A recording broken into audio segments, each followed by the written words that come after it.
Hi అండి. శ్రోతలకు నమస్కారం. Welcome back to SS Telugu audio నవలలు. ఈరోజు మీరు వినబోయే నవల 'రుద్రం'.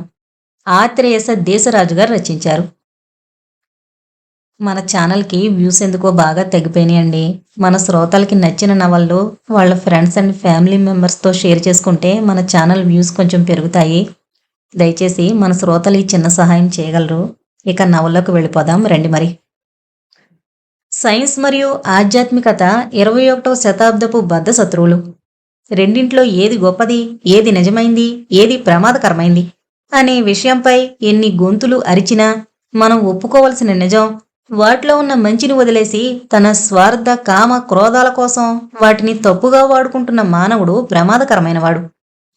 రెండూ గొప్పవే, కానీ వాటిని ఏ కార్యం కోసం ఎలా ఉపయోగించాలి అనే నీ ఆలోచనతోనే సమస్య. Science is God, spirituality is science, both are inter related.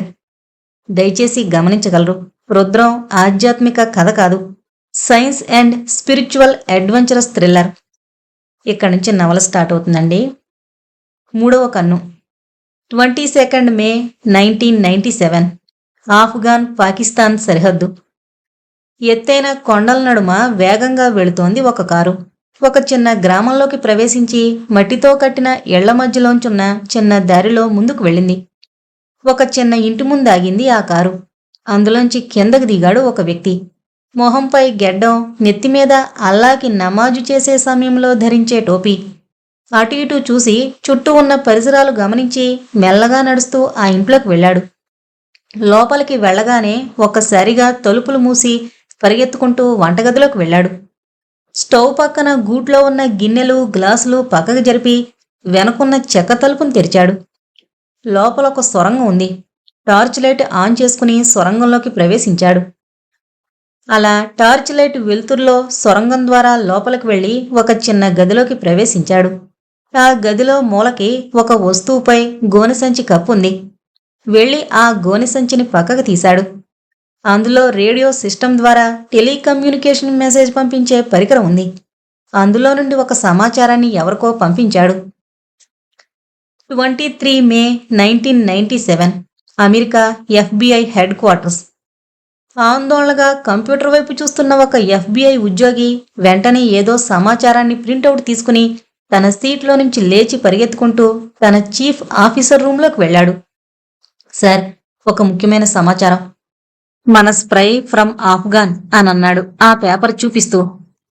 ఆ పేపర్లో సమాచారం చూసిన ఆ చీఫ్ అర్థం కానట్టు మొహం పెట్టాడు. శత్రువులు దెబ్బ కొట్టడానికి కాచుకునున్నారు. ఈ సమాచారం రష్యాలో ఉన్న సిద్దిక్ ఆఫ్ఘన్లో ఆల్ ఖైదాకి పంపిన సమాచారం అని చెప్పాడు ఆ ఉద్యోగి ఆ చీఫ్తో. ఓకే, బట్ అసలు ఈ సమాచారం చాలా విచిత్రంగా ఉంది అన్నాడు చీఫ్ ఆ పేపర్ వైపు చూస్తూ. I think this is related to Hindu mythological point అనన్నాడు ఆ ఉద్యోగి ఆ సమాచారం వైపు చూస్తూ. రాతో ఈ సమాచారం గురించి చర్చిద్దామా అని అడిగాడు ఆ ఉద్యోగి. మౌనంగా ఆ ఉద్యోగి వైపు చూస్తూ ఏదో ఆలోచనలో మునిగాడు ఆ చీఫ్. 24 మే 1997, న్యూఢిల్లీ. అమెరికాపై దాడికి ఆల్ ఖైదా సిద్ధమవుతోంది సార్. మరో 3 నుంచి 5 కొత్త ఉగ్రవాద సంస్థలు పుట్టుకొచ్చే ప్రమాదం కనిపిస్తోంది అనన్నాడు ఇండియన్ రా ఉద్యోగి తన ఎదురుగా ఉన్న పై ఆఫీసర్తో తన టిఫిన్ బాక్స్లో చపాతీ తింటూ. మావిడ వంట చండాలంగా చేస్తుంది, ఏం చేస్తాం, కట్నం వస్తుంది కదా అని కకృతి పడ్డా. అక్కడ అంతే, ఆయిల్ కావాలి అని సోవియట్ని నాశనం చేయడానికి ఒకడిని తయారు చేశారు. వాడిప్పుడు వీళ్ళకి ఎదురు తిరిగాడు. ఎవడు తీసుకున్న గోతులో వాడే పడతాడు నాలాగా అనన్నాడు ఆ పై అధికారి నవ్వుతూ చపాతీ తింటూ. అవును సార్, కానీ ఒక చిన్న సమాచారాన్ని FBI ట్రేస్ చేయలేకపోతుంది. మన సహాయం కోరింది. తన ఉద్యోగి మాటలు వినగానే తిండాపి బాక్సు పక్కకు పెట్టి తన రూంలోంచి నడుస్తూ బయటకొచ్చాడు ఆ పై అధికారి. కంట్రోల్ రూంలోకి వెళ్ళాడు. ఎదురుగా ఉన్న పెద్ద స్క్రీన్పై రాసున్న ఆ సమాచారాన్ని చదవడం ప్రారంభించాడు. Lord Shiva third eye is missing. The 3 bindi behind the eye went in two different directions. మహాశివుడి 3వ కన్ను కనిపించుటలేదు. వాటి వెనకున్న 3 నామాలు తలో దిక్కు వెళ్ళిపోయాయి అని రాసుంది ఆ స్క్రీన్పై. ఇంతలో తన ఛాంబర్లో ఉన్న ల్యాండ్లైన్ ఫోన్ రింగ్ అయింది. వెంటనే వెళ్లి ఫోన్ ఎత్తాడు. ఫోన్లో సమాచారం వినగానే తన మొహంలో ముఖ కవళికలు మారిపోయాయి. తలకి చెయ్యి పెట్టుకుని దేవుడా రక్షించు అనుకున్నాడు. సార్, నేను వెంటనే బయలుదేరుతున్నా అని ఫోన్ పెట్టేశాడు ఆ పై అధికారి. నెంబర్ 2 లింగమయ్య. 20 సంవత్సరాల తరువాత 2017 జనవరి 1 తెలంగాణ రాష్ట్రం నల్లమల అడవుల్లో 2 యువకులు తమ భుజాలకి బ్యాగులు తగిలించుకుని చెట్లు పుట్టలు దాటుకుంటూ దట్టమైన అడవిలోకి నడుస్తూ వెళుతున్నారు. ఇద్దరిలో ఒకడు ఉత్సాహంగా ముందుకు వేగంగా నడుస్తూ వెళుతున్నాడు. మరొకడు మొహంపై ఆందోళనతో నిదానంగా చుట్టుపక్కల పరిసరాలు గమనిస్తూ వెనక నడుస్తున్నాడు. ఒరే, ఇక నేను నడవలేనురా బాబు, నా వల్ల కాదు అని పక్కనున్న బండరాయిపై కూర్చున్నాడు వెనకవాడు. వచ్చేసాన్రా, ఇంకో 10 మినిట్స్ వాక్ అంతే, పద అని నడకాపకుండా ముందుకు నడిచాడు ముందరివాడు. కాస్త ఆయాసపడుతూ బండరాయిపై నుంచి లేచి, మన వాళ్ళందరూ న్యూ ఇయర్ గోవాలో ఎంజాయ్ చేస్తున్నారు, నువ్వు మాత్రం నన్ను ఈ అడవుల వెంట తిప్పుతున్నావు అని కాస్త కోపంగా అన్నాడు వెనకవాడు. ఆంథ్రపాలజీ స్టడీస్ చదవాలి అనుకున్న వాళ్ళు గోవాలో పార్టీలు కాదు చేసుకోవాల్సింది, చరిత్రని తవ్వి ప్రపంచానికి చూపాలి అనన్నాడు ముందరివాడు ముందుకు నడుస్తూ. అలాగే నడుస్తూ ఒక లోయ దిగుతూ లోపలికి వెళుతున్నారు. నడవడానికి దారి కేవలం 2 మనుషులు ఒకసారి నడవగలిగే స్థలం మాత్రమే ఉంది. కాస్త కాలు జారితే లోయలో పడతారు. అది కాదు, రిస్క్ చేస్తున్నామనిపిస్తోంది. ఇక్కడికి కేవలం సంవత్సరంలో 3 రోజులు మాత్రమే జనాలొస్తారంట. చైత్ర పౌర్ణమి సమయంలో జరిగే జాతరకి. మిగిలిన సమయంలో ఇక్కడ జనసంచారం ఉండదు. ఎవరైనా ఈ ప్రాంతానికొస్తే తిరిగి వెనక్కి వెళ్లరు అని ఒక గైడ్ చెప్పాడు అనన్నాడు వెనకవాడు. తన చేతిలో ఉన్న నావిగేషన్ చూపించే పరికరంలో ఏదో చూశాడు ముందరివాడు. వి రీచ్డ్ అనన్నాడు వెనకున్న తన స్నేహితుడి వైపు చూసి. లోయలోకి దిగ్గానే కొండల మధ్య ఉంది ఆ ప్రాంతం. ఒక్కసారిగా ఇద్దరి మొహాలు కాస్త ఉత్సాహంగా మారిపోయాయి. అటు ఇటు చూస్తూ ముందుకు నడిచారు.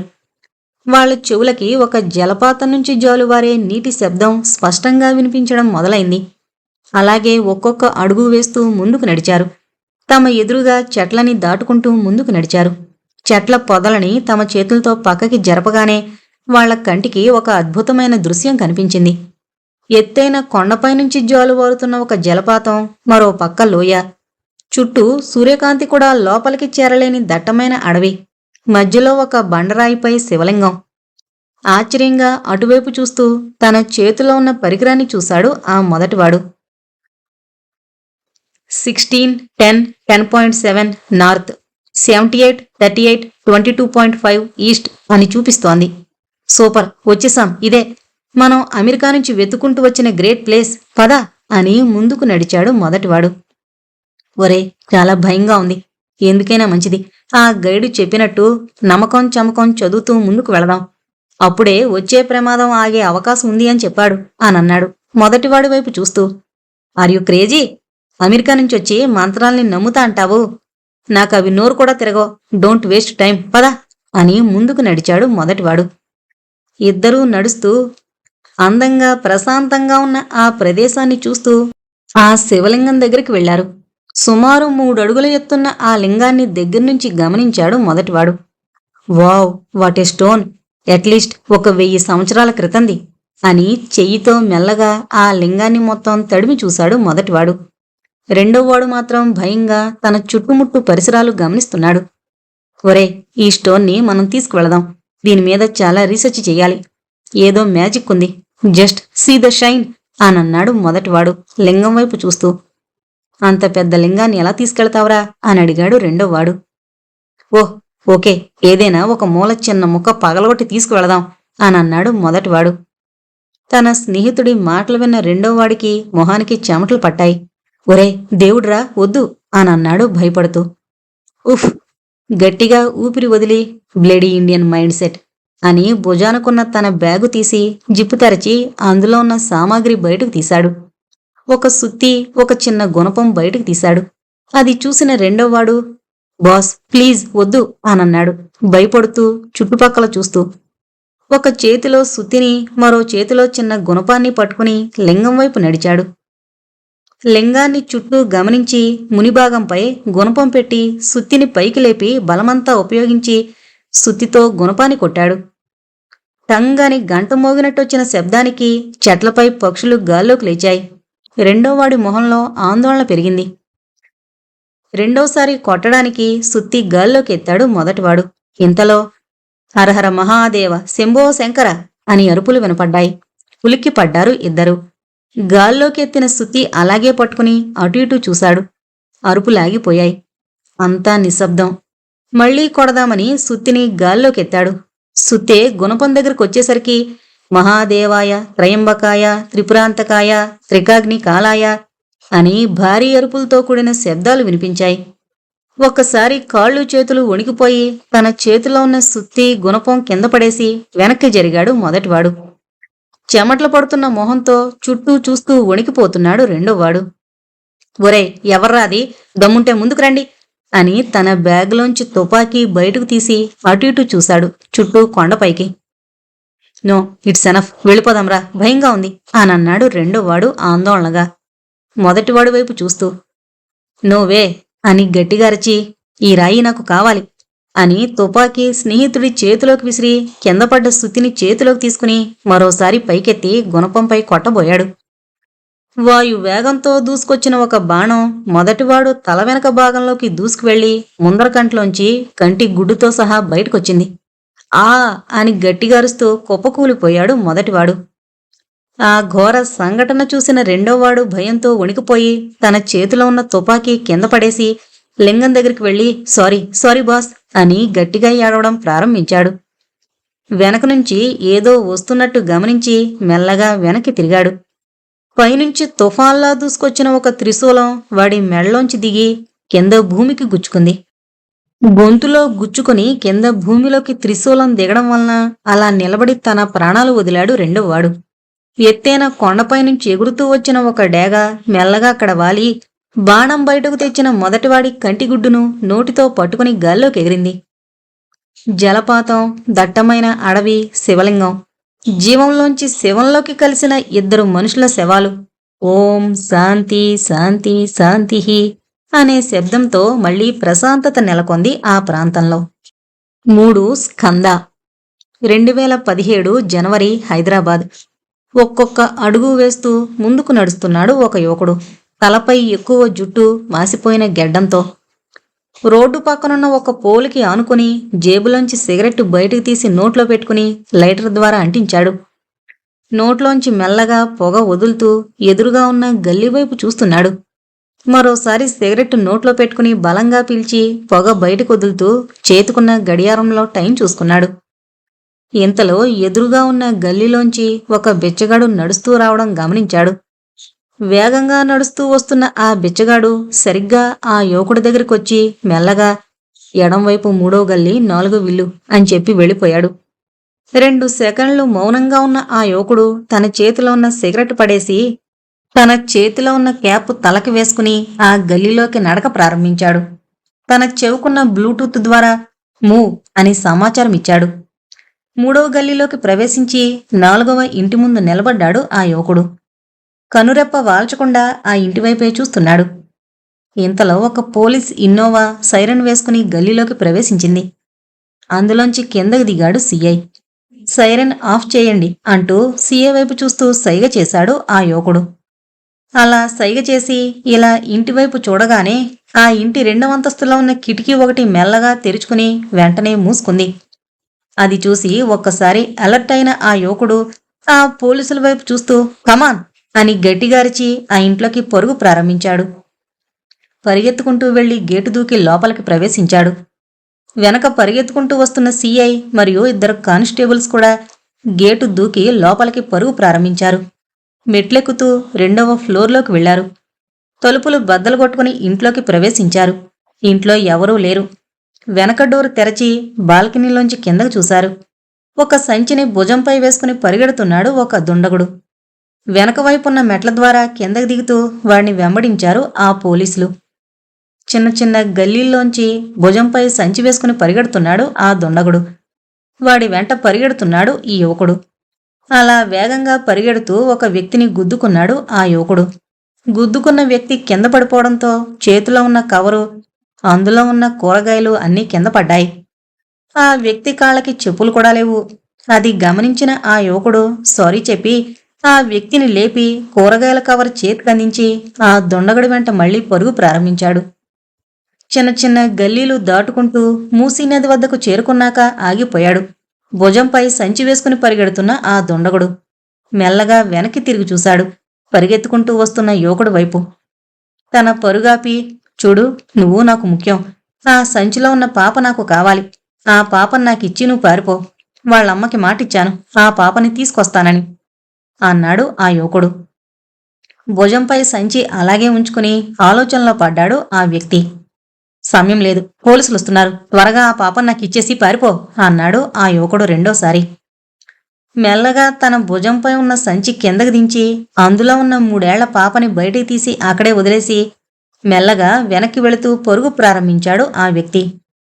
యువకుడు వెనక నుంచి పరిగెత్తుకుంటూ వస్తున్న సిఐ, స్కంద, వాణ్ణొదలొద్దు అని గట్టిగా అరిచాడు.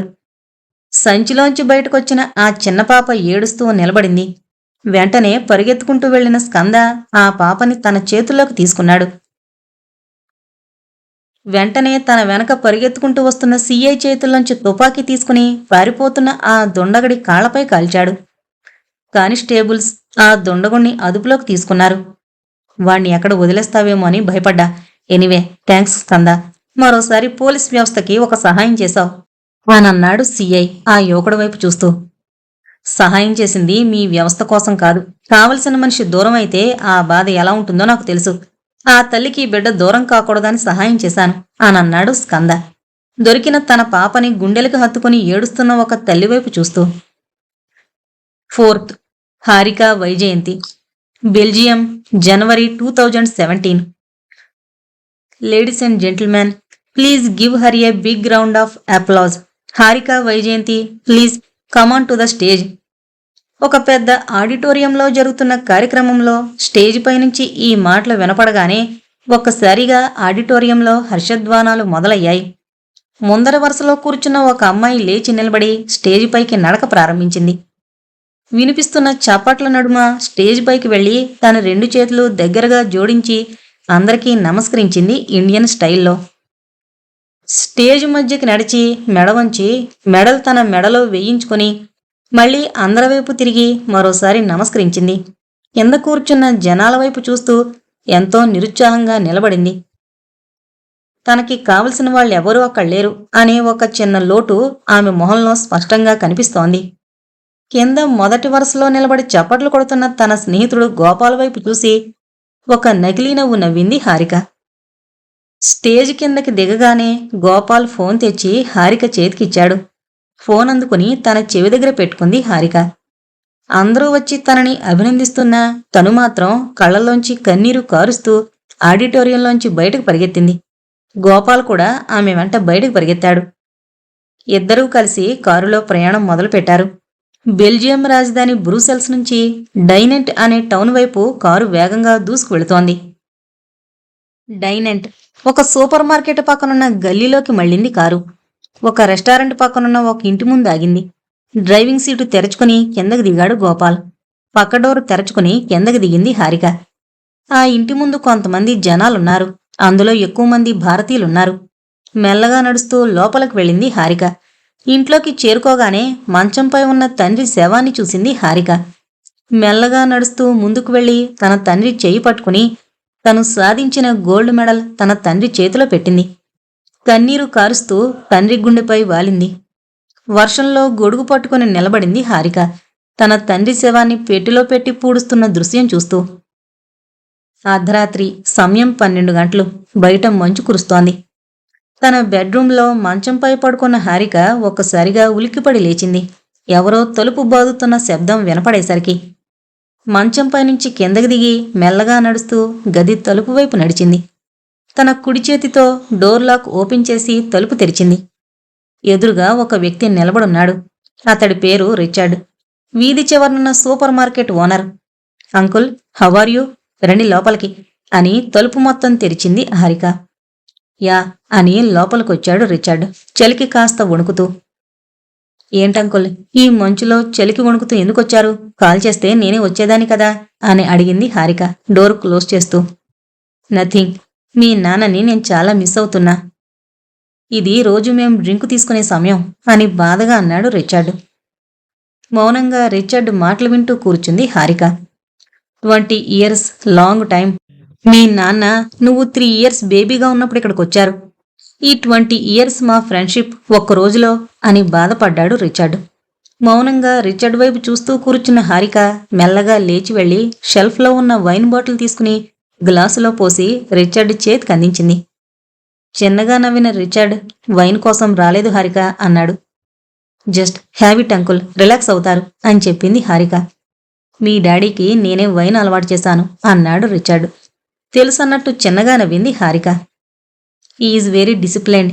మీ భారతీయ సాంప్రదాయాల గొప్పతనం తనని చూసి చాలా నేర్చుకున్నాను నేను. స్పెషల్లీ అబౌట్ లార్డ్ శివతత్వం, అలాగే మీ కుటుంబ వ్యవస్థ గొప్పతనం అన్నీ అని అన్నాడు రిచర్డ్ వైన్ తాగుతూ.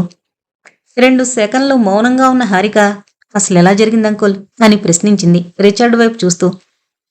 Heart stroke. ఆ రూమ్లో ఉన్న కంప్యూటర్ ముందు కూర్చుని ఏదో వర్క్ చేస్తూ అలాగే వెళ్ళిపోయాడు అని అన్నాడు రిచర్డ్ ఆ పక్క గదివైపు చేయి చూపిస్తూ. ఇద్దరి మధ్య 2 సెకండ్ల మౌనం. ఇద్దరూ బాధతో కుమిలిపోతున్నారు. బట్ ఒక్క విషయం, మీ నాన్న చనిపోయే ముందు రోజు నాకొక డైరీ ఇచ్చాడు. అది మీ రీజనల్ లాంగ్వేజ్ తెలుగులో రాసుంది. అదిద్దామని ఈ టైంలో వచ్చాను అని తన స్వెటర్లో ఉన్న డైరీ బయటకు తీసి హారికకిచ్చాడు రిచర్డ్. ఏంటి డైరీ అని ఆశ్చర్యంగా చూసింది హారిక. వైన్ తాగిన గ్లాసుని టేబుల్పై పెట్టి, మీ నాన్న హెల్త్ కాస్త సీరియస్ అవుతుంది అని తనకి తెలిసినట్టుంది. నువ్వు వచ్చేసరికి ఏదైనా జరగచ్చు అనుకున్నాడేమో, అందుకే అది నా చేతికిచ్చి నీకు సీక్రెట్గా ఇవ్వమన్నాడు. I don't know why. Okay, మరి నేను వెళ్ళొస్తాను అని లేచి బయటకు నడిచాడు రిచర్డ్. రిచర్డ్ వెనకాలే వెళ్ళి బై అంకుల్, గుడ్ నైట్ అని చెప్పి తలుపు మూసి బాటిల్లో నీళ్లు తాగి మంచంపై కూర్చుని డైరీ తెరిచింది హారిక. 5. సత్యాన్వేషి. డైరీ తెరిచింది హారిక. హారిక, గత వారం రోజులుగా నువ్వు నాకు అందుబాటులో లేవు. నీ చదువు మీద ధ్యాస చూసి నాకు ముచ్చట వేస్తోంది. నాకు ఆరోగ్యం సహకరించడం లేదు. బహుశా నువ్వు ఈ డైరీ చదివేసరికి నేను ఈ లోకంలో ఉండకపోవచ్చు. నేను వెళ్ళిపోయే ముందు నీకొక నిజం చెప్పి వెళ్ళాలి, అది నా బాధ్యత అని రాసుంది మొదటి పేజీలో. ఒక్కొక్క పేజీ తిప్పుతూ అందులో ఉన్న సమాచారం చదువుతూ ఆశ్చర్యానికి లోనవుతోంది హారిక. తన మొహానికి చెమటలు పడుతున్నాయి. ఈ విషయం తెలుగులో రాసి రిచర్డ్కిస్తున్నా. తనకు మన తెలుగు అర్థం కాదు. ఇది నీ కర్తవ్యం అని నేను చెప్పను, కానీ ఆ విషయం చీకట్లో కలిసిపోయినా సరే దానివల్ల ఈ ప్రపంచం మాత్రం చీకటమయం కాకుండా చూసే బాధ్యత మనపై ఉంది అని చివరగా ఉన్న సమాచారాన్ని చూసి పేజీ తిప్పింది హారిక. చివరి పేజీలో Rajan Rangaswamy, house number 39-2-66, Thangavelu street, Nagapattinam, Rameswaram, Tamil Nadu 623526 అని ఒక అడ్రస్ రాసుంది. దాని పక్క పేజీలో ఒక ఫోటో ఉంది. వెంటనే డైరీ మూసిన హారిక కాస్త ఆందోళన పడుతూ వెళ్లి వాష్ బేసిన్లో మొహంపై నీళ్లు చల్లుకుంది. కంప్యూటర్ ఉన్న రూంలోకి వెళ్ళింది. ఆన్ చేసున్న కంప్యూటర్ని గమనించి కీబోర్డుపై ఎంటర్ నొక్కింది.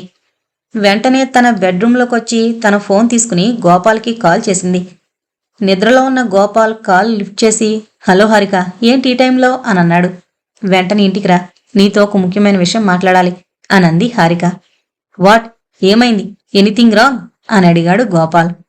యా, మనం వెంటనే ఇండియా వెళ్ళాలి అని చెప్పింది హారిక ఎదురుగా గోడకున్న తన తండ్రి ఫోటో వైపు చూస్తూ. Hyderabad SP office. వాడు చాలా మంచివాడు సార్. చిన్ననాటి నుండి నా స్నేహితుడు. ఇద్దరం ఒకే అనాథాశ్రమంలో పెరిగాం. చిన్నప్పుడు వాళ్ల నాన్న వాడిని వదిలి వెళ్ళిపోయాడు. ఎందుకో తెలీదు. అది వాడికొక జీవితకాల ప్రశ్నలా మారింది.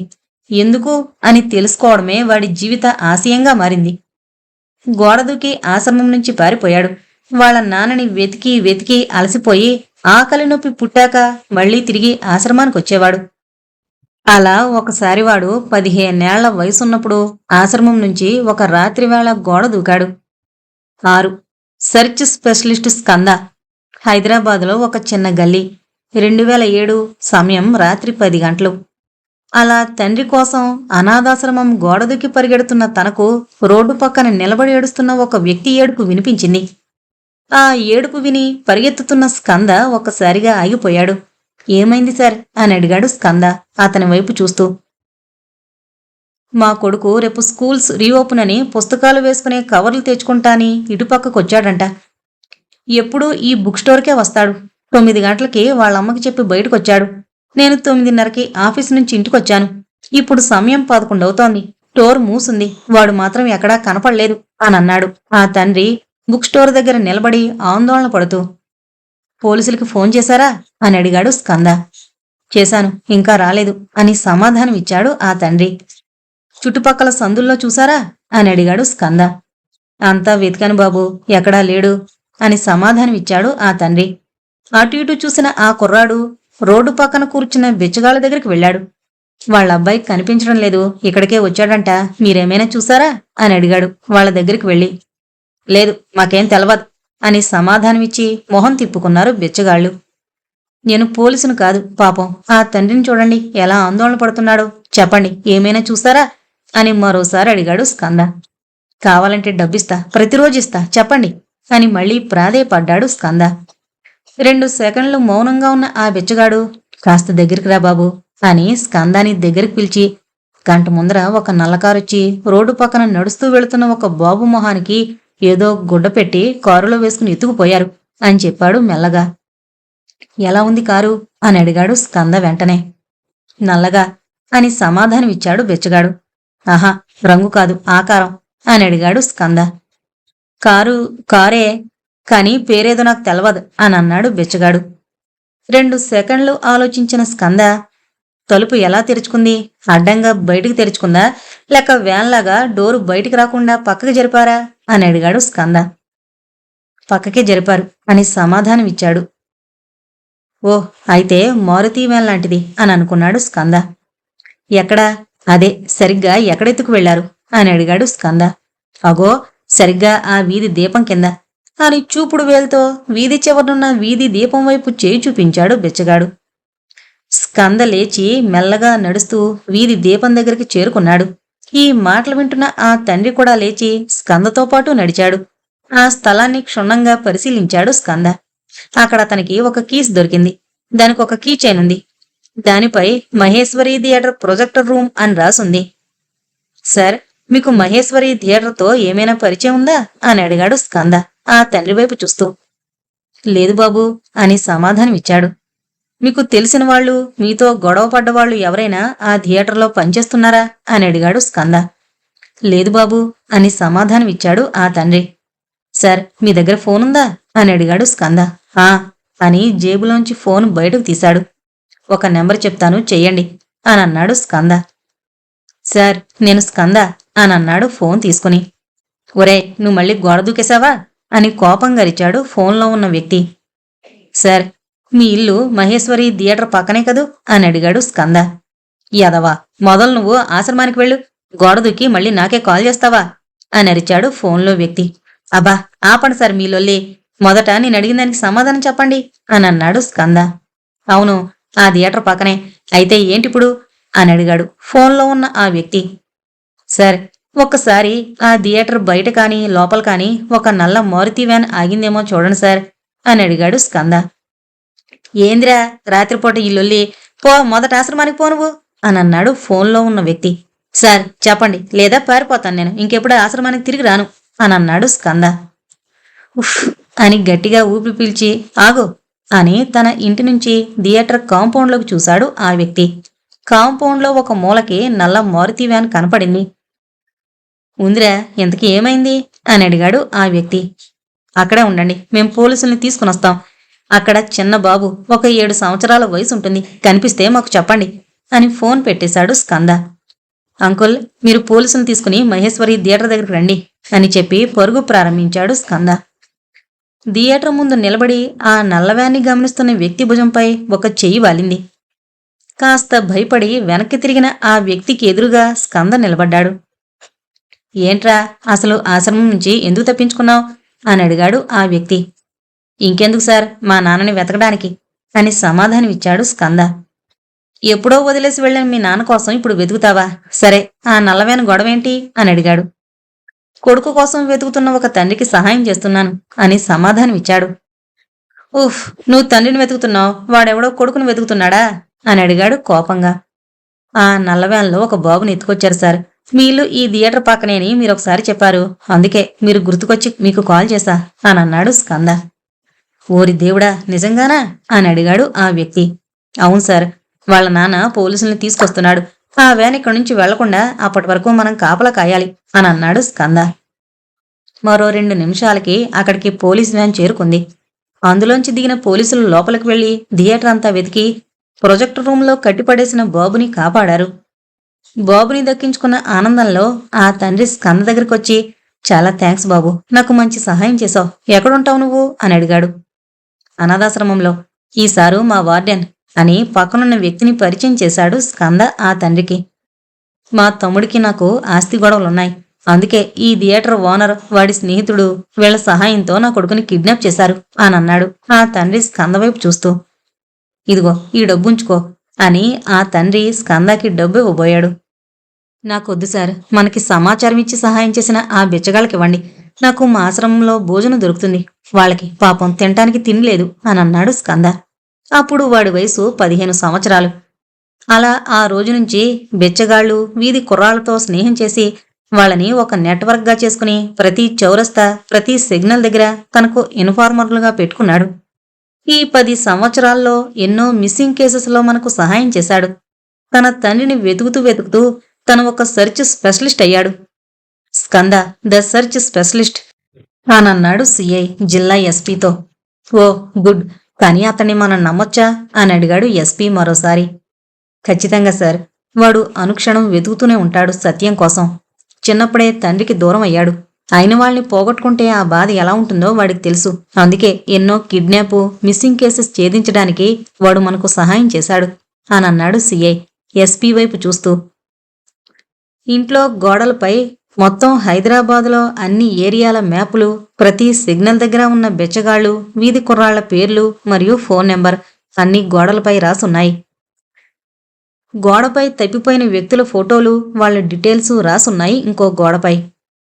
చేతిలో సిగరెట్టు, స్టవ్ ఆఫ్ చేసి పట్కారతో గిన్నెలో ఉన్న కాఫీ కప్పులో పోసి సిగరెట్ కాలుస్తూ కాఫీ తాగుతూ మెల్లగా హాల్లోకి నడిచాడు స్కంద. సోఫాపై కూర్చుని టీవీ ఆన్ చేశాడు. Breaking news. Goa mafia don George Daniel మినిస్టర్ని చంపిన విషయం తెలిసిందే. తాజాగా అతను హైదరాబాద్లోకి ఎంటర్ అయినట్టు పోలీసులకి సమాచారం అందింది అని న్యూస్ వస్తోంది. కాఫీ తాగుతున్న స్కంద టీవీ వైపు చూడబోతుండగా స్కంద ఫోన్ మోగింది. టేబుల్ మీద ఫోన్ తీసుకుని కాల్ లిఫ్ట్ చేశాడు స్కంద.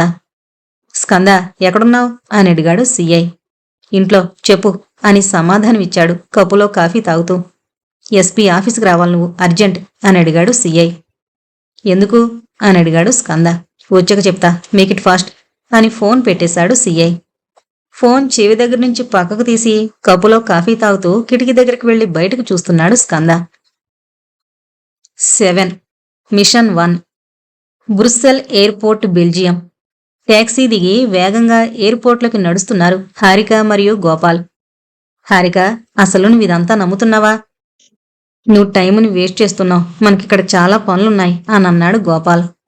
గోపాల్, నమ్మాలి. ఎందుకంటే ఈ విషయం నాకు బయట వ్యక్తులు చెప్పలేదు, మా నాన్న చెప్పాడు. చచ్చిపోతూ ఏ తండ్రి తన కూతురు దగ్గర అబద్ధం చెప్పడు అంటూ వేగంగా ముందుకు నడిచింది హారిక. మేబీ, బట్ ఎప్పుడో 20 సంవత్సరాల క్రితం జరిగిన విషయాన్ని పట్టుకుని పిచ్చి పట్టింది నీకు అని అన్నాడు గోపాల్. గోపాల్ మాటలు విని కోపంగా, ఓకే గోపాల్, నువ్వు రావద్దు, నేనొక్కదాన్ని వెళతాను, బాయ్ అని చెప్పి ముందుకు నడిచింది హారిక. 2 సెకండ్లు అక్కడే నిలబడున్న గోపాల్, హారిక అలా కాదు, వెయిట్, నేను వస్తాను అని ముందుకు నడిచాడు. విమానం గాల్లోకి ఎగిరింది. తన హ్యాండ్ బ్యాగ్లోంచి చిన్న పాకెట్ ఆల్బంలో ఉన్న తన చిన్ననాటి ఫోటోలు చూసి పక్కన విండోలోంచి బయట కనిపిస్తున్న ఆకాశపు మేఘాలను చూస్తూ ఏదో ఆలోచనల్లోకి వెళ్ళింది హారిక. బయటనుంచి విండో గ్లాసుని ఎవరో కొడుతున్న శబ్దం వినపడేసరికి నిద్రలోంచి లేచాడు స్కంద. విండో గ్లాస్ దించాడు. జీపు పక్కకి పార్క్ చేయండి సార్, నా షాప్కి అడ్డంగా ఉంది అని అన్నాడు ఒక వ్యక్తి బయట నిలబడి.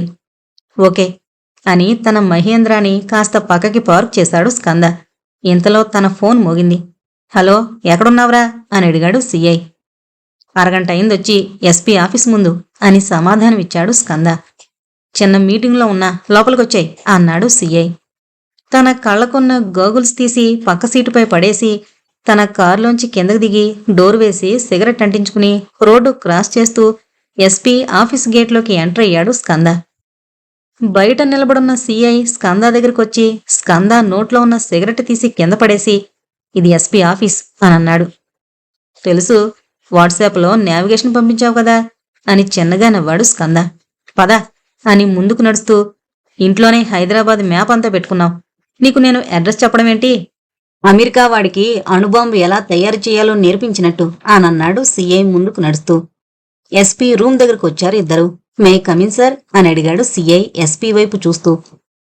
స్కంద, ద సెర్చ్ స్పెషలిస్ట్ అని చిన్నగా నవ్వాడు ఎస్పీ. ఎస్పీ వైపు చూస్తూ ఆయన మాట్లాడే మాటలు వింటున్నారు స్కంద, సీఐ. నీ గురించి నీ ఫ్రెండ్ అంతా చెప్పాడు. నేను నీ కెపాసిటీని నమ్ముతున్నాను. ద పాయింట్ ఈజ్, ఒక చిన్న సమస్య వచ్చింది. We need an unique informer. We hope you are capable అని అన్నాడు ఎస్పీ స్కంద వైపు చూస్తూ. సమస్య ఏంటి అని అడిగాడు స్కంద ఎస్పీ వైపు సూటిగా చూస్తూ. డానియల్ గోవాలో ఒక మినిస్టర్ని చంపేశాడు. హీఈజ్ ఎ డ్రగ్ కింగ్. సదరన్ స్టేట్స్ మొత్తం తన కోసం వెతుకుతున్నాయి. ఆల్మోస్ట్ వాడి గ్యాంగ్ మొత్తం అంతమైంది. బట్ హీ ఎస్కేప్డ్ అని అన్నాడు ఎస్పీ. ఎస్పీ మాటలు వింటూ ఎస్పీ వైపే చూస్తున్నారు స్కంద, సీఐ. బట్ వాడు హైదరాబాదులోకి ఎంటర్ అయినట్టు మనకు సమాచారం ఉంది. డిపార్ట్మెంట్లో ఎవరినీ నమ్మలేని పరిస్థితి. డ్రగ్ సప్లైకి ఇక్కడ వాళ్ళు చాలా సహాయం చేస్తున్నారు. ఇప్పుడు నేనేం చెయ్యాలి అని సూటిగా ప్రశ్నించాడు స్కంద. వాడి గురించి సమాచారం సేకరించాలి. హైదరాబాద్లో ఎక్కడ మకాం వేశాడు, ఇక్కడ వాడికి ఎవరు సహాయం అందిస్తున్నారు. I need all the details అన్నాడు ఎస్పీ. సరే, నేను చేస్తాను అని అన్నాడు స్కంద ఎస్పీ వైపు చూస్తూ. గుడ్, చాలా రహస్యంగా పని పోవాలి. ఇక్కడ సంఘ విద్రోహ శక్తులకు చోటు లేదు అని చీఫ్ మినిస్టర్ సంకేతాలు ఇస్తున్నారు. ఆల్రెడీ ఇద్దరిని ఎన్కౌంటర్ చేశాం. వీణ్ణి కూడా క్లియర్ చేయమని ఆర్డర్స్ వచ్చాయి అని అన్నాడు ఎస్పీ. వాటి డీటెయిల్స్ అని ఒక ఫైల్ స్కంద చేతికిచ్చాడు సీఐ. తన కుడి చేతితో ఫైల్ తీసుకుని మొదటి పేజీ తెరిచాడు స్కంద. అందులో మొదటి పేజీలో ఉన్న ఫోటో చూడగానే ఒక్కసారి స్కంద మొహంలో ఆలోచనలు మొదలయ్యాయి. 8 ఆట ఆరంభం. చేతిలో ఉన్న ఫైల్ తెరిచాడు స్కంద. తన నుదుటి మీద చెయ్యి పెట్టి తడుముకుంటూ, ఎక్కడో చూసా, ఇదే మొహం, ఎక్కడా ఎక్కడా అని ఆలోచిస్తున్నాడు స్కంద. వాట్, నిజంగా చూసావా? ఆర్ యు ష్యూర్ అని అడిగాడు ఎస్పీ స్కంద వైపు చూస్తూ. యా, కాని ఎక్కడా ఎక్కడా అంటూ గట్టిగా అనుకుంటూ కుర్చీలోంచి లేచి అటు ఇటూ నడుస్తున్నాడు స్కంద. స్కంద ప్రవర్తనని కాస్త విచిత్రంగా చూస్తున్నారు సీఐ, ఎస్పీ. అటు ఇటూ తిరుగుతూ మళ్లీ కుర్చీలో కూర్చుని, ఐ వాంట్ సిగరెట్ అని అడిగాడు స్కంద సీఐ వైపు చూస్తూ. ఒకసారి ఎస్పీ వైపు చూశాడు సీఐ. పర్లేదు, ఇవ్వు అన్నట్టు తల ఊపాడు ఎస్పీ. సిగరెట్ వెలిగించి నోట్లో పెట్టుకుని బొటనవేలుతో నుదుటిపై రాసుకుంటూ దీర్ఘమైన ఆలోచనలో ఉన్నాడు స్కంద. ఎస్, దొరికాడు అని అరిచాడు స్కంద. టేబుల్పై తన పిడికిలతో బలంగా బాది. ఎక్కడా ఎక్కడా అని ఆతృతగా అడిగాడు ఎస్పీ.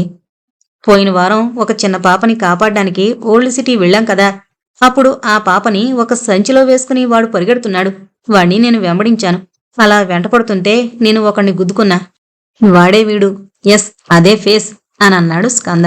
ఆర్ యు ష్యూర్ అని అడిగాడు ఎస్పీ మరోసారి. యా, వాడి కాళ్ళకి చెప్పులు లేవు. వాడి చేతిలో ఉన్న కవర్లో కూరగాయలున్నాయి. నా అంచనా కరెక్ట్ అయితే వాడు అదే గల్లీలో ఉంటున్నాడు అని అన్నాడు స్కంద సిగరెట్ కాలుస్తూ. అలా ఎలా చెప్పగలవు అని అడిగాడు సీఐ. ఎవడ్రా నీకు పోలీసు ఉద్యోగం ఇచ్చింది? చెప్పులు వేసుకోకుండా కూరగాయలు తెచ్చుకోవడానికి నువ్వు మణికొండ నుంచి బేగం పెట్టి వెళ్తావా అని అడిగాడు స్కంద. ఓ, పక్క గల్లీ షాపుకు వెళతా అని అన్నాడు CI. Okay sir, with your permission we will catch him అన్నాడు సీఐ ఎస్పీ వైపు చూస్తూ. వద్దు అన్నాడు స్కంద సిగరెట్ తాగుతూ. స్కంద వైపు ఆశ్చర్యంగా చూశారు సీఐ, ఎస్పీ. ముందు నేను వెళతా. రెక్కీ గీసి వాడు ఎక్కడున్నాడో తెలుసుకుని మీకు సమాచారం ఇస్తా. అప్పుడు మీరు మీ ఇన్నోవా సైరన్ ఆన్ చేసుకుని. ఇప్పుడే మీరు సైరన్ వేసుకుని వస్తే వాడు సైడ్ అయిపోతాడు అని పక్కనున్న డస్ట్బిన్లో సిగరెట్ పడేసి కుర్చీలోంచి లేచి బయటకు వెళ్లాడు స్కంద. తమిళనాడు మదురై ఎయిర్పోర్ట్. సమయం ఉదయం 6 గంటలు. ఫ్లైటు ల్యాండ్ అయింది. ప్రయాణికులు అందరితో పాటు నడుస్తూ బయటకొచ్చారు గోపాల్, హారిక. పక్కనే ఉన్న ట్యాక్సీ స్టాండ్ దగ్గరికి వెళ్లి రామేశ్వరం వెళ్ళాలి అని అడ్రస్ చూపించారు. దూరం అటికం ఉళ్ళట్టు అని అన్నాడు ట్యాక్సీ డ్రైవర్ తమిళ్లో. అర్థం కానట్టు మొహం పెట్టారిద్దరు. No Tamil, okay, very far, 163 kilometres అనన్నాడు ఆ డ్రైవర్ ఈసారి ఇంగ్లీష్లో. వి విల్ పే అనంది హారిక డ్రైవర్ వైపు చూస్తూ. మదురై టు రామేశ్వరం. ట్యాక్సీ వేగంగా ముందుకు కదులుతోంది. రామేశ్వరం. సుమారు ఉదయం 10 గంటలు. దాదాపు 4 గంటల ప్రయాణం తర్వాత సముద్రం పక్కనున్న ఒక ప్రాంతానికి చేరుకుంది కారు. భారీ వర్షం పడుతోంది. Madam, we reached. This is Nagapattinam area in Rameswaram అనన్నాడు డ్రైవర్ కారు నడుపుతూ, భారీ వర్షం పడుతున్న కారణంగా వైపర్లు ఆన్ చేస్తూ. నిద్రలోంచి లేచి గోపాల్, హారిక బయటకు చూశారు. చుట్టూ పచ్చని ప్రకృతి, పక్కనే సముద్రం, ఈదురుగాలికి ఊగుతున్న చెట్లు. గొడుగు పట్టుకుని నడుచుకుంటూ వెళ్తున్న ఒక వ్యక్తి ముందు కారాపి విండో దించి అడ్రస్ అడిగాడు డ్రైవర్. కాస్త ముందుకు వెళ్లి ఎడంవైపు తిరగమన్నాడు ఆ వ్యక్తి. ఒక పెద్ద బంగ్లా ముందుకు వెళ్లి ఆగింది కారు. అలా వర్షంలోనే కిందకు దిగారు హారిక మరియు గోపాల్. చుట్టూ చెట్ల మధ్య ఎంతో అందంగా ఉంది ఆ బంగ్లా. పెద్ద కాంపౌండ్. మనుషులెవరూ కనిపించలేదు. నడుస్తూ లోపలికి వెళ్లారు హారిక, గోపాల్. ఇంటి తలుపు తెరిచి రాజన్ సార్, రాజన్ సార్ అని 2 సార్లు పిలిచింది హారిక. కాని లోపల నుంచి ఎలాంటి ప్రతిస్పందన వినిపించలేదు. ఒకరు మొహాలొకరు చూసుకుని లోపలికి అడుగు పెట్టారు. రాజన్ సార్, హలో, ఎవరైనా ఉన్నారా ఇంట్లో అని మరోసారి పిలిచింది హారిక. గోపాల్ మాత్రం మౌనంగా అటు ఇటూ చూస్తున్నాడు. పక్కనే గోడకొక ఫోటో ఉంది. కింద రాజన్ రంగస్వామి అని రాసుంది. పెద్ద హాల్లోకి అడుగు పెట్టారు. ఇంటి మధ్యలో కప్పుకి పెద్ద రంధ్రం ఉండడాన్ని విచిత్రంగా చూసింది హారిక. ఇది ఓల్డ్ మోడల్ హౌస్. అప్పట్లో వెంటిలేషన్ కోసం ఇలా ఇంటి మధ్యలో ఖాళీగా ఉంచేవారు అనన్నాడు గోపాల్. గోపాల్ మాటలకు నవ్వుతూ పక్కనే ఉన్న మరో గది తలుపు తెరిచింది హారిక. మెల్లగా తెరుచుకుంది ఆ గది తలుపు. లోపల కనపడ్డ దృశ్యానికి ఒక్కసారి ఉలిక్కిపడి కళ్ళు పెద్దవి చేసి చూసింది హారిక. హారిక వెనక నడుస్తూ ముందుకొచ్చి ఆ గది లోపల దృశ్యాన్ని చూసి ఓ మై గాడ్ అని గట్టిగా అరిచాడు గోపాల్. ఆ గదిలో దూలానికి ఉరివేసుకుని వేలాడుతున్న రాజన్ రంగస్వామిని చూసి నిర్ఘాంతపోయారు హారిక, గోపాల్. 9th Rameswaram to Hyderabad. రామేశ్వరంలో భారీ వర్షం. వర్షంలో గొడుగు పట్టుకుని రాజన్ ఇంటి బయట టాక్సీ కారుకి ఆనుకొని నిలబడి ఆశ్చర్యంగా రాజన్ ఇంటివైపు చూస్తున్నారు హారిక, గోపాల్. రాజన్ని కలవడానికి బెల్జియం నుంచి వచ్చాను. వచ్చేసరికి ఇలా జరిగింది అని పోలీసులతో చెప్పింది హారిక. నాగపట్టణం ప్రాంతం వాళ్లు రాజన్ అంత్యక్రియలకు ఏర్పాట్లు చేశారు. రాజన్ ఒంటరివాడు అని, తనకి సంబంధించిన వాళ్ళెవరూ లేరని అక్కడి వాళ్ల మాటలను బట్టి హారికకు అర్థమైంది. అసలు ఏంటిది హారిక, ఏం జరుగుతోంది అని అడిగాడు గోపాల్ హారిక వైపు చూస్తూ. నాకు తెలీదు, కానీ ఖచ్చితంగా ఏదో జరుగుతోంది అని సమాధానమిచ్చింది హారిక పాడి మీద పడుకోబెడుతున్న రాజన్ శవం వైపు చూస్తూ. తిరిగి బెల్జియం వెళ్ళిపోదామా అని అడిగాడు గోపాల్ తల అడ్డంగా తిప్పుతూ. హైదరాబాద్ అని సమాధానమిచ్చింది హారిక. సమయం రాత్రి 11 గంటలు. హైదరాబాద్. హుడ్కీ వేసుకుని రోడ్డుపై నడుస్తున్నాడు స్కంద. అతని పక్కనే సిఐ కూడా ఉన్నాడు. నిర్మానుష్యంగా ఉన్న ఆ రోడ్డు పక్కనున్న ప్లాట్ఫారంపై పడుకునున్న బెచ్చగాడిని నిద్రలేపాడు స్కంద. తన హుడ్డీలోంచి డానియల్ ఫోటో తీసి బెచ్చగాడి చేతికిచ్చాడు. తర్వాత తన జేబులో ఉన్న డబ్బు తీసి బెచ్చగాడికిచ్చాడు. తిరిగి మెల్లగా నడుస్తూ సిఐ దగ్గరికొచ్చాడు స్కంద. నమ్మొచ్చా వీళ్ళని అని అడిగాడు సిఐ. మీ డిపార్ట్మెంటు ఇన్ఫార్మర్స్ కన్నా 100% బెటర్. 15 ఏళ్లుగా వీళ్లతో స్నేహం చేస్తున్నా అనంటూ ముందుకు నడిచాడు స్కంద తన జీప్ దగ్గరికి. బిచ్చగాళ్ని ఎంప్లాయీస్గా పెట్టుకుని ఒక నెట్వర్క్ని రూపొందించుకున్నాం. నీలో ఒక సీఈఓ కనిపిస్తున్నాడు నాకు అని చిన్నగా నవ్వాడు సిఐ. ఇద్దరూ అలా మాట్లాడుతూ ముందుకు నడుస్తుండగా వెనక నుంచి వేగంగా ఒక కారొచ్చి అదుపు తప్పి రోడ్డు పక్కనున్న ఒక కరెంటు పోలుకి గుద్దుకుంది. ఒక్కసారిగా ఉలిక్కిపడి వెనక్కి తిరిగి చూసి అటువైపు పరుగు తీశారు స్కంద, సిఐ. స్తంభానికి గుద్దుకున్న కారు డ్రైవర్ సీటు డోరు తెరుచుకుని అందులోంచి బయటపడింది ఒక స్త్రీ. 45 నుంచి 50 సంవత్సరాల వయసున్నావిడ. కింద పడ్డం వల్ల చేతికి చిన్న గాయమైంది. వెంటనే వెళ్లి ఆవిడ్ని లేపి తమ మహేంద్రాలో ఉన్న బాటిల్ తెచ్చి అందులో ఉన్న మంచినీరు ఆ స్త్రీకిచ్చి సహాయం చేశాడు స్కంద. కాసేపటికి కళ్ళు తెరిచి చూసిన ఆవిడ, నీ దగ్గర ఫోనుందా అని అడిగింది స్కంద వైపు చూస్తూ. ఉంది అని జేబులోంచి ఫోన్ బయటకు తీశాడు స్కంద. ఒక నెంబర్ డైల్ చేయండి. అని అడిగింది స్కంద వైపు చూస్తూ. నెంబర్ డైల్ చేసి ఆవిడ చేతికి ఫోన్ ఇచ్చాడు స్కంద. హలో, యా, వెంటనే వస్తున్నా, వెంటిలేటర్ మీద ఉంచండి, నేను ఒక 10 నిమిషాలు అక్కడ ఉంటా, చిన్న యాక్సిడెంట్, నో ప్రాబ్లం అని ఫోన్ పెట్టేసి తిరిగి స్కంద చేతికిస్తూ, థ్యాంక్స్ బాబు, నేను చెయ్యాల్సిన ఒక ముఖ్యమైన ఆపరేషన్ ఉంది, వాళ్ళ ప్రాణాలు కాపాడావు అని చెప్పింది స్కంద వైపు చూస్తూ. చిన్నగా నవ్వి, మీరెక్కడికి వెళ్ళాలో చెప్పండి, నేను డ్రాప్ చేస్తాను అని అడిగాడు స్కంద. వద్దు, పర్లేదు, మీకెందుకు శ్రమ, నేను వెళతాను, అయ్యా ఓకే అని చెప్పి నిదానంగా లేచి అటుగా వెళ్తున్న క్యాబ్ నాపిందామె. మరి మీ కారు అని అడిగాడు సిఐ. మార్నింగ్ మా డ్రైవర్ వచ్చి చూసుకుంటాడు, అర్జెంట్ కేస్, నేను వెళ్ళాలి అని సమాధానం ఇచ్చింది. క్యాబులో కూర్చుంటూ థ్యాంక్స్ అని చెప్తూ చిన్నగా నవ్విందావిడ స్కంద వైపు చూస్తూ. క్యాబ్ ముందు కదిలింది. క్యాబ్ వైపు చూస్తూ TS 042244 నెంబర్ నోట్ చేసుకో అన్నాడు స్కంద సిఐ వైపు చూస్తూ. ఎందుకు అని అడిగాడు సిఐ. ఎవడ్రా నీకు పోలీసు ఉద్యోగం ఇచ్చింది? ఒక ఆడమనిషి ఈ టైంలో క్యాబ్ ఎక్కింది, ఆవిడ పరిస్థితి బాలేదు, ఎందుకైనా మంచిది నెంబర్ నోట్ చేసుకో అన్నాడు స్కంద సిఐ వైపు చూస్తూ. ఓకే అని తన ఫోన్లో క్యాబ్ నెంబర్ సేవ్ చేసుకున్నాడు సిఐ. మళ్ళీ ఇద్దరూ నడుస్తూ స్కంద జీప్ దగ్గరికి వెళ్లారు. జేబులో ఉన్న సిగరెట్ బయటకు తీసి వెలిగించి పొగ బయటకు వదులుతూ, డాక్టర్ అనుకుంటా, ప్రొఫెషన్ మీద ఎంత ప్రేమ, తన గురించి ఆలోచించకుండా వెళుతోంది అన్నాడు స్కంద సిఐ వైపు చూస్తూ. ఇద్దరూ అలా జీప్ పక్కన నిలబడి మాట్లాడుతుండగా పైన ఆకాశంలో ఒక విమానం వెళుతోంది. Rajiv Gandhi international airport, Hyderabad. సమయం రాత్రి 11:30.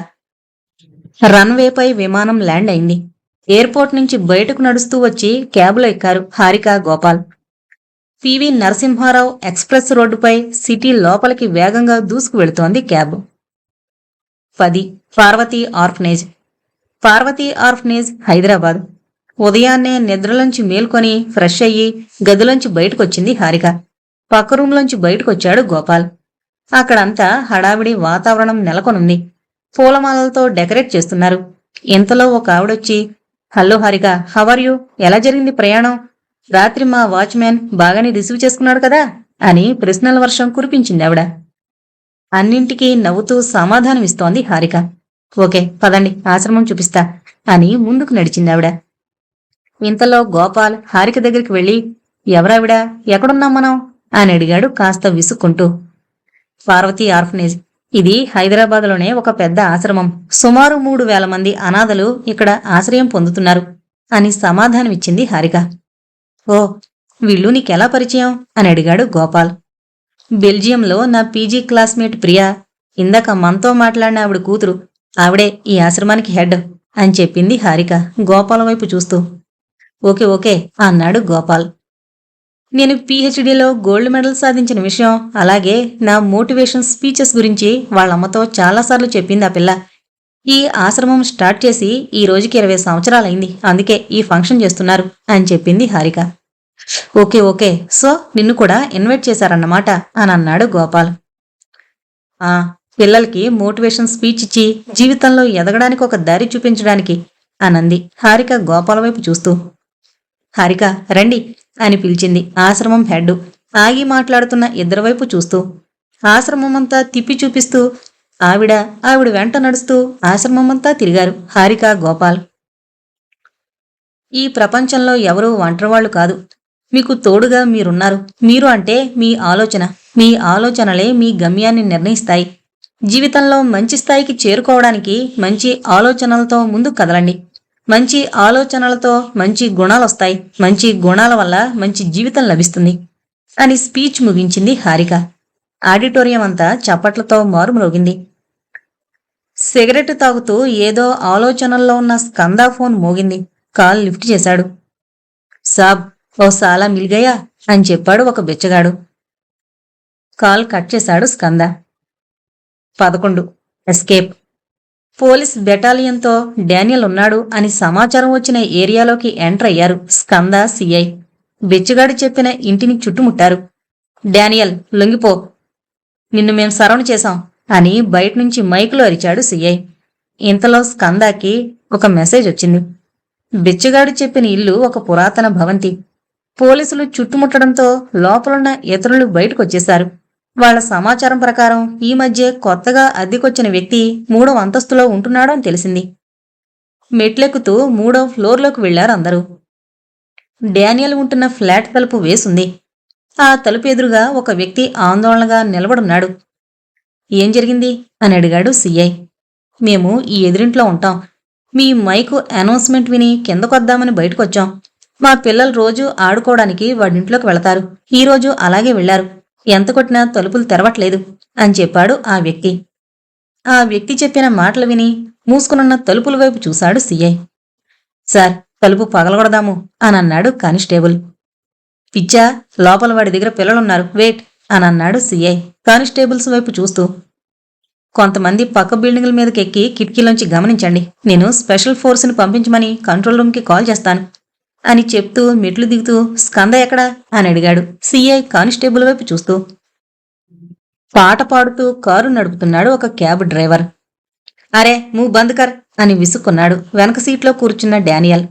సారీ సాబ్ అంటూ పాట ఆపి, సాబ్ రైల్వే స్టేషన్ వచ్చింది అని చెప్పాడు డ్రైవర్. క్యాబ్లోంచి కిందకి దిగి నెత్తికి క్యాబ్ పెట్టుకుని రైల్వే స్టేషన్లోకి నడిచాడు డానియల్. ప్లాట్ఫారం మీద ఆగున్న ట్రైన్ ఎక్కేసి సీట్లో కూర్చున్నాడు. స్పెషల్ టీం బిల్డింగ్ చుట్టుముట్టింది. బాల్కనీలోంచి కొందరు, కిటికీలు బద్దలు కొట్టుకుని కొందరు, తలుపులు బద్దలు కొట్టి కొందరు ఒకేసారి లోపలికి వెళ్లాలి అని నిర్ణయించుకున్నారు. 1, 2, 3 అని అందరూ ఒకేసారి లోపలకు దూసుకు వెళ్లారు. లోపల 3 చిన్నపిల్లలు కట్టేసున్నారు. అన్ని రూమ్లు గాలించారు, కానీ డానియల్ కనిపించలేదు. అందరూ సిఐ మొహం చూశారు. సిఐ కాస్త పక్కకొచ్చి స్కందాకి కాల్ చేశాడు, కానీ ఫోన్ స్విచ్ ఆఫ్ వచ్చింది. బయట వర్షం మొదలైంది. ట్రైన్ కిటికీలోంచి బయటకు చూస్తూ సీటు కానుకుని కాస్త రిలాక్స్ అవుతూ జేబులోంచి సిగరెట్ బయటకు తీశాడు డానియల్. నోట్లో సిగరెట్ పెట్టుకుని మరో జేబులో లైటర్ కోసం వెతికాడు, కానీ దొరకలేదు. ఇంతలో పక్కనుంచి లైటర్తో సిగరెట్ వెలిగించాడు పక్కనున్న వ్యక్తి. ఒక్కసారి ఉలిక్కిపడి ఆ వ్యక్తి వైపు చూసి మళ్లీ కాస్త రిలాక్స్ అయ్యి నోట్లోంచి సిగరెట్ బయటికి తీసి థ్యాంక్స్ అని చెప్పాడు డానియల్.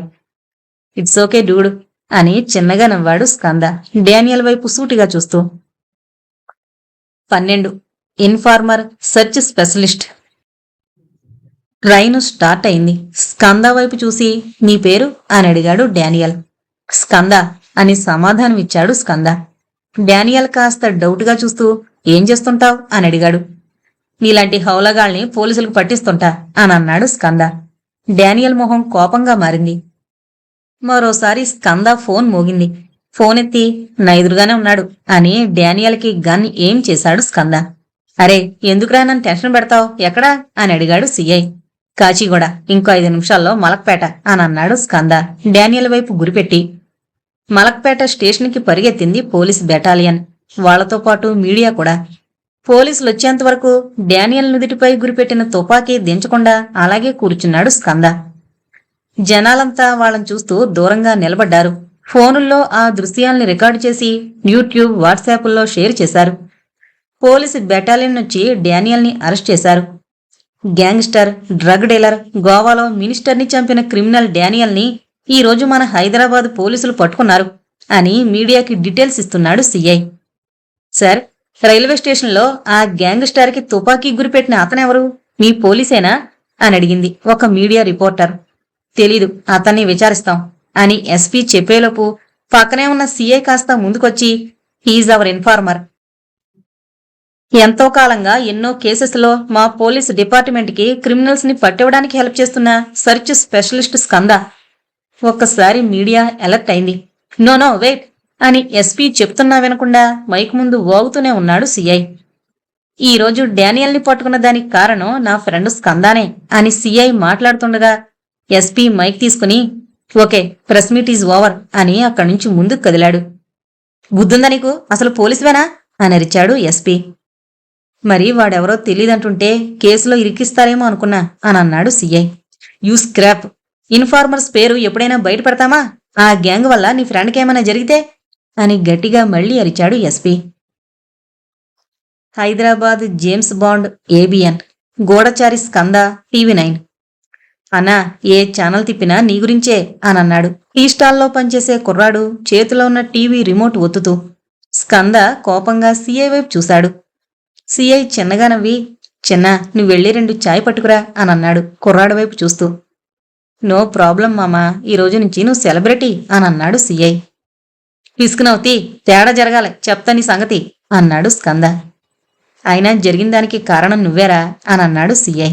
నేనా అని అడిగాడు స్కంద సడన్ గా సిఐ మొహం వైపు తిరిగి. లేకపోతే వాణ్ణి ఆ రైల్వే స్టేషన్లో ఎందుకు పట్టుకున్నావు? అవునరా, వాడు అక్కడ ఉన్నాడని నీకెలా తెలిసింది అని అడిగాడు సిఐ. మనం బిల్డింగ్ ని చుట్టుముడుతున్నప్పుడే వాడు వెనక నుంచి ఎస్కేప్ అయ్యాడు. ఒక క్యాబ్ ఎక్కి స్టేషన్కి వెళ్ళాడు. వాడెక్కిన క్యాబ్ డ్రైవర్ కూడా నా ఇన్ఫార్మరే అని అన్నాడు స్కంద కుర్రాడు తెచ్చిన ఒక టీ గ్లాస్ తీసుకుంటూ. వారిని ప్రైవేట్ ఇంటెలిజెన్స్ డిపార్ట్మెంట్ నేను నడుపుతున్నావురా అని ఆశ్చర్యపోయాడు సిఐ. మరి మాకెందుకు చెప్పలేదు అని తిరిగి ప్రశ్నించాడు. మీరు పుయ్యి పుయ్యి అని సైరన్లు వేసుకుని వచ్చేలోపు వాడు అక్కడి నుంచి కూడా తప్పించుకునేటోడు అని చాయ్ తాగాడు స్కంద. సాయంత్రం పబ్బుకు వెళ్లారు స్కంద, సిఐ. అక్కడ చాలా మంది స్కందాని చూసి గుర్తుపడుతున్నారు. స్కంద కాస్త ఇబ్బంది పడుతున్నాడు. నీ అబ్బా, నీ వల్లేరు ఇదంతా అని అన్నాడు స్కంద. ఓవర్ నైట్ నిన్ను సెలబ్రిటీని చేశాను బాబు, జీవితాంతం నువ్వు నా ఫోటోకి దండేసి దండం పెట్టుకోవాలి అని అన్నాడు సిఐ ఎదురుగా ఉన్న బీరు తాగుతూ. నూకినావులే పట్టు అని అటు ఇటు చూస్తున్న స్కంద కళ్ళకి ఒక అందమైన అమ్మాయి డ్యాన్స్ ఫ్లోర్ పై డ్యాన్స్ చేయడం కనిపించింది. ట్రిమ్డ్ హెయిర్ స్టైల్తో మెడపై చెయ్యిపై టాటూస్ వేసుకుని స్లీవ్లెస్ టీషర్టు జీన్స్ ప్యాంటు వేసుకుని ఒళ్లంతా మైమరిచిపోయి డ్యాన్స్ చేస్తుంది ఆ అమ్మాయి. కళ్ళు తిప్పుకోలేక ఆ అమ్మాయినే చూస్తున్నాడు స్కంద. హఠాత్తుగా ఆ అమ్మాయి కూడా స్కంద వైపు చూసింది. స్కంద వెంటనే తన మొహాన్ని పక్కకు తిప్పుకున్నాడు. సిఐ వైపు చూసి వెళ్ళిపోదామా అని అడిగాడు. ఎందుకురా అని అన్నాడు పబ్బు వాతావరణం ఎంజాయ్ చేస్తూ. ఒక చెయ్యొచ్చి స్కంద భుజంపై పడింది. వెనక్కి తిరిగి చూశాడు. డ్యాన్స్ ఫ్లోర్ పై మైమరిచిపోయి డ్యాన్స్ చేస్తున్న అమ్మాయి స్కంద కళ్ళలోకి సూటిగా చూస్తూ హాయ్ అని పలకరించింది. 13. సోఫియా. ఏం మాట్లాడాలో మొహమాట పడుతూ సిఐ వైపు చూశాడు స్కంద. చిన్నగా నవ్వుతూ వెటకారంగా తల తిప్పుతూ బీర్ బాటిల్ చేతిలో పట్టుకుని పక్కకు వెళ్లిపోయాడు సిఐ. కాస్త టెన్షన్ పడుతూ హాయ్ అని తిరిగి చెప్పాడు స్కంద. డాన్స్ అని స్కందాకి చెయ్యి ఇచ్చింది. ఇద్దరూ కలిసి డ్యాన్స్ ఫ్లోర్ మీదకు వెళ్లి డ్యాన్స్ చేశారు. టీవీలో ఎఫ్బీలో చూశాను, హైదరాబాద్ జేమ్స్ బాండ్ అని చిన్నగా నవ్వుకుంది ఆ అమ్మాయి. ఇంతకీ మీ పేరు అని అడిగాడు స్కంద. సోఫియా అని చెప్పింది స్కంద కళ్ళలోకి సూటిగా చూస్తూ. ఒక అమ్మాయి ఇలా తనంతట తానే వచ్చి మాట్లాడితే మీరు తప్పుగా అనుకుంటారా అని అడిగింది సోఫియా. ఏమో నాకు తెలీదు, అంటే నేనెప్పుడూ అమ్మాయిలతో మాట్లాడలేదు అని చెప్పాడు స్కంద. ఓ సో కూల్ అనంటూ తన ఎదురుగా ఉన్న బీరు తాగింది సోనియా. మీరేం చేస్తుంటారు అని అడిగాడు స్కంద. మనం ఏమైనా పెళ్లి చూపుల్లో కూర్చున్నామా, అంత ఫార్మల్గా మాట్లాడుతున్నావు అని అడిగింది సోఫియా. చిన్నగా నవ్వుకుని కాస్త పక్కకు చూశాడు స్కంద. దూరంగా కూర్చుని స్కంద వైపే చూస్తోంది హారిక. స్కంద చూసేసరికి హారిక కళ్ళు పక్కకు తిప్పుకుంది. కాస్త డౌట్గా చూసి మళ్లీ సోఫియా వైపు చూశాడు స్కంద. ఇంకా అని అడిగింది సోఫియా. చెప్పాలి అని అన్నాడు స్కంద. నువ్వు చాలా హ్యాండ్సమ్ అని బీరు మరోసారి సిప్పి వేసింది. బాగా ఎక్కినట్టుంది అని చిన్నగా నవ్వుకుని మళ్లీ కళ్ళు పక్కకు తిప్పి చూశాడు స్కంద. హారిక స్కంద వైపే చూస్తోంది. స్కంద చూసేసరికి మళ్లీ మొహం పక్కకు తిప్పుకుంది. ఎక్కిందా? హలో, అంత లేదు, నా స్టామినా చాలా ఎక్కువ, నువ్వు నిజంగా హ్యాండ్సమ్ అనంది సోఫియా. థ్యాంక్ యూ అని మళ్లీ కళ్ళని పక్కకు తిప్పి చూశాడు స్కంద. హారిక కనిపించలేదు. చుట్టూ చూశాడు, ఎక్కడా లేదు.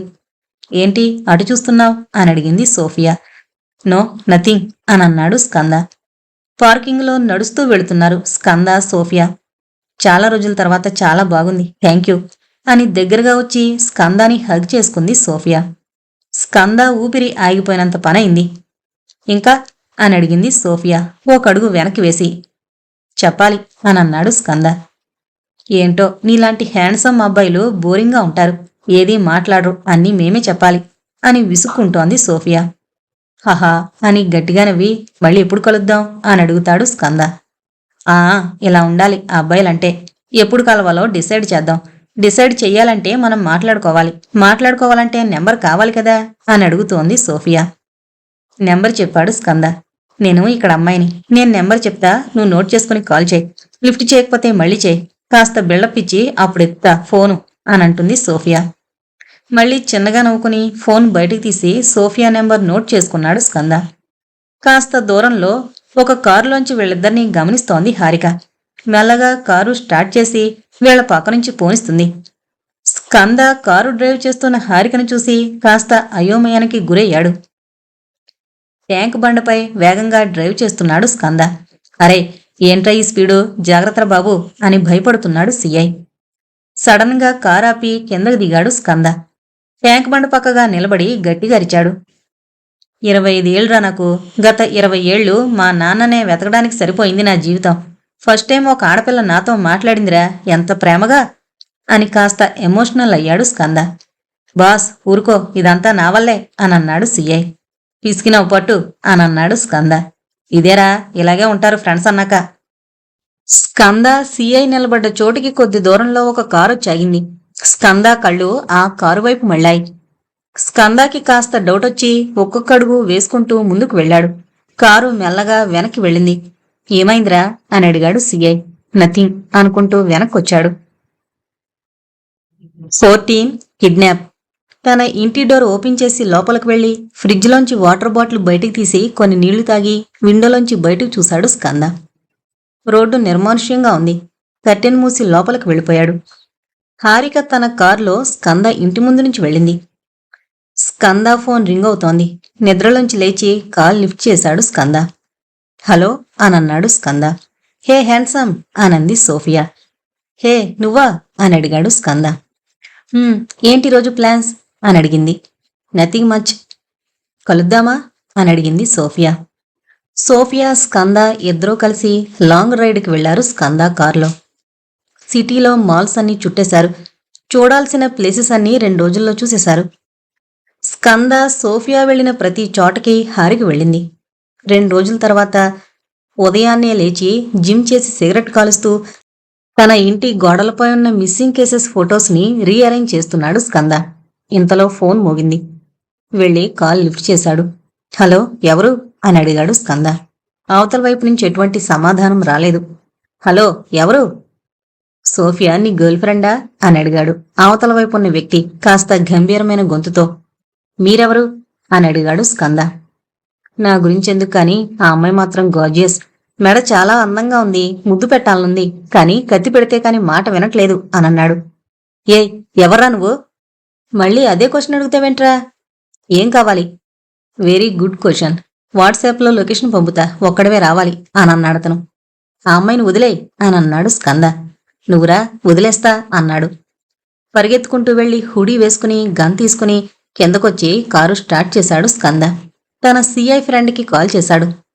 సోఫియాని కిడ్నాప్ చేశారు, డిపార్ట్మెంట్లో చెప్పకు, బట్ నా ఫోన్కొచ్చే కాల్స్ని ట్రేస్ చేయి అనన్నాడు స్కంద కారు డ్రైవ్ చేస్తూ.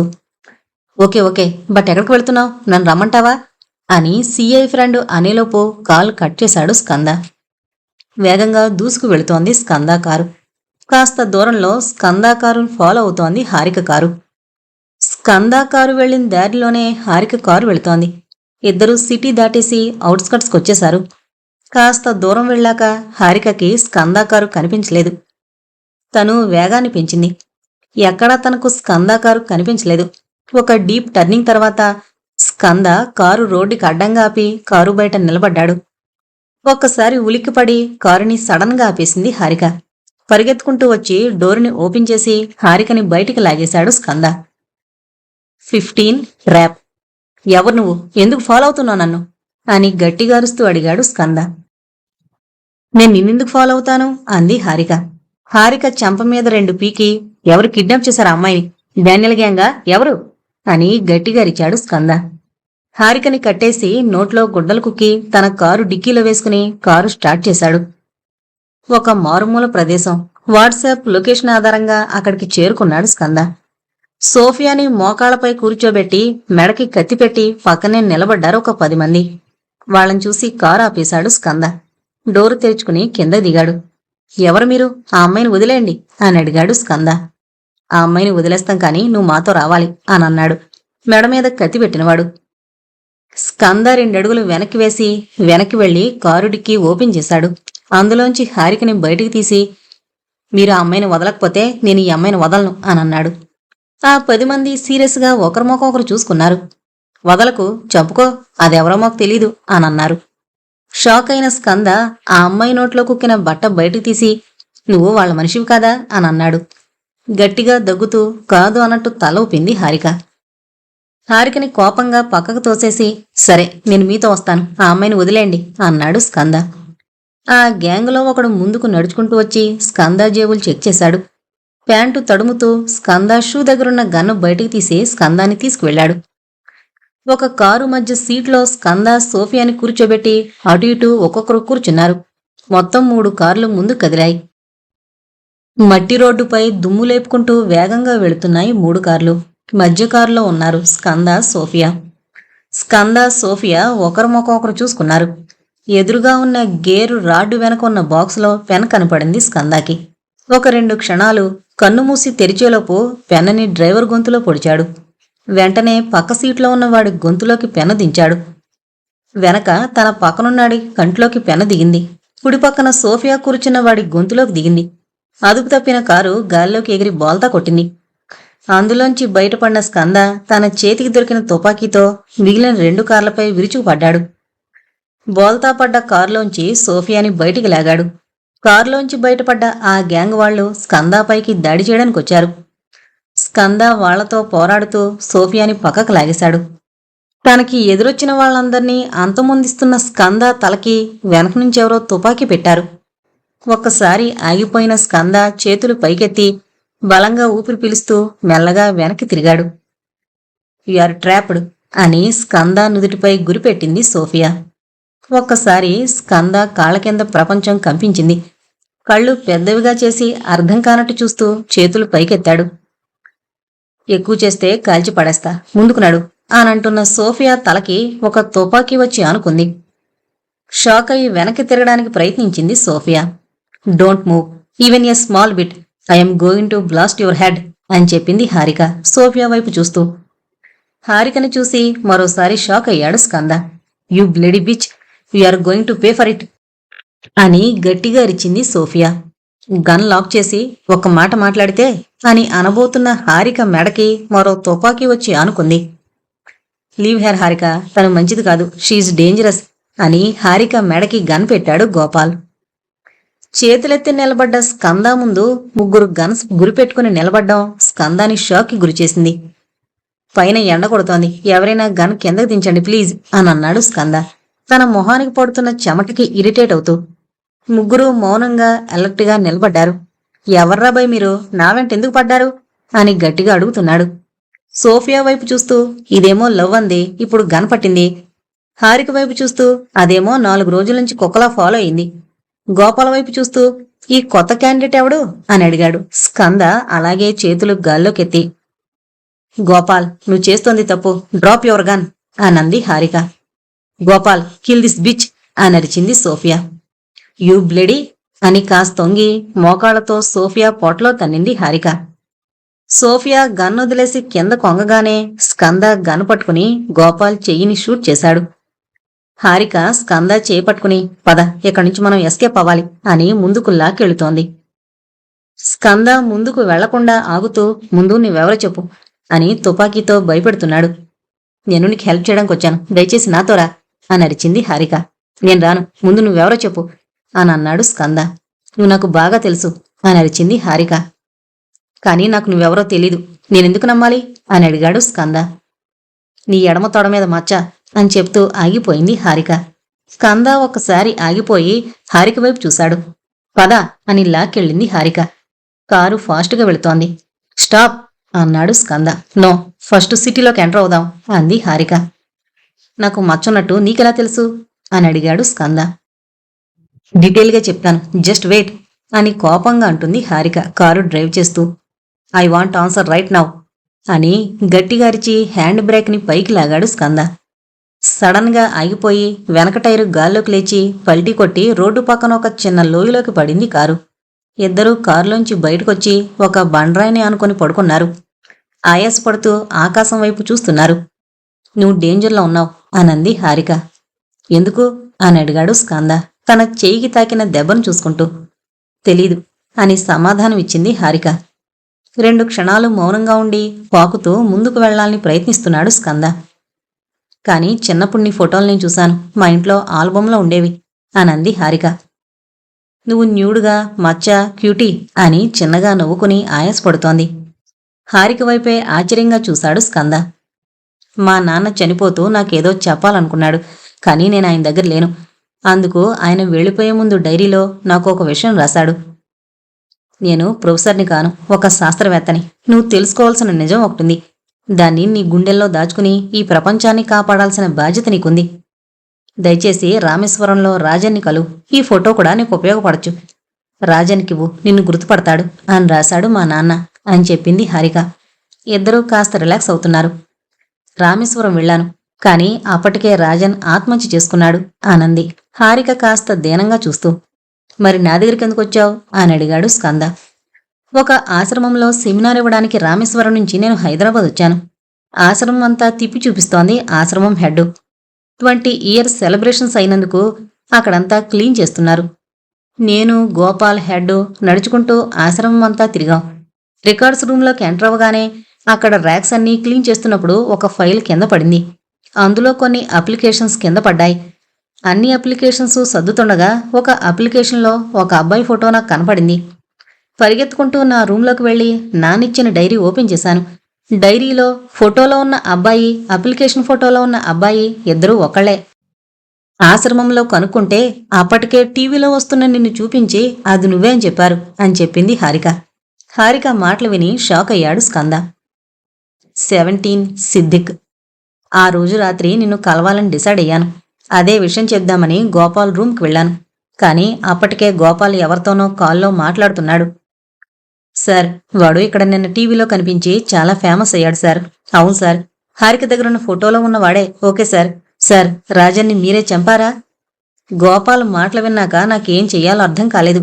అక్కడే గట్టిగా అడుగుదాం అనుకున్నా, కానీ నాకిక్కడ తోడెవరూ లేరు. భయపడ్డాను అని చెప్పింది హారిక. అందుకే నిన్ను కలుసుకోవడానికి వచ్చాను, ఫాలో అయ్యాను. నీతో మాట్లాడదాం అని ప్రయత్నించాను, కానీ నీతో ఎప్పుడూ ఎవరో ఒకరు ఉంటున్నారు. ట్రాప్ అయ్యావనిపించింది అని అంది హారిక. ఇప్పుడు ఆ ఫోటో ఎక్కడుంది అని అడిగాడు స్కంద. తన జర్కిన్ లోపల చేపెట్టి ఫోటో బయటకు తీసింది హారిక. మెల్లగా తన చేతుల్లోకి తీసుకుని ఫోటో చూశాడు స్కంద. నవ్వుతూ నిలబడ్డ తండ్రి కొడుకులున్నారు అందులో. స్కంద కళ్ళల్లో నీళ్లు తిరుగుతున్నాయి. హారిక వైపు చూసి, మా నాన్నే కదా అని ఏడుస్తూ అడుగుతున్నాడు స్కంద. హారిక స్కంద భుజంపై చేయి వేసింది. కళ్ళలోంచి కారుతున్న నీరు తుడుచుకుంటూ, 20 ఏళ్ల నుంచి వెతుకుతున్నా పిచ్చోళ్ల అని బాధపడుతున్నాడు స్కంద. ఇంతలో స్కంద తలకి వెనక నుంచి మళ్లీ ఒక తుపాకీ వచ్చి ఆనుకుంది. వెనక నిలబడ్డాడు గోపాల్. కింద కూర్చున్న ఇద్దరిని గన్స్తో చుట్టుముట్టారు ఒక 10 మంది. అందర్నీ దాటుకుంటూ ముందుకొచ్చిన సోఫియా హారికా పొట్లో బలంగా తన్నింది. పైకి లేవబోయిన స్కందాని పట్టుకున్నారు 4. ఒకడొచ్చి స్కంద చేయికి ఇంజెక్షన్ ఇచ్చాడు. స్కంద చూపు మసకబారింది. మెల్లగా మత్తులోకి జారుకొని కింద పడిపోయాడు. ఒక తండ్రి అందమైన పెయింటింగ్ వేస్తున్నాడు. ఒక అడవి మధ్యలో శివలింగం. డోంట్ వర్రీ కన్నా, did you like it?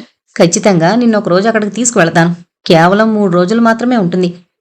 Next year plan చేద్దాం అని అంటున్నాడు. స్కంద కళ్ళు తెరిచాడు. ఉలిక్కిపడి పైకి లేచాడు. తన శరీరం ఊగుతున్నట్టు అనిపించింది. కళ్ళు నులుముకుని చుట్టూ చూశాడు. తను ఒక గదిలో అతనొక్కడే ఉన్నాడు. లేచి నిలబడి చుట్టూ చూశాడు. ఇంకా కాస్త మత్తులో ఉన్నాడు. తల పట్టుకుని నడుస్తున్నాడు.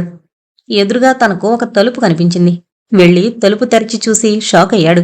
ఎదురుగా సముద్రం. ఆ గదిలోంచి బయటకు అడుగు పెట్టాడు. తల పైకెత్తి చూశాడు. అప్పుడు స్కందాకు అర్థమైంది అతను ఒక ఫెర్రీలో నడి సముద్రంలో ఉన్నాడని. ఫెర్రీ బాల్కనీలో నిలబడున్నాడు స్కంద. ఎడం పక్కకి తిరిగి చూశాడు. బ్లాక్ సూట్ వేసుకున్న ఒక నీగ్రో దిస్వే అని కుడి చేయి చూపించాడు. అతని వెంట నడుస్తూ ముందుకు వెళ్ళాడు స్కంద. ఒక గదిని దాటుకుంటూ ఒక పెద్ద హాల్లోకి ఎంటర్ అయ్యాడు. బ్లాక్ సూట్ వేసుకుని చాలామంది సెక్యూరిటీ వాళ్ళున్నారు. కుడివైపు హారిక కట్టేసింది. పక్కనే సోఫియా నిలబడుంది. ఆ పక్కనే గోపాలున్నాడు.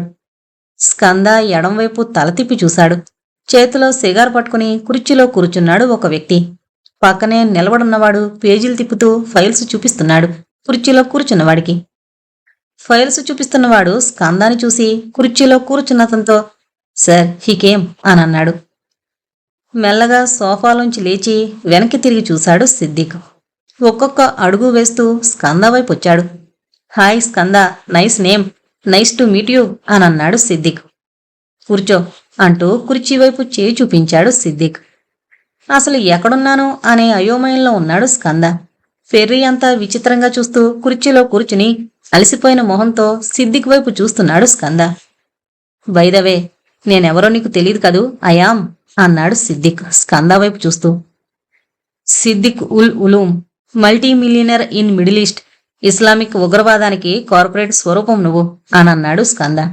Not bad, haha. పోలీస్ డిపార్ట్మెంట్తో లింక్స్ ఉన్నాయి కదా, అది కాక సెర్చ్ స్పెషలిస్టు, రీసెర్చ్ చేసే ఉంటావు అని చిన్నగా నవ్వుకున్నాడు. సర్వెంట్ 2 గ్లాసుల్లో జ్యూస్ తెచ్చిపెట్టింది. తీసుకో, చాలా అలసిపోయావు అని అన్నాడు సిద్దిక్.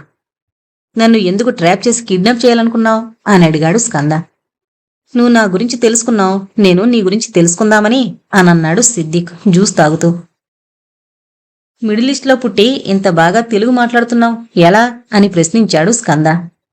మీ నాన్నే నేర్పించాడు అని సమాధానమిచ్చాడు సిద్దిక్. సిద్దిక్ మాటలు విని ఆశ్చర్యంగా చూశాడు స్కంద. మొదట నాకు క్వశ్చన్ చెప్పు, నువ్వు సెర్చ్ స్పెషలిస్ట్ అంట కదా, నా కోసం ఒకరిని వెతికి పెడతావా అని అడిగాడు సిద్దిక్. ఎవరిని అని అడిగాడు స్కంద. మీ నాన్నని అని అన్నాడు సిద్దిక్.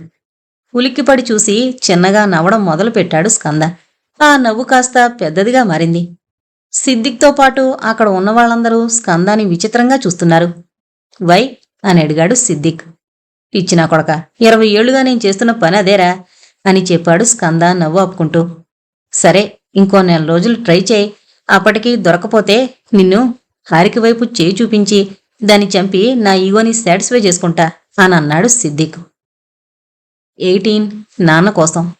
పిచ్చా నీకు, మేమేం చేశాం బే అని అన్నాడు స్కంద. వెళ్ళి మీ బాబుని అడుగు, చెప్తాడు ఏం చేశాడో. 3 కుక్కల్ని పెంచాను నేను. 1 నీ బాబు, 2 దాని బాబు, 3 రామేశ్వరంలో చచ్చిన రాజన్ గాడు. వెతికా గోపాల్తో ట్రాప్ చేయించి ఆల్మోస్ట్ పట్టుకునే లోపల చచ్చాడు దాని బాబు. చచ్చేటప్పుడు కూడా నిజం చెప్పలేదు ఆ రాజన్ గాడు. దారులన్నీ మూసుకుపోయి అనుకున్నా, కానీ ఆశ్రమంలో దొరికిన photo made me back again. Thank you Gopal. ఈ ప్రపంచంలో ఎక్కడ దాక్కున్నా బయటకు లాక్కొచ్చి చంపుతావాణ్ణి. వాడు నాకు కావాలి.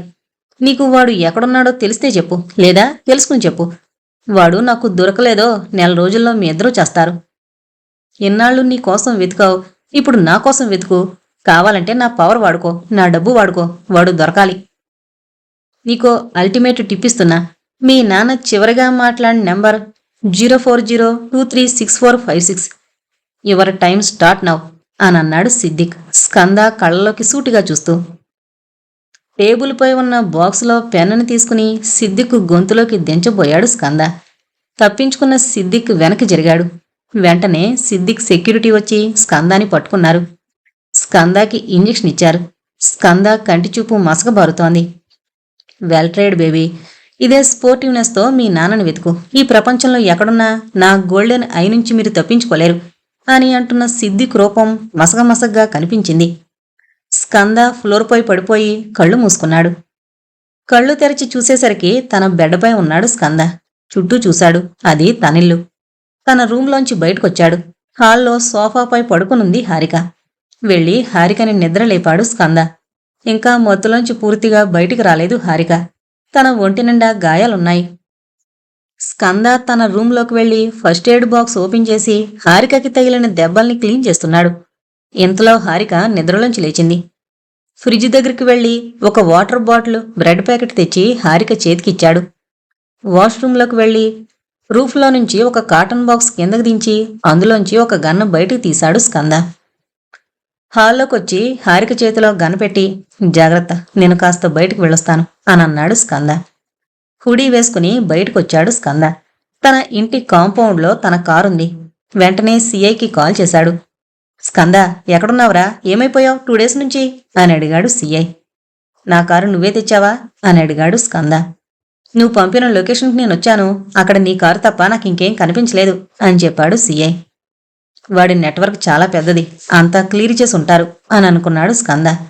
ఏం జరిగింది, ఎవరి నెట్వర్క్ అని అడిగాడు సిఐ. డీటెయిల్గా చెప్పే టైం లేదు, నాకు ఒక పని చేసి పెట్టు అని అడిగాడు స్కంద. ఏంటి? 1997లో 040236456 ఈ నెంబరు ఎవరు వాడారో నాకు డీటెయిల్స్ కావాలి అని అడిగాడు స్కంద. ఏంటి, ఇప్పుడెలా పాసిబుల్ రా ఇది అయినా అసలు ఎందుకు అని అడిగాడు సిఐ. బిఎస్ఎన్ఎల్ ఆఫీసులో ట్రై చేయి, ఖచ్చితంగా వాళ్ళ దగ్గర రికార్డు ఉంటుంది అనన్నాడు స్కంద. అలా కాదు స్కంద, అసలు ఏం జరిగింది అని సిఐ అడుగుతుండగానే స్కంద కాల్ కట్ చేశాడు. తెలీదు స్కంద, నిన్ను ఎవరో మా వాలంటీర్ ఏదో థియేటర్లో దొరికితే తీసుకొచ్చినట్లు నాకు ఐడియా ఉంది అని సమాధానమిచ్చింది ఆశ్రమం హెడ్. నా చిన్న వయసులో నాకు సంబంధించిన వాళ్ళు ఎవరైనా వచ్చేవాళ్ల మేడం అని మరోసారి అడిగాడు స్కంద. లేదు స్కంద, కానీ అప్పుడప్పుడు నీకోసం కొన్ని కొరియర్స్ వచ్చాయి. పండగలకి నీకోసం బట్టలు పంపేవారు అని చెప్పింది హెడ్. ఎక్కడి నుంచి మేడం అని అడిగాడు స్కంద. ఆ డీటెయిల్స్ అయితే మన దగ్గర లేవు అనంది హెడ్. నిరాశగా ఆశ్రమం నుంచి బయటకు నడిచాడు స్కంద. తన చిన్ననాటి జ్ఞాపకాల్ని గుర్తు చేసుకుంటూ వెళుతున్నాడు. బిఎస్ఎన్ఎల్లో తనకు తెలిసిన వాళ్లతో 1997లో ఆ నెంబరు ఎవరు వాడేవారో కనుక్కోవడానికి ప్రయత్నిస్తున్నాడు సిఐ. హైదరాబాదు రోడ్లపై స్కంద కారు వేగంగా వెళుతోంది. తన చిన్ననాటి జ్ఞాపకాలు తనని వెంటాడుతున్నాయి. సడన్ గా స్కంద కారు ఒకచోట ఆగింది.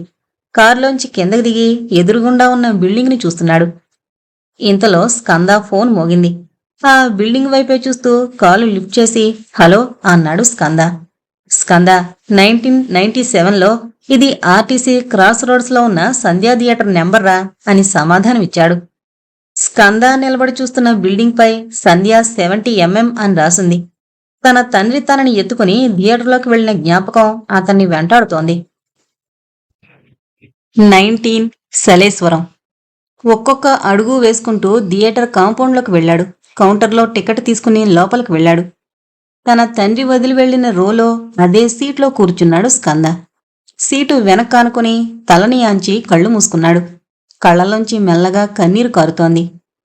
జీవితం విలువైంది, చక్కగా జీవించండి అని రాహుల్ ద్రావిడ్ థియేటర్ స్క్రీన్పై ధూమపాన నిషేధం గురించి చెప్తున్నాడు.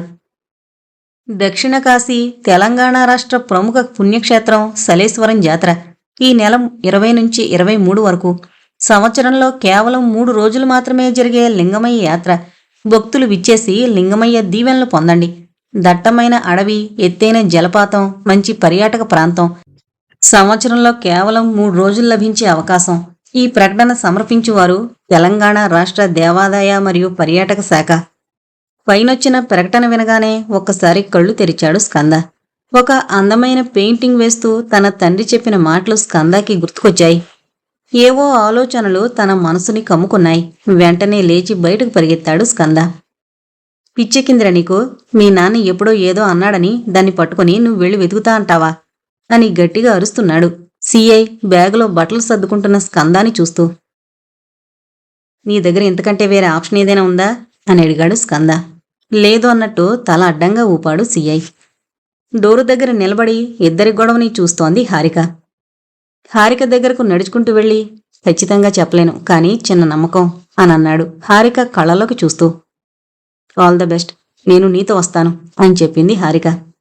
నువ్వు బెల్జియం వెళ్ళిపో అని అన్నాడు స్కంద. మా నాన్న కోసమే నేను ఇక్కడికొచ్చాను. ఆయన కాపాడమన్న దాన్ని కాపాడాల్సిన బాధ్యత నాకు ఉంది అనంది హారిక.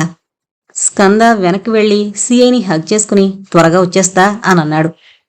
జాగ్రత్త, any help any time call me అని అన్నాడు సిఐ. ఒకరు తండ్రి కోసం, మరొకరు తండ్రి మాట కోసం కొండలు దాటి కోనలు దాటి దట్టమైన అరణ్యాల్లోకి వెళుతున్నారు. కారు వేగంగా దూసుకు వెళుతోంది. హైదరాబాద్ నుంచి సుమారు 200 కిలోమీటర్లు దాటి దట్టమైన నల్లమల్ల అడవుల్లోకి ప్రవేశించింది. ఒక చిన్న గూడెంలో ఆగింది కారు.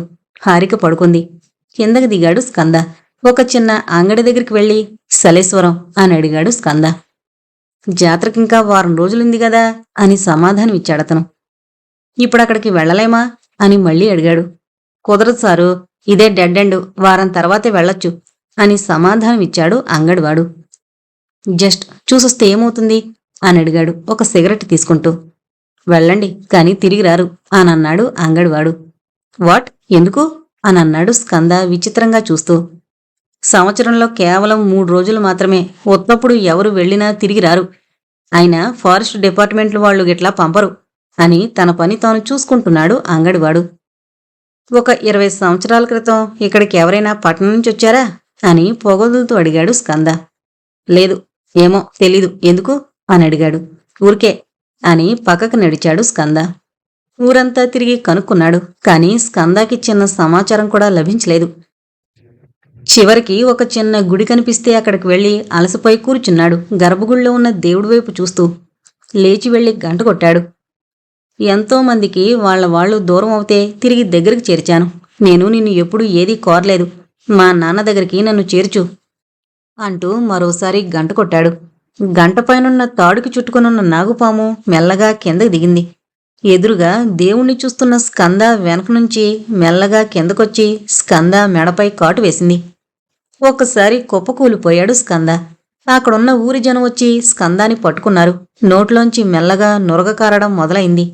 జనంలోంచి ఒక 20 సంవత్సరాల యువకుడు కూర్మయ్య ముందుకొచ్చి స్కంద నాడి పట్టుకుని చూశాడు.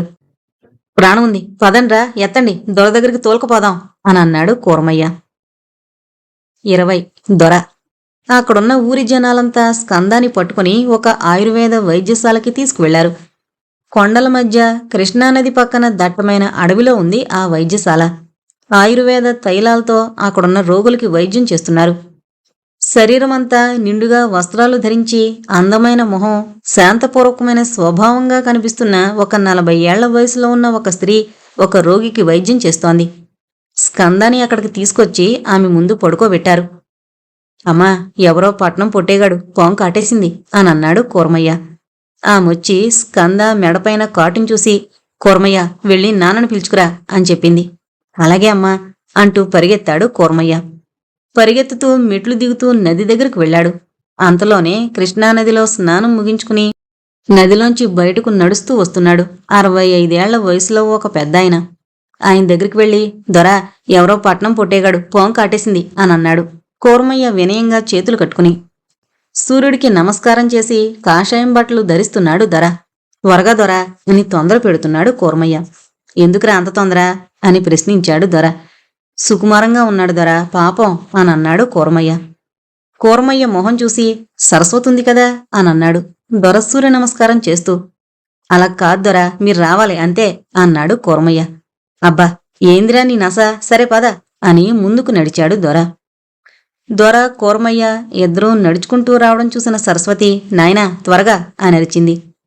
నిదానంగా నడుస్తూ వచ్చిన దొర కాటుపడ్డ చోటును చూసి అప్పటికే పసరు పోస్తున్న సరస్వతితో, నాడుందా అని అడిగాడు. ఉంది నాయనా అనంది సరస్వతి. మొదలు అందర్నీ పక్కకు తప్పుకోమను, కాస్త గాలాన్నివ్వండి అని అన్నాడు దొర. కూర్మయ్య అందర్నీ పక్కకి జరగమని చెప్పి, దొర, అమ్మోరు దగ్గరికి తోలుకుపోదామా అని అడిగాడు. అవసరం లేదు, పెద్ద ప్రమాదం కాదు అని చెప్పి తన బట్టల్ని పక్కనే ఉన్న తాడుపై ఆరేశాడు దొర. నాగుపాం దొర, చిన్న పిల్లోడు అని గులిగాడు కూర్మయ్య. అబ్బా, కోలుకుంటాళ్లేరా అంటూ లోపలికి నడుస్తున్న దొరకి ఒక్కసారి స్కంద మొహం కనిపించి ఆగిపోయాడు. 2 అడుగులు వెనక్కి వేసి స్కంద మొహం వైపు చూశాడు. తన కళ్ళు ఒక్కసారి ఆశ్చర్యంతో పెద్దవయ్యాయి. వణుకుతున్న తన అరచేయతో స్కంద నుదిటిపై చేయి పెట్టి వెంట్రుకలను పైకని స్కంద మొహాన్ని క్షుణ్ణంగా పరిశీలించాడు. కూర్మయ్య, ఎత్తండి, అమ్మవారి దగ్గరకు తీసుకువెళదాం అని గట్టిగా అరిచాడు దొర. దొర ఎందుకలా అన్నాడో అర్థం కాలేదు కూర్మయ్యకి. అందరూ కలిసి స్కందాన్ని పట్టుకుని లోపలికి తీసుకువెళుతున్నారు. అమ్మవారి ముందర చుట్టూ తమలపాకుల మధ్యనున్న ఒక పెద్ద రాయిపై పడుకోబెట్టారు. దొర దగ్గరుండి వైద్యం మొదలుపెట్టాడు. కూర్మయ్య మెల్లగా సరస్వతి దగ్గరికి వచ్చి, అమ్మగారు, ఆయన్నే వద్దన్నాడు, మళ్ళీ ఆయన్నే లోపలికి తోలుకొచ్చాడు. ఏందో దొర ఎప్పుడేం చేస్తాడో నాకు అర్థం కాదు అని గులుక్కుంటాడు కూర్మయ్య. సరస్వతి మొహంలో ఏదో తెలియని ఆందోళన మొదలైంది. కారులో నిద్రలేచిన హారిక కారు దిగి అటు ఇటు చూసింది. జీన్సు టీషర్టు వేసుకున్న హారిక డ్రెస్సింగ్ స్టైల్ని విచిత్రంగా చూస్తున్నారు ఊరి జనాలు. పక్కనే చిన్న కొట్టు దగ్గరికి వెళ్ళి, ఆ కారులో వచ్చిన వ్యక్తిని ఎక్కడైనా చూసారా అని అడిగింది హారిక. పక్కనే బీడీ తాగుతున్న ఒక ముసలి వ్యక్తి, ఎవడు, ఆ పట్నం పోరగాడా, పాము కాటేసింది బిడ్డ, దొరకాడికి తోలుకుపోయిండ్రు అని అన్నాడు. ఓ మై గాడ్, స్నేక్ అని టెన్షన్ పడుతోంది హారిక. ఎదురుగా నడుచుకుంటూ వస్తున్న కూర్మయ్యను చూసి, అరే కూర్మయ్య, ఈ బిడ్డని దొరకాడికి తోలుకుపో అని అరిచాడు ఆ వ్యక్తి. మీరు ఆ పట్నం పోరగాడి తాలూకా, రండమ్మా అని హారికని ఆశ్రమానికి తీసుకువెళ్లాడు కూర్మయ్య.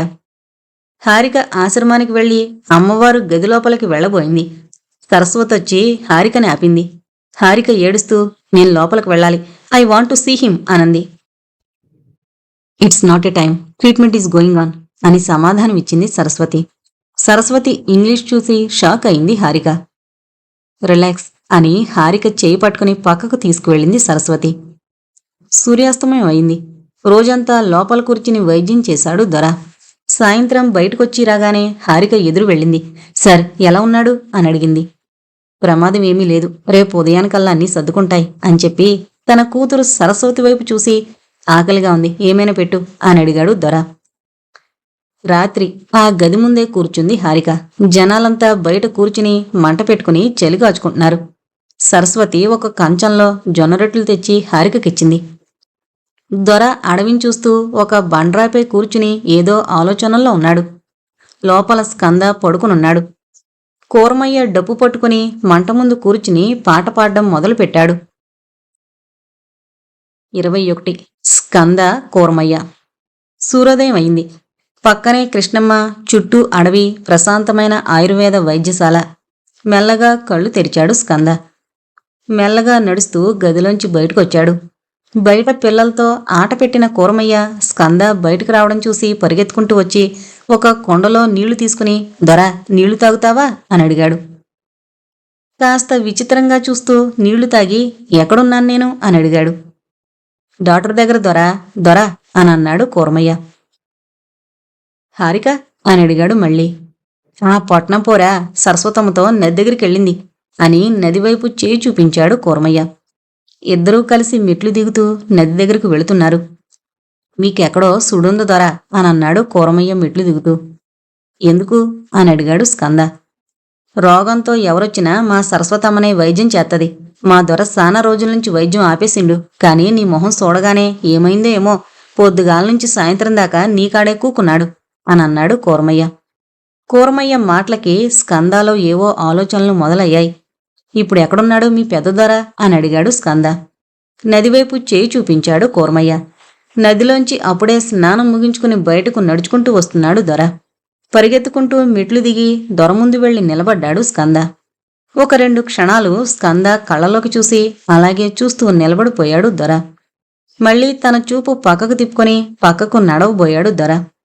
ఎవరు మీరు అని అడిగాడు స్కంద. నీకు కట్టిన కట్టును చూస్తే అర్థమవట్లేదా నేనెవరో అని సమాధానమిచ్చాడు దొర. నేను మీకు తెలుసా అని అడిగాడు స్కంద. స్కంద కళ్ళలోకి సూటిగా చూస్తూ మౌనంగా ముందుకు నడుస్తూ వెళ్ళిపోయాడు దొర. అది ఇంటెన్సివ్ కేర్ లాగా. చుట్టూ తమలపాకులు, యాంటీబయాటిక్ అని చెప్తోంది సరస్వతి హారిక వైపు చూస్తూ. ఇద్దరూ నది పక్కన కూర్చునున్నారు. ఓ నైస్ అని అంది హారిక. హారిక అని పిలిచాడు స్కంద. వెనక్కి తిరిగి చూసింది హారిక. స్కందాన్ని చూసి లేచి అతని దగ్గరికి వెళ్ళి ఎలా ఉంది ఇప్పుడు అని అడిగింది. కూల్, అంతా ఓకే అని అన్నాడు స్కంద. దొర కూతురు వైపు చూపిస్తూ సరస్వతి గారు అని పరిచయం చేసింది హారిక. థ్యాంక్స్ అని చెప్పాడు స్కంద సరస్వతి వైపు చూస్తూ. ఇంతకీ మన కారు ఎక్కడుంది అని అడిగాడు హారిక వైపు చూసి స్కంద. స్కంద, కూరమయ్య ఇద్దరూ ఊరంతా తిరుగుతూ కారు దగ్గరికి వెళుతున్నారు. తన జేబులో ఫోన్ బయటకు తీసి ఛార్జింగ్ తక్కువగా ఉంది, నెట్వర్క్ కూడా సరిగ్గా లేదే అని అనుకుంటున్నాడు స్కంద. స్కంద ఫోన్ వైపు చూసి దొర మస్తుగుంది నీ ఫోను అని అన్నాడు కూరమయ్య. థ్యాంక్స్ చెప్పాడు స్కంద. ఒకసారి ముట్టుకొని చూస్తదొరా అని అడిగాడు కూరమయ్య. సరే తీసుకో అని కూరమయ్యకి ఫోన్ ఇచ్చాడు స్కంద. కూరమయ్య ఫోన్ని వెనక్కి ముందుకి తిప్పి విచిత్రంగా చూస్తున్నాడు. ఇంతలో స్కందాకి ఒక ఆలోచన వచ్చింది. మెల్లగా కూరమయ్య వైపు తిరిగి మీ దొర ఎన్ని రోజుల నుంచి ఇక్కడ ఉంటున్నాడు అని అడిగాడు స్కంద. నా చిన్నప్పటి నుంచి చూస్తున్న పెద్ద దొరని, సానా మంచోడు. ఈ చుట్టుపక్కల గూడాల్లో ఏ రోగం వచ్చినా దొరకాడికే వస్తారు. దొర ఇక్కడ కాదు, టౌన్కి పోమంటే అప్పుడు అచ్చంపేటకు పోతారు అని చెప్పాడు కూరమయ్య ఫోన్ చూస్తూ. మీ దొర ఎప్పుడైనా హైదరాబాద్ వచ్చాడా అని అడిగాడు స్కంద. వచ్చింది అని అన్నాడు కూరమయ్య. ఏందొచ్చింది అని అడిగాడు స్కంద. నీ కారు దొర అని చెప్పాడు కూరమయ్య. కారు టాపుపై ఎక్కిన కోళ్లని పట్టుకుని పక్కకు విసిరాడు కూరమయ్య. నా ఫోన్ జాగ్రత్త అంటూ కారు డోరు తెరిచి లోపల కూర్చుని కారు స్టార్ట్ చేశాడు స్కంద. కారు లోపలికెక్కి అటు ఇటు చూసి భలే ఉంది దొరని కారు అంటూ ఎదురుగా ఉన్న డాష్ బోర్డు ఓపెన్ చేశాడు. అందులో కనపడ్డ ఒక సెంటు బాటిల్ బయటికి తీసి గదింది దొర అంటూ మూత తీసి వాసన చూసి అబ్బా అనుకున్నాడు. కావాలా, తీసుకో, సెంటు బాటిల్ అది అని అన్నాడు స్కంద. నిజంగానా అని అడిగాడు కూరమయ్య. హా, కానీ ముందు నాకు ఒక విషయం చెప్పు. మీ దొర ఎప్పుడైనా హైదరాబాద్ వచ్చాడా అని అడిగాడు స్కంద. సెంటు బాటిల్ వైపు చూస్తూ, లేదు దొరా, ఆయన ఎప్పుడూ హైదరాబాద్ పోలే, నాకు ఊహన్నప్పటి నుంచి ఎప్పుడూ పోలే అని చెప్పాడు కూర్మయ్య. అవునా అంటూ తల ఊపాడు స్కంద. వైద్యశాలకి దారి చూపిస్తూ, అప్పుడప్పుడు పక్కనున్న టౌన్ అచ్చంపేటకు మాత్రం పోయేస్తాడు అని అన్నాడు కూర్మయ్య. మౌనంగా కారు నడుపుతున్నాడు స్కంద. ఆయనకి పట్నం నుంచి ఏవో పోస్టులు వస్తాయి దొరా అని అన్నాడు కూర్మయ్య. స్కందాలో ఏవో ఆలోచనలు మొదలయ్యాయి. ఏం పోస్టులు అని అడిగాడు. తెలీదు, వాటిని మొత్తం ఊరి బయట పొలాల్లో ఉన్న మోటార్ రూంలో పెడతాడు దొరా అని చెప్పాడు కూర్మయ్య. ఓ, నన్నక్కడికి తీసుకువెళతావా అని అడిగాడు స్కంద. అమ్మో, దొరని అడిగిపోదాం, లేకపోతే తిడతాడు అని అన్నాడు కూర్మయ్య. అయితే నా సెంటు డబ్బా ఇచ్చాయి అని అన్నాడు స్కంద. అబ్బా, పొట్టిగానివి మోస్తున్నావు, సరే రాత్రికి పోదాంలే, దొర పండినాక అని అన్నాడు కూర్మయ్య. వైద్యశాల ముందు కారు ఆగింది. ఇద్దరూ కారు దిగి లోపలికి నడిచారు. 22 స్కంద, హారిక. వాళ్ళు లంచ్కి పిలుస్తున్నారు అని స్కందాని పిలిచింది హారిక. వస్తాను, ఒక 5 మినిట్స్ అని అన్నాడు స్కంద తన మొబైల్ చూసుకుంటూ. గర్ల్ ఫ్రెండ్తో చాటింగా అని అడిగింది హారిక నవ్వుతూ దగ్గరకొస్తూ. నాకంత లేదు అని అన్నాడు స్కంద చిన్నగా నవ్వుతూ. ఆ అమ్మాయి సోఫియానా, పడిపోయింది కదా అని తిరిగి అంది హారిక. ఎప్పుడైనా ఆ అబ్బాయి ఆ అమ్మాయి వెంట పడాలి, ఆ అమ్మాయిలు ముందు ఓపెన్ అయితే ఇలాంటి అనర్థాలే జరుగుతాయి అని అన్నాడు స్కంద మొబైల్ని చెయ్యెత్తి పట్టుకుని. ఏం చేస్తున్నావు అని అడిగింది హారిక. సిగ్నల్ రావట్లే అని తన చెయ్యిని కిందకు దించాడు స్కంద. ఫారెస్ట్ కదా, మేబీ సిగ్నల్ లేదేమో అని అంది హారిక. ఫోన్ని పక్కన పడేసి పద వెళదాం అని ముందుకు నడుస్తూ, మనిద్దరం చిన్నప్పుడు అని ఏదో చెప్పబోతున్న హారిక వైపు తిరిగి చూశాడు స్కంద. చిన్నప్పుడు అని అడిగాడు. చాలా బాగా ఆడుకునేవాళ్ళం, మా ఇంట్లో చాలా పిక్స్ ఉన్నాయి మనయి అని చెప్పింది హారిక. ఒక్కసారి హారిక కళ్ళలోకి సూటిగా చూసి దగ్గరకొచ్చి, మా అమ్మ నాన్న ఉన్నారా ఆ పిక్స్లో అని అడిగాడు స్కంద. మీ మదరేమో ఐడియా లేరు, బట్ మీ ఫాదర్ ఉన్నారు అని చెప్పింది హారిక. ఓ సరే పద అని ముందుకు నడిచాడు. వైద్యశాల లోపలున్న రోగులకి, వారి తరపునొచ్చిన వాళ్ళకి విస్తర్లు వేసి భోజనం వడ్డిస్తున్నారు. అందరితో పాటే కింద కూర్చున్నాడు దొర. స్కంద వెళ్లి దొర పక్కన విస్తరి ఖాళీగా ఉండడం చూసి వెళ్లి పక్కన కూర్చున్నాడు. నవ్వుతూ హాయ్ సార్ అని పలకరించాడు స్కంద. స్కంద వైపు చూడకుండా 2 చేతులు జోడించి కళ్ళు మూసుకుని బ్రహ్మార్పణం అంటూ మంత్రం చెప్పి ఎదురుగా ఉన్న గ్లాసులో నీళ్లు తీసుకుని విస్తరాకు చుట్టూ తిప్పి తినడం మొదలుపెట్టాడు. దొర మంత్రం చెప్పే సమయంలో వైద్యశాలంతా నిశ్శబ్దంగా ఉంది. తను తినడం మొదలుపెట్టాక అందరూ తినడం ప్రారంభించారు. భోజనాలయ్యాక లోపల గదిలో ఉన్న బుక్స్ ర్యాకుపైకి స్కంద చూపు మళ్ళింది. వెళ్ళి అన్ని పుస్తకాల్ని చూశాడు. మహాభారతం, భగవద్గీత, శివపురాణంతో పాటు మరికొన్ని పుస్తకాలు కనపడ్డాయి అతనికి. అటుగా వెళుతున్న దొర దగ్గరికి వెళ్ళి, మంచి కలెక్షన్ సార్, కానీ అన్నీ అవుట్ డేటెడ్ బుక్స్ ఉన్నాయి అని అన్నాడు స్కంద. దొర ఒకసారి స్కంద వైపు చూసి, అవుట్ డేటెడా అని అడిగాడు. అవును సార్, రామాయణం మహాభారతం ఏంటండి, డావిన్సీ కోడు, షెర్లాక్ ఇలాంటివేమైనా ట్రై చేయండి అని అన్నాడు స్కంద. స్కంద మాటలకు చిన్నగా నవ్వుకున్న దొర, ఇది హస్తి తదన్యత్ర ఇన్ని హస్తి నతచిత్కత్వం అంటే ఏంటో తెలుసా అని అడిగాడు. తెలీదు అన్నట్టు తల అడ్డంగా ఊపాడు స్కంద. అనాథాశ్రమంలో నీకు మంచి మాటలు చెప్పలేదా? ఇక్కడ ఏదైతే ఉందో అదే ఎక్కడైనా ఉంది, ఇక్కడ లేనిది మరెక్కడా లేదు అని ధనర్థం. రామాయణ భారతాల్లో ఉన్నదే ప్రతి చోట ఉంది, అక్కడ లేనిది ఏదీ లేదు అని అన్నాడు దొర. కమల్ హాసన్ లాంటి మేధావు కూడా అన్నాడు కదా సార్, రామాయణంలో ఆడదాన్ని ఎత్తుకుపోవడం, మహాభారతంలో చీరలాగడం వల్లనే ఇండియాలో రేపులు జరుగుతున్నాయని అని అన్నాడు స్కంద దొరవైపు చూస్తూ. ఒక్కసారి స్కంద కళ్ళలోకి కోపంగా చూసిన దొర, యద్భావం తద్భవతి, భారతంలో ద్రౌపది చీరలాగడమే మీరు గుర్తించారా? ఆడదాని శీలాన్ని కాపాడిన కృష్ణుడే దేవుడవుతాడు, అది మీరెందుకు గుర్తించలేదు? రామాయణంలో ఆడదాన్ని ఎత్తుకు వెళ్లడమే మీ కమల్ హాసన్కి కనపడిందా? ఏకపత్నివ్రతుడు రాముడు మీకు కనపడలేదా? రాముళ్లా బ్రతకడానికి ఎందుకు ప్రయత్నించలేదు? ప్రయత్నించుంటే అంతమంది హీరోయిన్లతో ఎఫ్ఐఆర్లు ఎందుకు నడిపేవాళ్లే? మీ బుద్ధి సరిగ్గా లేనప్పుడు ఎన్ని ఇతిహాసాలైనా మిమ్మల్ని మార్చలేవు అని అన్నాడు దొర స్కంద వైపు కోపంగా చూస్తూ. సారీ సార్, కూల్, నేనేదో క్యాజువల్గా అన్నా అని అన్నాడు స్కంద. ఓ, ఈ మధ్య మీ పట్నం మనుషులు ఇంగ్లీష్లో బూతులు మాట్లాడడం మెచ్యూరిటీ అనుకుంటున్నారు కదా. ఒక్కటి గుర్తుపెట్టుకో, బూతులు మాట్లాడడం, బట్టలు విప్పుకొని తిరగడం ఎప్పుడూ అనాగరికమే. అని మరోసారి కోపంగా అన్నాడు దొర. సార్, మాటలతో షూట్ చేసేలా ఉన్నారు. అయినా మీరు చేసేవన్నీ కరెక్ట్గా ఉన్నాయా? ఇందాకేంటది? చేతిలో నీళ్లు తీసుకుని విస్తరాకు చుట్టూ తిప్పారు. అసలది ఎందుకు చేశారో మీకన్నా తెలుసా? గుడ్డిగా ఏదో కల్చర్ అని ఫాలో అవుతారు కానీ అని అన్నాడు స్కంద. ఇది అడవి, మేం తినేది విస్తరాకులో. చీమలు కీటకాలు విస్తరలోకి ప్రవేశించకుండా విస్తరి చుట్టూ చేతితో నీళ్లు వేయడం మన సాంప్రదాయం. మీకు తెలియందల్లా మాయ అనుకుంటే అది నీ మూర్ఖత్వం. వెళ్ళి టీవీ నేను స్టూడియోలో కూర్చో, మంచి పబ్లిసిటీ ఇస్తాడు అని కోపంగా చెప్పి అక్కడి నుంచి వెళ్ళిపోయాడు దొర. పక్కనే ఉండి వీళ్ల మాటలు గమనించిన హారిక స్కంద దగ్గరకొచ్చి, ఏంటి ఆయనకలా కోపం తెప్పించావు అని అడిగింది. నేను అనాథ అని నువ్వు ఆయనకు చెప్పావా అని అడిగాడు స్కంద. లేదు అనంది హారిక. మరి అనాథాశ్రమంలో పెరిగానని ఆయనకెలా తెలుసు అని అన్నాడు స్కంద చిన్నగా నవ్వుతూ. ఓ మై గాడ్ అని మనసులో అనుకుంది హారిక. మొదట్నుంచి డౌట్గానే ఉంది. మాటల్లో పెడితే మెల్లగా ఒక విషయం అర్థమైంది. హీ నోమీ అని అన్నాడు స్కంద. 23 motor room. మధ్యరాత్రి. ప్రశాంతమైన అడవి, కమ్ముకున్న చీకటి, స్పష్టంగా వినిపిస్తున్న కృష్ణమ్మ పరవళ్ళు. మెల్లగా కళ్ళు తెరిచి నిద్రలోంచి లేచాడు స్కంద. చుట్టూ చూశాడు. తను పడుకున్న గదిలో కాస్త దూరంలో హారిక పడుకుంది. మెల్లగా మంచం దిగి హ్యాంగర్కి తగిలించిన హుడీ తీసుకుని తలుపు తెరచి బయటికి నడిచాడు. బయట అరుగుపై నిండుగా రగ్గు కప్పుకుని పడుకునున్న కూరమైన నిద్రలేపాడు స్కంద. నిద్ర మబ్బులో లేచి ఏంది దొరా అని తల గోక్కున్నాడు కూర్మయ్య. మరిచిపోయావా? ఆ మోటార్ రూమ్కి తీసుకెళ్తాన్నావు కదా అని అడిగాడు స్కంద. అబ్బా, మరిసిపోయిన దొరా, నిద్రొస్తోంది, పొద్దుగాల పోదాం అన్నాడు కూర్మయ్య. మార్నింగ్ మీ దొర ఉండడు, ఇప్పుడే వెళదాం లేవు అని చెయ్యి పట్టుకుని లేపాడు స్కంద.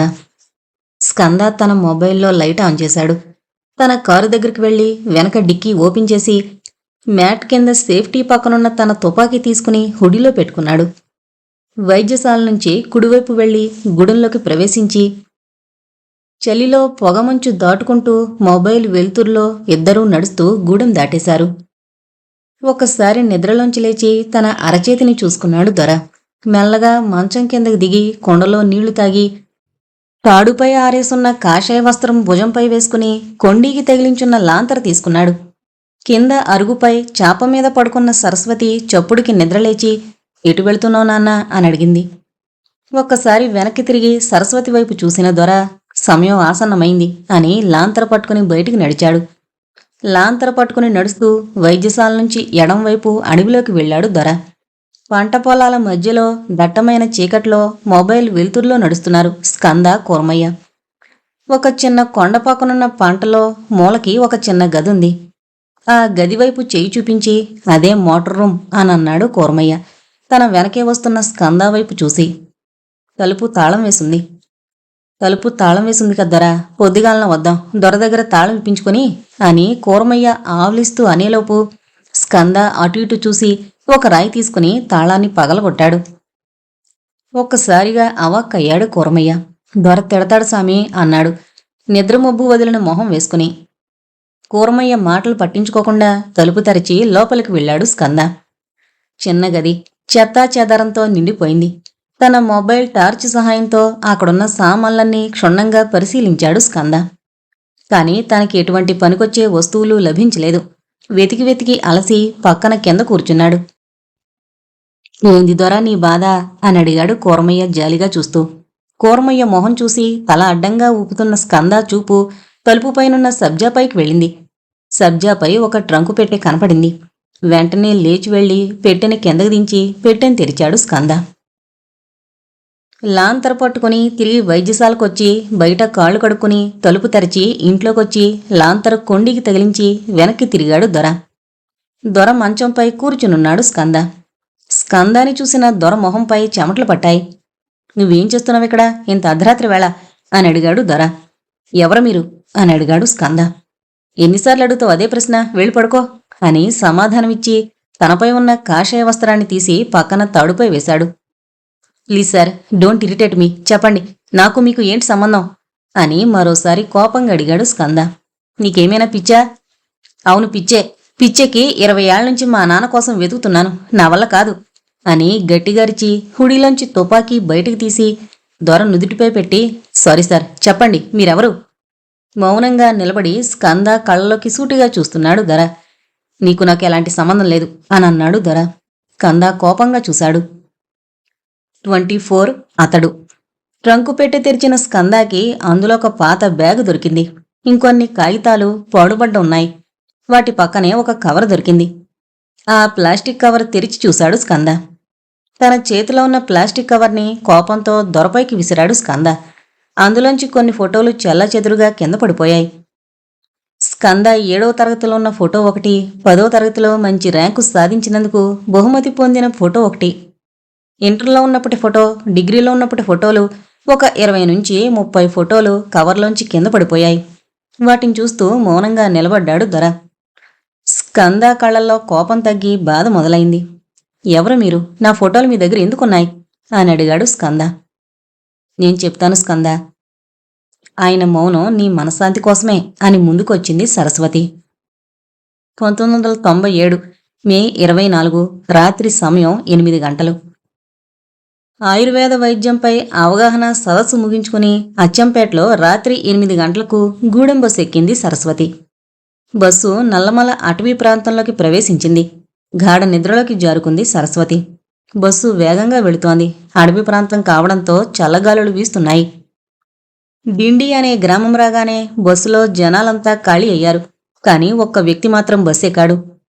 సలేశ్వరం వెళ్ళాలి అని అడిగాడు ఆ వ్యక్తి కండక్టర్ వైపు చూస్తూ. ఈ బస్సు సలేశ్వరం వెళ్ళదు అని అన్నాడు బస్సు కండక్టర్. మరి ఏ బస్సు వెళుతుంది అని అడిగాడు ఆ వ్యక్తి. ఏ బస్సు వెళ్ళదు, అక్కడికి బస్సు మార్గం లేదు, కేవలం నడక ప్రయాణమే అని అన్నాడు కండక్టర్. వీళ్ల మాటలు వినబడి నిద్రలోంచి లేచింది సరస్వతి. వెనక్కి తిరిగి చూసింది. బస్సు అంతా ఖాళీగా ఉంది. కేవలం సరస్వతి, ఆ వ్యక్తి, కండక్టరు, డ్రైవర్తో కలిపి మొత్తం 4 ఉన్నారు ఆ బస్సులో. 6 అడుగుల ఎత్తు, మాసిపోయిన గెడ్డం, ఎర్రబండ కళ్ళు, భుజానికి బ్యాగు తగిలించుకున్న ఆ వ్యక్తిపైకి సరస్వతి చూపు మళ్ళింది. గూడెంలో దిగి నడుచుకుంటా పో అని అన్నాడు కండక్టర్. సరే అన్నట్టు తల ఊపి సీట్లో కూర్చున్నాడు ఆ వ్యక్తి. సమయం రాత్రి 9:30 గంటలు. గూడెంలో బస్సు ఆగింది. కిలోమీటర్ నడిస్తే ఊరొస్తాది, అది దాటాక సలేశ్వరం అని అన్నాడు కండక్టర్. ముందుగా బస్సు దిగి నడవడం ప్రారంభించాడతడు. అతడి వెనకే బస్సు దిగిన సరస్వతి అతడి వెనకాలే నడిచింది. చిమ్మ చీకట్లో దట్టమైన చెట్ల మధ్య నడుస్తూ వెళుతున్నారు ఇద్దరు. సార్, జాతరకొచ్చారా? అది రేపట్నుంచి మొదలవుతుంది అని అతన్ని పలకరించి సరస్వతి వెనకాలే నడుస్తోంది. మౌనంగా నడుస్తూ వెళుతున్నాడతను. చూస్తుంటే ఎడ్యుకేటెడ్ పర్సన్లా ఉన్నారు, ఎక్కడ్నుంచొచ్చారు అని అడిగింది సరస్వతి. అతడు మాత్రం ఎటువంటి సమాధానం ఇవ్వకుండా ముందుకు నడుస్తున్నాడు.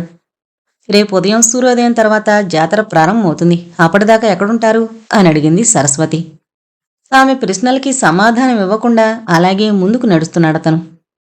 2 క్షణాలు అలాగే నడిచినతనికి సరస్వతి నుంచి మరో ప్రశ్న వినిపించలేదు. ఆమె అడుగుల శబ్దం కూడా. ఏదో చప్పుడు వినిపించి కాస్త వెనక్కి తిరిగి చూశాడతడు. వెనక సరస్వతి లేదు. మట్టి రోడ్డు, దట్టమైన చెట్ల మధ్య చిమ్మ చీకట్లో ఖాళీగా ఉంది. 25 బాటసారి. ఒక బలమైన చెయ్యి సరస్వతి నోటిని మూసింది. ఏం జరుగుతుందో ఆమెకు అర్థమయ్యేలోపే 4 మనుషులు ఆమెను బలవంతంగా ఈడ్చుకెళ్లారు. వారి పొసుబలం ముందు ఆమె పెనుగులాట నిలబడలేకపోయింది. అంతవరకు అడవిలో క్రూరమృగాల మధ్య ధైర్యంగా తిరగగలిగిన ఆమె ఆ 4 మనుషుల్లోని ఆటవికతకు భయపడింది. ఒకడు ఆమెను చెట్లు పొదల్లోకి కిందకి బలంగా విసిరేసి ఆమెపై పశువులా పడ్డాడు. తన అణువణువును తడుముతున్న వాడి చేతి స్పర్శ ఆమెకు అమితమైన జుగుప్సను కలిగించింది. తన చేతిని పట్టుకున్నవాడి నుంచి పెనుగులాటతో తన చేతిని విడిపించుకోగలిగిందామె. తన శక్తినంతా కూడగట్టుకుని తనపై పాశవికంగా ఒరిగిపడ్డవాణ్ణి తన పిడికిలతో ఒక్క దెబ్బ వేసింది సరస్వతి. వాడి కళ్లల్లో పైశాచికత్వం ఇంకా పెరిగింది. ఆమె చేతిని తన కాలితో అదింపెట్టి నలపసాగాడు. ఆమెపై పడ్డవాడు తన బలమైన చేతులతో ఆమెను విచక్షణారహితంగా కొట్టసాగాడు.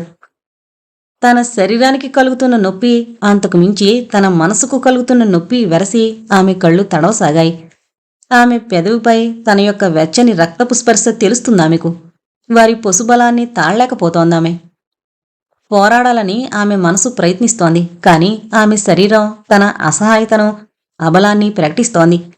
మరొక్కసారి ఆమె తన బలాన్నంతా కూడగట్టుకుని పెనుగులాడసాగింది. కోపంతో ఒకడు ఆమె పొత్తికడుపులో బలంగా తనసాగాడు. ఆ దెబ్బకు ఆమెకు శ్వాసాడ్డం కష్టంగా మారింది. మౌనంగా ఆమె రోదిస్తోంది. లింగమయ్య కాపాడు అని మనసులో అనుకుని కళ్ళు మూసుకుంది. తన ఎదురుగా నిలబడ్డవాడు మెల్లగా నడుస్తూ వచ్చి ఆమె మీదకి దూకబోయాడు. అంతలోనే హఠాత్తుగా ఒక గుణపం వచ్చి వాడి గొంతులో దిగింది. వాడి నోట్లోంచి రక్తం కారుతోంది. మిగిలిన ముగ్గురు కళ్ళు పెద్దగా చేసుకుని వాడివైపు చూస్తున్నారు. సరస్వతి మెల్లగా కళ్ళు తెరచి చూసింది. నోట్లోంచి రక్తం కారుస్తూ మెల్లగా కుప్పకూలాడు వాడు. వాడి వెనకాలే నిలబడున్నాడతడు. సురిగా సురిగా వాడి వైపు చూసి అరుస్తూ కోపంతో అతని మీదకొచ్చాడు మరొకడు. వాడి తల పట్టుకుని విరిచేశాడతడు. మూడోవాడొచ్చి అతని గుండెలు తన్నాడు. కింద పడ్డ అతడు మొదటివాడి గొంతులో దిగిన గుణపాన్ని బయటకు తీసి మూడోవాడి కుడికన్నులో పొడిచాడు. భయంతో వణుకుతూ నిలబడ్డాడు నాలుగోవాడు. గుణపాన్ని పట్టుకుని మెల్లగా వాడి దగ్గరికి నడిచాడతడు. వద్దు సామి, తప్పైంది, ఇంకోసారి గిట్ల చేయను అనన్నాడు నాలుగోవాడు. వాడి కళ్ళలోకి చూస్తూ మౌనంగా నిలబడ్డాడతను.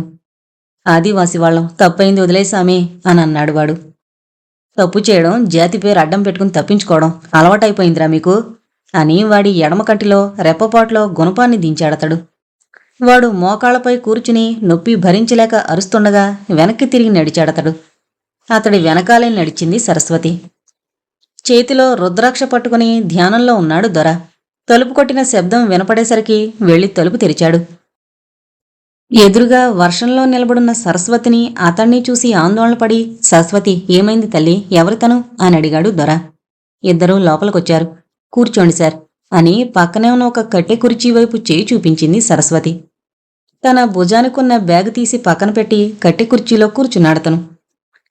జరిగిన సంఘటనంతా దొరకి ఏడుస్తూ వివరించింది సరస్వతి. ఆ లింగమయ్యే మీ రూపంలోంచి కాపాడాడు అని చేతులెత్తి అతడికి ధన్యవాదాలు చెప్పాడు దొర. తన కూతుర్ని ఓదార్చి తాగడానికిద్దరికీ నీళ్ళిచ్చాడు దొర. అయ్యా, ఎక్కడ్నుంచొచ్చారు అని అడిగాడు దొర అతడి వైపు చూసి. మౌనంగా ఉన్నాడతడు. జాతరకొచ్చారా అని అడిగాడు దొర. మళ్ళీ మౌనంగానే ఉన్నాడు. మీ పేరు అని మరోసారి అడిగాడు దొర. మనిషిని అని సమాధానమిచ్చాడతడు. అర్థం కానట్టు చూశాడు దొర. నేను వెళుతున్నా అని బయటికి నడిచాడతడు. ఎక్కడికి ఈ రాత్రివేళ అని అడిగాడు దొర. నిజమైన మనిషిలా బ్రతకడానికి ఆ ప్రకృతిలోకి అని సమాధానమిచ్చాడతడు. నా కూతురి జీవితాన్ని కాపాడావు. ఈ రాత్రికి మా ఇంట్లో ఉండి ఉదయాన్నే వెళ్ళు. ఈ రాత్రి మీకు ఆశ్రయమిచ్చి మీ రుణం తీర్చుకుంటాను అని అన్నాడు దొర. వినకుండా బయటికి వెళ్ళిపోయాడతడు. ఎవరతను అని మనసులో ఆలోచిస్తూ తలుపు మూసి ఇంట్లోకి నడుస్తుండగా మళ్ళీ తలుపు కొట్టిన శబ్దం వినిపించింది దొరకి.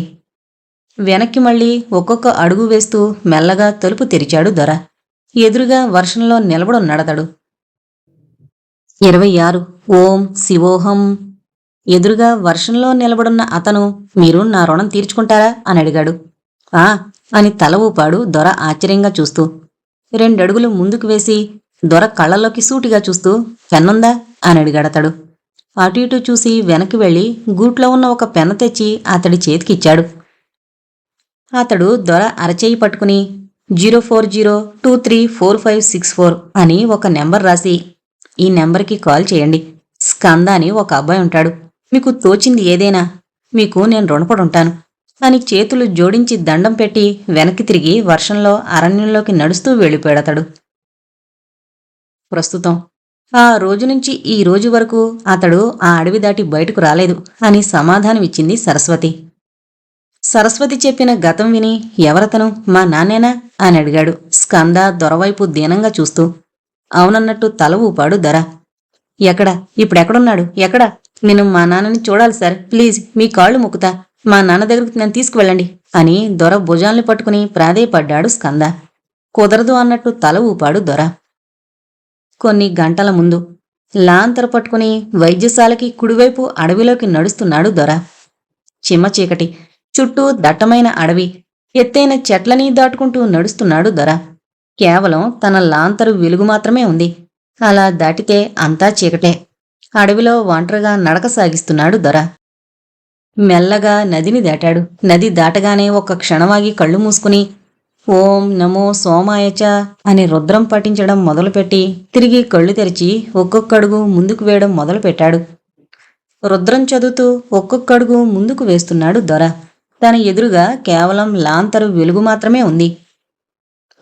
ఆ లాంతరు వెలుగులో తనని దాటుకుంటూ వెళుతున్న చెట్లు మొక్కలు కనిపిస్తున్నాయి.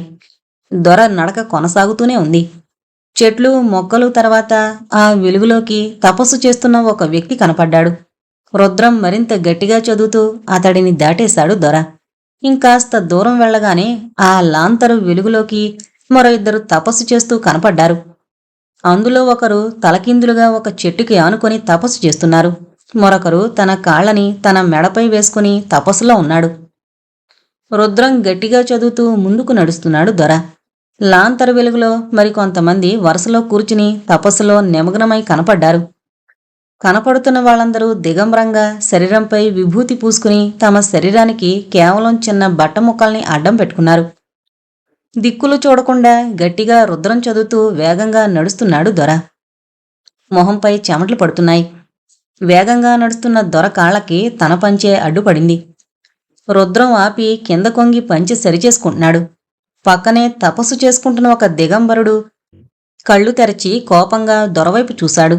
ఆ ఎర్రబడిన కళ్ళం చూసి ఒక్కసారి భయపడి మళ్లీ రుద్రం మొదలుపెట్టి ముందుకు నడిచాడు దొర.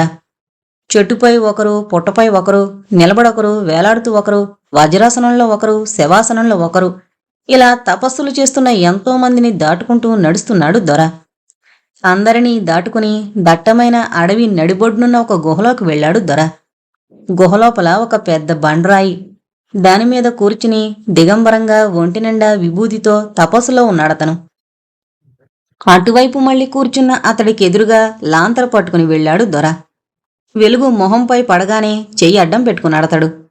అతడి చేతివేళ్ల మధ్యలోంచి ఎర్రగా మండుతున్న అతడి కళ్ళు దొరకి కనిపిస్తున్నాయి. ఎందుకొచ్చావు అని అడిగాడు అతని గంభీరమైన గొంతుతో. ఈశ్వరచ్చ, రావాల్సొచ్చింది అని సమాధానమిచ్చాడు దొర లాంతర పట్టుకుని అతడి వైపు దీనంగా చూస్తూ. ఎందుకు? మరోసారి గంభీరంగా అడిగాడతను. నీ కొడుకొచ్చాడు అని సమాధానమిచ్చాడు దొర.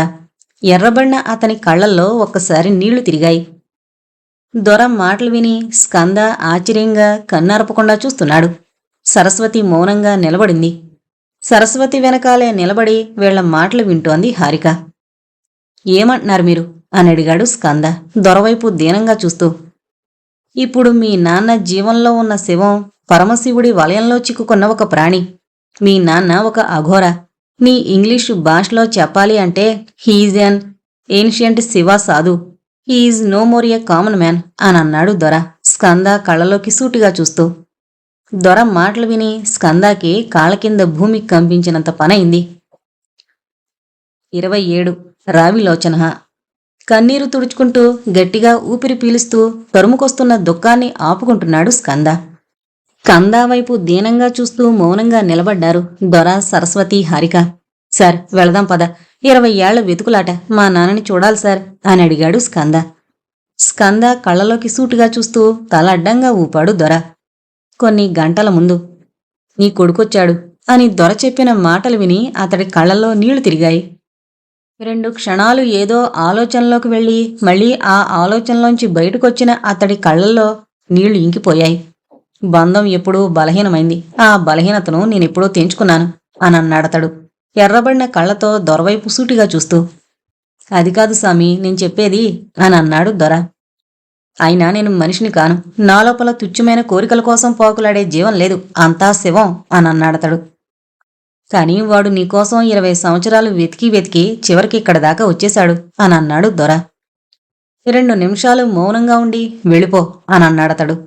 అది కాదు సామి అని ఏదో చెప్పబోతున్న దొర మాటలకి అడ్డం పడి వెళ్ళిపో అని మరోసారి గంభీరంగా అరిచాడతడు.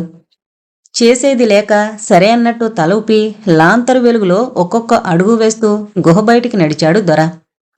వెలుగు బయటికి వెళ్ళిపోతూ చిమ్మ చీకటిగా మారుతోంది ఆ గుహ. కళ్ళు మూసుకుని తిరిగి ధ్యానంలోకి వెళ్ళాడతడు. ప్రస్తుతం మౌనంగా నిలబడ్డాడు దొర.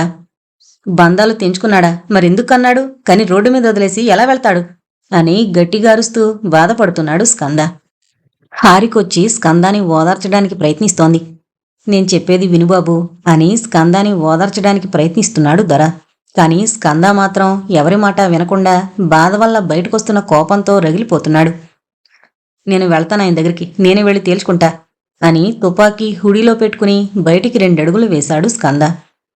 నడుస్తున్న స్కందా చేయిని పట్టుకుని ఆపాడు దొర. నేను చెప్పేది విను. అక్కడికి వెళ్లడం ప్రమాదకరం. రుద్రం చదివిన బ్రాహ్మణుడు నేను. అందుకనే వాళ్ళు నన్ను ఏమనలేదు అని అన్నాడు దొర. వెనక్కి మళ్ళీ దొరవైపు చూశాడు స్కంద. ఆ 3 రోజుల జాతర సమయంలో కాకుండా తర్వాత ఎప్పుడు వెళ్ళినా వాళ్ళు ప్రాణాలు తీస్తారు అని అన్నాడు దొర. దొర మాటలు వింటూ మౌనంగా నిలబడ్డాడు స్కంద. ఎంతోమంది ఇతర సమయాల్లో అక్కడికి వెళ్లడానికి ప్రయత్నించారు, కానీ తిరిగి రాలేదు అంటూ స్కంద భుజంపై చేయి వేసి, కేవలం రుద్రం పఠిస్తూ భక్తిపూర్వక పవిత్రమైన మనసుతో వెళితేనే వాళ్ళక్కడ అడుగు పెట్టనిస్తారు. రుద్రం చదివినవాడు మాత్రమే భద్రంగా బయటికి రాగలడు అని చెప్పాడు దొర స్కంద వైపు సూటిగా చూస్తూ. ఎందుకు అని అడిగాడు స్కంద మౌనంగా చూస్తూ. అంత సులువుగా దర్శన భాగ్యం దొరికితే ఆయన దేవుడెందుకవుతాడు? పవిత్రతను కాపాడ్డానికి అని అన్నాడు దొర. అర్థం కానట్టు దొర కళ్ళలోకి సూటిగా చూశాడు స్కంద. నాకు కొన్ని రోజుల సమయం ఇవ్వు. జాతర అయ్యే లోపల ఎలాగైనా ఒప్పించి నేను బయటకు తీసుకొస్తాను అని అన్నాడు దొర. నది అవతలున్న అడవిపై సూర్యోదయం అవుతోంది. వెనక్కి తిరిగి అడవిని చూశాడు స్కంద. నా కూతురి జీవితాన్ని కాపాడిన దేవుడు మీ నాన్న. మీ ఇద్దరినీ కలిపి నా రుణం తీర్చుకుంటాను అని అన్నాడు దొర. 2 క్షణాలు మౌనంగా ఉండి సరే అన్నట్టు తల ఊపి వైద్యశాల లోపలికి నడిచాడు స్కంద. అడవిపై ఉదయిస్తోన్న సూర్యుని చూస్తూ 2 చేతులతో నమస్కరించి, ఒక దారి చూపించు రావిలోచన అని మనసులో వేడుకున్నాడు దొర. 28 జనని. వైద్యశాల పక్కన చిన్న కొండపైనున్న బండరాయిపై కూర్చుని అడవిని గమనిస్తున్నాడు స్కంద. వెనక నుంచి నడుచుకుంటూ వచ్చి, ఇక్కడేం చేస్తున్నావు అని అడిగింది హారిక. టైం 10 అవుతోంది, ఇప్పుడే లేచావా అని అడిగాడు స్కంద హారిక మొహం చూసి. రాత్రంతా నిద్రలేదు కదా అని నవ్వింది హారిక. తిరిగి అడవిని చూస్తూ మౌనంగా కూర్చున్నాడు స్కంద. స్కంద కళ్ళలోకి చూస్తూ, ఐ కెన్ అండర్స్టాండ్ అని అంది హారిక. స్కంద మాత్రం మౌనంగా చూస్తూ, అసలు ఏం చేస్తుంటాడు లోపల అని అడిగాడు. ఎక్స్ట్రీమ్ స్పిరిచువల్లీ అని అంది హారిక. హహా, ఈ అడవుల్లోకి వెళ్ళి అఘోరాలా మారమని ఎవడు ఐడియా ఇచ్చాడో కానీ దొరికితే చంపేస్తావాణ్ణి అని అన్నాడు. హారిక చిన్నగా నవ్వి మళ్ళీ కాస్త దిగులుగా చూస్తూ, హే, నా వల్లే కదా నీకు ఇబ్బందులు అని అడిగింది హారిక. నీ వల్లే మా నాన్న ఇక్కడ ఉన్నాడని తెలిసింది నాకు. నువ్వు రాకపోయి ఉంటే ఆ హైదరాబాద్లో వెతికి సచ్చేవాణ్ణి అని అన్నాడు స్కంద. కానీ మనం కొన్ని పాయింట్స్ ఇగ్నోర్ చేస్తున్నాం. అసలు ఆ సిద్ధికి మన వెంట ఎందుకు పడుతున్నాడు, వాడికి ఏం కావాలి అనేది మనకింకా క్లారిటీకి రావట్లేదు అని అన్నాడు స్కంద. అవునన్నట్లు తల ఊపింది హారిక. ఇప్పుడు ఏం చేద్దాం? వాడు మనకిచ్చిన టైం 1 రోజులు మాత్రమే అనంది హారిక అడవి వైపు చూస్తూ. మూలికలన్నీ కలిపి ఒక ఆయుర్వేద మందును సిద్ధం చేస్తున్నాడు దొర. పక్కన నిలబడి క్షుణ్ణంగా పరిశీలిస్తున్నారు సరస్వతి, కూర్మయ్య. అది చూసి దగ్గరకొచ్చిన స్కంద హలో సార్ అని పలకరించాడు. స్కంద వైపు చూసి తిరిగి మందును సిద్ధం చేస్తూ సరస్వతి, కూర్మయ్య వైపు చూశాడు దొర. ఇద్దరూ అక్కడి నుంచి వెళ్ళిపోయారు. వాళ్ళిద్దరూ వెళ్ళిపోయాక, స్కంద, నీతో ఒక విషయం చెప్పాలి అని లేచి పక్కనున్న బట్టతో చేతులు తుడుచుకున్నాడు దొర. చెప్పండి అని అన్నాడు స్కంద. ఇద్దరూ నడుస్తూ ముందుకు కదిలారు. మీ నాన్నని బయటకు తీసుకురావడానికి నేను నా ప్రయత్నం చేస్తాను కానీ అని ఆగిపోయాడు దొర. కాని అని అడిగాడు స్కంద. అది జరగకపోతే తిరిగి మీ జీవితాల్లోకి వెళ్ళిపోవాలి అని అన్నాడు దొర. ఆయన నా తండ్రి, ఎలా వదిలి వెళతా అని అడిగాడు స్కంద. గత 20 సంవత్సరాలుగా మరో ప్రపంచంలో బతుకుతున్నాడు, ఎలా వస్తాడనుకున్నావు అని తిరిగి అడిగాడు దొర. దొర మాటలు వినకుండా మౌనంగా నిలబడ్డాడు స్కంద. నీ మంచి కోరి చెప్తున్నా బాబు, దయచేసి అర్థం చేసుకో, తర్వాత నువ్వు బాధపడకూడదు అని అన్నాడు దొర. మళ్ళీ మౌనంగా నిలబడి ఒక 2 క్షణాలు ఆలోచించి, సార్, మా నాన్న అడవిలోకి వెళ్ళిపోయాక మీరు మళ్ళీ ఎప్పుడు కలిశారు అని అడిగాడు స్కంద. జాతర జరిగే 3 రోజులు సలేశ్వరంలోని అఘోరాలు లోపల దట్టమైన అడవుల్లోకి వెళ్ళిపోతారు. మీ నాన్న ఎక్కడా కనిపించలేదు, కానీ ముగింపు రోజు తిరిగి అఘోరాలు సలేశ్వరం రావడం నేను గమనించాను. అందులో మీ నాన్న మొదటి వరుసలో ఉన్నాడు అని అన్నాడు దొర. తర్వాత చాలాసార్లు కలిశాను, కానీ మీ నాన్న గతాన్ని మాత్రం తెలుసుకోలేకపోయాను అని అన్నాడు దొర. దొర స్కంద మాట్లాడుతుండగా మధ్యలో వచ్చి, దండాలు దొర, పూర్తిగా నయమైంది, బ్యాగులు సర్దుకున్నాం, ఇక వెళ్ళొస్తాం అని అన్నారు కొంతమంది. సరే వెళ్ళిరండి, ఏ సమస్య ఉన్నా మళ్ళీ రండి అని చెప్పి స్కంద వైపు తిరిగాడు దొర. ఒక్కసారిగా దొర మనసులో ఏవో ఆలోచనలు మొదలయ్యాయి. కాస్త ఊపిరి బలంగా పీలుస్తూ, స్కంద, నీకొక విషయం చెప్పడం మర్చిపోయాను. మీ నాన్న అడవిలోకి వెళ్ళిపోయాక నేను జాతరకి వెళ్ళొచ్చాను. నేను ఇంటికి తిరిగొచ్చాక ఇంట్లో నాకు భుజానికి వేసుకునే సైడ్ బ్యాగ్ దొరికింది. తర్వాత అర్థమైంది అది మీ నాన్న మరిచిపోయిన బ్యాగ్ అని. అది ఇద్దామని తిరిగి వెళ్లి కలిశాను, కాని వద్దన్నాడు. ఆ బ్యాగ్ని తగలబెట్టమన్నాడు అని అన్నాడు దొర. ఆశ్చర్యంగా చూస్తూ, ఆ బ్యాగ్ ఎక్కడుంది అని అడిగాడు స్కంద. దొర, స్కంద, కూర్మయ్య ముగ్గురూ కలిసి ఊరి బయట పంటల మధ్యలోంచి నడుస్తూ మోటార్ రూమ్ దగ్గరికి వెళ్లారు. అప్పటికే విరిగిపోయిన రూమ్ తాళం కప్పని గమనించి కూర్మయ్య స్కంద వైపు చూశాడు దొర. గుటకలు మింగుతూ రూమ్ తలుపు తెరిచాడు కూర్మయ్య. గదిలో ఉన్న ట్రంకు పెట్టె తెరిచి చెత్త చెదారాన్ని పక్కకు తీసి పూర్తి కిందున్న ఒక పాత సైడ్ బ్యాగ్ని బయటకు తీసి స్కంద చేతికిచ్చి, ఇదే మీ నాన్న మరిచిపోయిన బ్యాగు అని అన్నాడు దొర. వణుకుతున్న చేతులతో ఆ బ్యాగ్ని తన చేతుల్లోకి తీసుకున్నాడు స్కంద. వెంటనే బ్యాగు తెరిచాడు. ఏవో పాడుబడ్డ పేపర్లు, పెన్ను, ఒక జత బట్టలు దొరికాయి అందులో. అన్నింటికన్నా కింద స్కందకొక ఫోటో దొరికింది. ఫోటో చూసిన స్కంద కళ్ళు ఒక్కసారి పెద్దవిగా మారిపోయాయి. ఆశ్చర్యంతో చూస్తూ అలాగే నిలబడిపోయాడు స్కంద. వెనక నుంచి నడుస్తూ వచ్చి, ఏముందా ఫోటోలో అని స్కంద చేతిలోంచి ఫోటో తీసుకుని చూసింది హారిక. ఆ ఫోటోలో స్కందాని ఎత్తుకుని ఎడంవైపు స్కంద తండ్రి, కుడివైపు స్కంద తల్లి నిలబడున్నారు. స్కంద వైపు చూసి, మీ అమ్మ అని అడిగింది. స్కంద హారికని ఆశ్చర్యంగా చూస్తూ వెనక్కి 2 అడుగులు వేసి ఆ గది నుంచి బయటకొచ్చి పంటల మధ్య చల్లగాలిలో నడుస్తూ సిగరెట్ తీసుకుని వెలిగించుకుని కళ్ళు మూసుకుని ఏదో ఆలోచిస్తూ మళ్లీ కళ్ళు తెరిచి, ఎక్కడా అని మెల్లగా అనుకుని, ఎక్కడా అని మరోసారి అనుకుని, ఎక్కడా అని గట్టిగా అరిచి మళ్లీ కళ్ళు మూసుకున్నాడు స్కంద. 29. ప్రభు ది ఫారెస్ట్ రేంజర్. ఫోటోలో ఉన్న స్కంద తల్లిదండ్రులు చూసిన హారిక స్కంద దగ్గరకొచ్చి, ఏమైంది స్కంద, వాట్స్ రాంగ్ అని అడిగింది. కళ్ళు మూసుకుని ఏదో ఆలోచిస్తున్న స్కంద, మా అమ్మని నేను చూశాను అని అన్నాడు. నిజమా అని అడిగింది హారిక ఆశ్చర్యంగా చూస్తూ. కళ్ళు తెరచి అవునన్నట్టు తల ఊపి అటు ఇటు తిరుగుతూ ఎక్కడ చూశాడో గుర్తు చేసుకోవడానికి ప్రయత్నిస్తున్నాడు స్కంద. స్కంద, బీ కూల్, ప్రశాంతంగా ఆలోచించు అనంది హారిక. మళ్లీ కళ్ళు మూసుకుని గతాన్ని గుర్తు చేసుకుంటున్నాడు స్కంద. గతం మొత్తం స్కంద మనసులో సినిమా రీల్లా తిరుగుతోంది. మెల్లగా నోట్లో నుంచి సిగరెట్టు పొగదులుతూ గతాన్ని గుర్తు చేసుకుంటున్నాడు స్కంద. స్కంద, సిఐ ఇద్దరూ అలా మాట్లాడుతూ ముందుకు నడుస్తుండగా వెనక నుంచి వేగంగా ఒక కారొచ్చి అదుపు తప్పి రోడ్డు పక్కన ఒక కరెంటు పోలుకి గుద్దుకుంది. ఒక్కసారి ఉలిక్కిపడి వెనక్కి తిరిగి చూసి అటువైపు పరుగు తీశారు స్కంద, సిఐ. స్తంభానికి గుద్దుకున్న కారు డ్రైవర్ సీటు డోరు తెరుచుకుని అందులోంచి బయటపడింది ఒక స్త్రీ. ఒక 45 నుంచి 50 సంవత్సరాల వయసున్న ఆవిడ. కింద పడ్డం వల్ల చేతికి చిన్న గాయమైంది.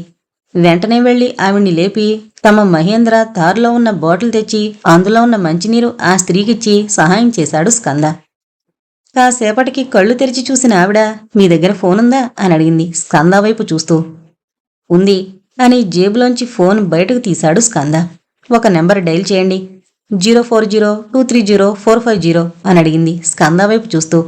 నెంబర్ డైల్ చేసి ఆవిడ చేతికి ఫోన్ ఇచ్చాడు స్కంద.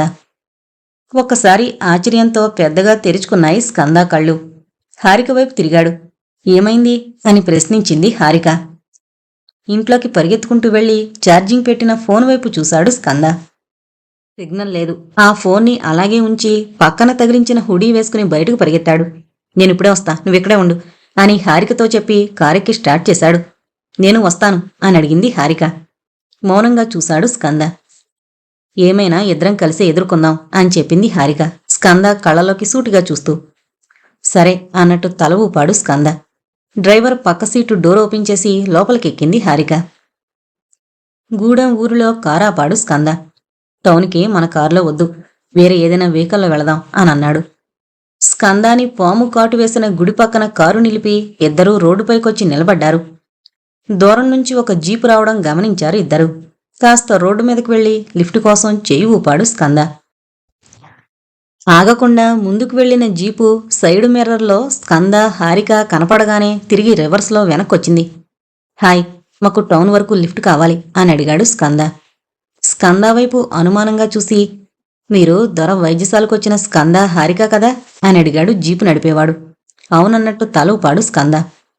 ఇందాకే వైద్యశాలకు వెళ్ళాను. మీకోసం దొర వెతుకుతున్నాడు. చెప్పకుండా వచ్చారా అని అడిగాడతను. యా, బోరు కొడుతోంది, కాస్త టౌన్కి వెళ్ళి టైంపాస్ చేద్దామని అని అన్నాడు స్కంద. సరే ఎక్కండి అని అన్నాడతను. దట్టమైన అడవిలో మట్టి రోడ్డుపై దుమ్ము లేపుకుంటూ వెళుతోంది జీపు. మీ పేరు అని అడిగాడు స్కంద. ప్రభు, ఫారెస్ట్ రేంజర్ అని పరిచయం చేసుకున్నాడు తను. ఓ నైస్ అని అన్నాడు స్కంద. అడవిలో తిరగడం ప్రమాదకరం కదా. హ్యావ్ యూ పీపుల్ మేనేజ్ అని అడిగింది హారిక వెనక సీట్లో కూర్చుని. నాకు అలవాటే, మనుషులున్న ప్రపంచం కన్నా జంతువులుండే అడవి బెటర్ అని అన్నాడు ప్రభు. నైస్ లైన్ అని అన్నాడు స్కంద. కానీ ఈ మధ్య కాస్త భయంగా ఉంది అని అన్నాడు ప్రభు. ఏ, కొత్తగా వింత జంతువు ఏదైనా వచ్చింది అడవిలోకి అని చిన్నగా నవ్వాడు స్కంద. హహా, అలా కాదు. నేను ఈ ఏరియాకి అపాయింట్ అయ్యి జస్ట్ 3 నెలలవుతోంది. ఈ 3 నెలల్లో 2 దారుణమైన హత్యలు చూశాను అని అన్నాడు ప్రభు, కళ్ళలో స్పష్టంగా కనిపిస్తున్న భయంతో. ఓ, ఎవరు చేశారు అని అడిగాడు స్కంద. శలేశ్వరం అని అన్నాడు ప్రభు. ఆశ్చర్యంగా చూసి అర్థం కాలేదు అన్నాడు స్కంద. మీరు జాతర కోసం వచ్చారంట కదా, దొర చెప్పాడు. ఆ జాతర కేవలం 3 రోజులు మాత్రమే ఉంటుంది. తర్వాత ఎవరూ అక్కడికి వెళ్ళరు, వెళ్ళినా తిరిగి రారు అని ఇక్కడికొచ్చాక నాకొక పుకారు వినిపించింది అని అన్నాడు ప్రభు. జీపు వేగంగా వెళుతోంది. అది పుకారే అంటారా అని అడిగాడు స్కంద. లాస్ట్ మంత్ 2 అమెరికాలో చదువుతున్న మన భారతీయ విద్యార్థులు ఏదో రీసెర్చ్ కోసం ఇక్కడికొచ్చారు. పర్మిషన్ అడిగారు. ఇక్కడ పుకార్లను దృష్టిలో పెట్టుకుని నేను పర్మిషన్ ఇవ్వలేదు. కానీ వాళ్ళు మా గార్డికి లంచమిచ్చి దొంగచాటుగా వెళ్లారు అని చెప్పాడు ప్రభు. తర్వాత అని అడిగాడు స్కంద. ఆందోళనగా చూస్తోంది హారిక. 2 రోజుల తర్వాత నదిలో కొట్టుకొచ్చిన శవాలను చూస్తే అర్థమైంది 2 వాళ్లే అని. ఒకడికి కంటి గుడ్డు పోయింది, మరొకడికి మెడ తెగింది అని అన్నాడు ప్రభు. ప్రభు మాటలు వింటూ మౌనంగా కూర్చున్నారు 2. వాళ్ళు ఎందుకు చంపుతున్నారు అసలు అని అనుకున్నాడు ప్రభు తనలో తాను. వాళ్ళకి ఏదో మోటివ్ ఉంది అని అన్నాడు స్కంద. నో, కేవలం ఆ ప్రాంత పవిత్రతను కాపాడ్డానికి అని చాలామంది అంటున్నారు అని అన్నాడు ప్రభు.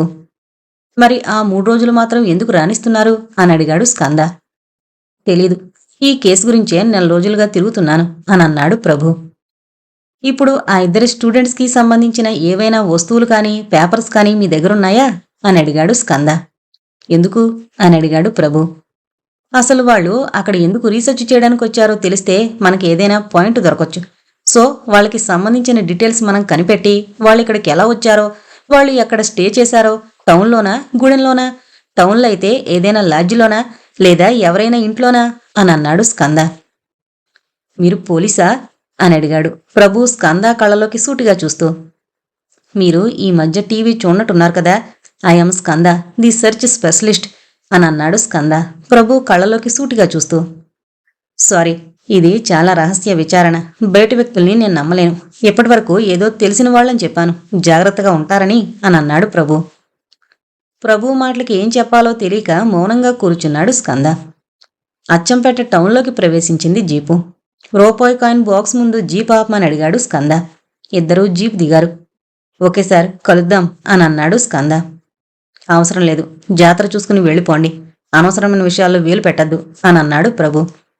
కాస్త మీ ఫోన్ నెంబర్ ఇస్తారా అని అడిగాడు స్కంద. ఎందుకు అని అడిగాడు ప్రభు. కొత్త ఊరు కదా సార్, ఏదైనా ఇబ్బంది కలిగితే కాల్ చేస్తాం అని అన్నాడు స్కంద. రాసుకో అని నెంబర్ చెప్పాడు ప్రభు. జీపులో ఉన్న పెన తీసుకుని అరచేయిపై రాసుకుని, పెన తీసుకోవచ్చా అని అడిగాడు స్కంద. సీరియస్గా సరే అన్నట్టు తలూపి జీపులో వెళ్ళిపోయాడు ప్రభు. ఫోన్ చేయడానికి వచ్చావా? ఇక్కడ సిగ్నల్ ఉండొచ్చు, మన మొబైల్స్ తెచ్చుంటే దాంట్లోంచే మాట్లాడేవాళ్ళం కదా అని అడిగింది హారిక. హారిక మాటలు వినకుండా అటు ఇటు చూస్తూ కాయిన్ బాక్స్ దగ్గరికి వెళ్ళి పర్సు బయటికి తీసి రూపాయి కాయిన్ ఫోన్ బాక్స్లో వేసి మరోసారి కళ్ళు మూసుకుని ఆ నెంబర్ని గుర్తు చేసుకుని 04023045 డైల్ చేశాడు స్కంద. ట్రింగ్ ట్రింగ్ అని 3 సార్లు రింగొచ్చాక అవతల కాలు లిఫ్ట్ చేసి hello, how can I help you అని అడిగింది ఒక యువతి. హలో, ఈ నెంబర్ ఎవరిది మేడం అని అడిగాడు స్కంద. ఎవరిదా? ఓకే, యశోద హాస్పిటల్ మలక్పేట్ అని సమాధానమిచ్చింది ఆ యువతి. హాస్పిటల్? ఓకే మేడం, నాకు ఒక చిన్న సమాచారం కావాలి అని అడిగాడు స్కంద. చెప్పండి అని అడిగింది. లాస్ట్ వీక్ గురువారం నైట్ అరౌండ్ 11కి ఒక 50 ఏళ్ల వయసున్న ఒక ఆవిడ ఈ నెంబర్కి కాల్ చేసింది. ఎవరామే అని అడిగాడు స్కంద. వాట్? అసలు ఏం అడుగుతున్నారు మీరు అని అడిగింది ఆ యువతి. అలా కాదు, ఒక్కసారి వినండి. ఒక 15 నిమిషాల్లో వస్తాను, వెంటిలేటర్పై ఉంచండి అని చెప్పింది. బహుశా తను డాక్టర్ అయి ఉండొచ్చు. చాలా ఇంపార్టెంట్, ఎలాగైనా కనుక్కోండి. ఆ డాక్టర్ డీటెయిల్స్ కావాలి మాకు అని అడిగాడు స్కంద. అలాగా, అయితే ఆ రోజు నైట్ డ్యూటీలో ఉన్న వాళ్ళని అడుగుతాను. ఒక 10 మినిట్స్ టైం ఇవ్వండి అని చెప్పింది ఆ యువతి. థ్యాంక్ యూ, ప్లీజ్ ఎలాగైనా కనుక్కోండి అని అడిగాడు స్కంద. ఓకే ఓకే అని ఫోన్ పెట్టేసింది ఆ యువతి. వాచ్ వైపు చూస్తూ కూర్చున్నాడు స్కంద. స్కందాన్ని చూస్తూ ఏమైంది అని అడిగింది హారిక. 10 నిమిషాల సమయం గడిచిన వెంటనే మళ్ళీ కాయిన్ బాక్స్ దగ్గరికి నడిచాడు స్కంద. మళ్ళీ కాయిన్ వేసి నెంబర్ డయల్ చేశాడు. 2 సార్లు రింగ్ అవగానే ఫోన్ ఎత్తింది ఆ యువతి. హలో అని అన్నాడు స్కంద. కనుక్కున్నాను సార్, ఆ రోజు ఫోన్లో మాట్లాడింది డాక్టర్ పార్వతి అని సమాధానమిచ్చింది ఆ యువతి. పార్వతి అని మనసులో అనుకుని, ఆవిడ ఫోన్ నెంబర్ ఏదైనా అని అడిగాడు స్కంద. యా, 8634597325 అని చెప్పింది ఆ యువతి. పెన్ను తీసుకుని అరచేపై రాసుకున్నాడు స్కంద. ఫోన్ పెట్టేసి గట్టిగా ఊపిరి పీల్చుకున్నాడు. పోలీస్ స్టేషన్లో విండో దగ్గర నిలబడి ఫైల్ చదువుతున్నాడు సిఐ. ఇంతలో తన ఫోన్ మోగింది. కాలు లిఫ్ట్ చేసి హలో అని అన్నాడు సిఐ. చెప్పేది వినరా, ఒక 2 నెంబర్స్ చెప్తాను, నోట్ చేసుకో అని అన్నాడు స్కంద. స్కంద, ఎక్కడున్నావు? నీ ఫోన్ ఏమైంది, అసలు కలవట్లేదు అని అడిగాడు సిఐ. నెంబర్ చెప్పి డాక్టర్ పార్వతి, అడ్రస్ డీటెయిల్స్ కావాలి వెంటనే అని అన్నాడు స్కంద. ఆగాగు, నెంబర్ నోట్ చేసుకుంటా అని టేబుల్పై ఉన్న పెన్ను తీసుకుని పేపర్పై పెట్టి మళ్ళీ చెప్పు అని అడిగాడు సిఐ. నెంబరు పేరు చెప్పి అడ్రస్ డీటెయిల్స్ కావాలి వెంటనే అని మళ్ళీ అడిగాడు స్కంద. ఓకే అని నెంబర్ రాసుకున్నాడు సిఐ. ఇంకో నెంబర్ రాసుకో అని అన్నాడు స్కంద. చెప్పు అని అన్నాడు CI. 9767322366. Prabhu forest ranger, Achampet reserve forest. నన్ను రోడ్డు మీద వదిలి వెళ్ళాడు వాడు. నేను ఎవరో తెలుసుకుని 10 నిమిషాల్లో తిరిగొచ్చి నన్ను పికప్ చేసుకోవాలి అని అన్నాడు స్కంద. ఏమైందిరా అని అడిగాడు సిఐ. ఎస్పీతో నువ్వు మాట్లాడతావా, నన్ను మాట్లాడమంటావా అని అడిగాడు స్కంద. ఇక్కడ ఏదో కొంచెం పేరు వెరైటీగా ఉందండి. నెంబర్ 30, జొకో జల్లా జపూ జర్. సారీ సార్, ఎస్పీ ఆఫీస్ నుంచి ఫోన్ వచ్చింది, మీ నుంచి సహాయం పొందమని అని అన్నాడు ప్రభు స్కంద ముందు నిలబడి. స్కంద మౌనంగా ప్రభు కళ్ళలోకి సూటిగా చూశాడు. అంటే మీకు సహాయంగా ఉండమని కూడా చెప్పారు సార్ అని అన్నాడు మెల్లగా గొణుగుతూ. ఒక బండ్రాపై కూర్చున్న స్కంద హఠాత్తుగా లేచి ఫోనుందా అని అడిగాడు. స్కంద హఠాత్తుగా లేచేసరికి కాస్త ఉలికి పడ్డాడు ప్రభు. ఉంది అని ప్యాంటు జేబులో చేపెట్టి బయట తీసి స్కంద చేతిలో పెట్టాడు ఫోను. స్కంద ఒక నెంబర్ డైల్ చేసి కనుక్కున్నావా అని అడిగాడు. కనుక్కున్నా, యశోదలో కార్డియాలజిస్ట్, ఉండేది హిమాయత్ నగర్ అని సమాధానం ఇచ్చాడు సిఐ. అడ్రస్ అని అడిగాడు స్కంద. ఇప్పుడక్కడ లేదు అని అన్నాడు సిఐ. మరి? ఏజెన్సీ ఏరియా కొల్లాపూర్లో ట్రైబల్ మెడికల్ క్యాంపుకు వెళ్ళింది. చిన్నపిల్లల గుండె ఆపరేషన్లకు సంబంధించిన ఒక ఎన్జిఓ ప్రోగ్రాం అని అన్నాడు సిఐ. కొల్లాపూర్ ఎక్కడా అని అడిగాడు స్కంద. నల్లమల, మహబూబ్ నగర్, కర్నూలు బార్డర్ అని అన్నాడు సిఐ. సార్, లాంచీలో కృష్ణ దాటితే 1 గంట ప్రయాణం సార్ అని చెప్పాడు ప్రభు స్కంద ఫోను సంభాషణ విని. నీకు తెలుసా, ఆర్ యు ష్యూర్ అని అడిగాడు స్కంద ప్రభు వైపు చూస్తూ. నిజం సాబ్, అది మా అత్తగారి ఊరు, వారంకొకసారి పోతా అన్నాడు ప్రభు. తిరిగి ఫోన్ చెవి దగ్గర పెట్టుకుని నేనక్కడికి బయలుదేరుతున్నా, ఏదైనా అవసరం ఉంటే కాల్ చేస్తా, ఫోన్ నీ దగ్గరే పెట్టుకో అని అన్నాడు స్కంద.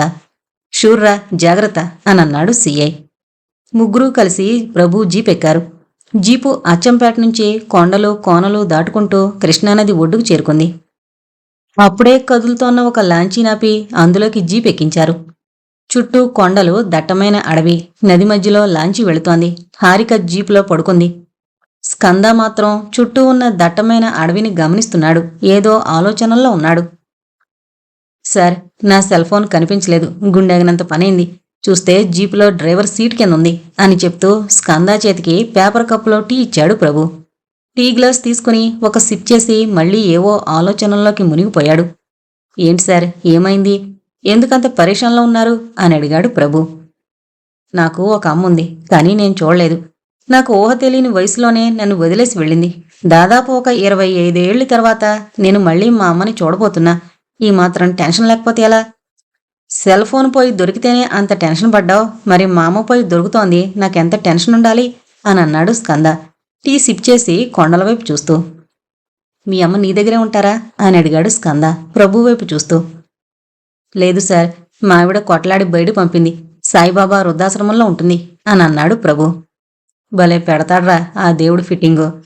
నేనేమో నాకు ఊహ తెలిసినప్పటి నుంచి నా దగ్గరలేని అమ్మ కోసం ఇంత వెతుకుతున్నాను, నువ్వేమో ఉన్నమ్మని ఆశ్రమంలో వదిలిపెట్టి అడవుల్లో తిరుగుతున్నావు అని అన్నాడు స్కంద నదివైపు చూస్తూ.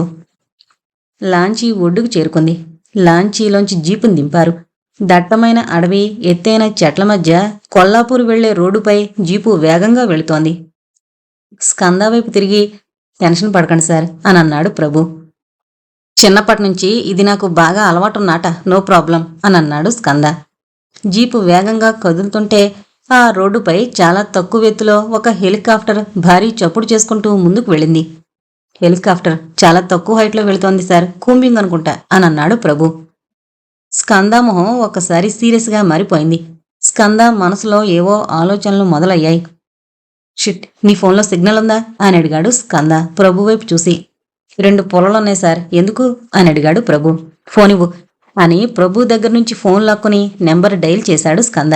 హలో స్కంద చెప్పు అన్నాడు సిఐ. జహాజల్లో అని అన్నాడు స్కంద. హలో. జయి జపు జడూజ జస జడ జన్ జగా జజ జబా జష జయం జదు జకు అని అడిగాడు సిఐ. ఇప్పుడు సడన్ గా జాబాష్ ఎందుకు? ఇక్కడ మొత్తం అంతా జాబాష్లోనే ఉందండి, చాలా ఎక్కువగా కన్ఫ్యూజ్ అవుతారు మన శ్రోతలని చెప్పి నేను మామూలుగానే చదువుతున్నాను. నా అనుమానం కరెక్ట్ అవుతే నీ ఫోన్ ట్యాప్ అయింది. వాట్ అని ఆశ్చర్యపోయాడు సిఐ.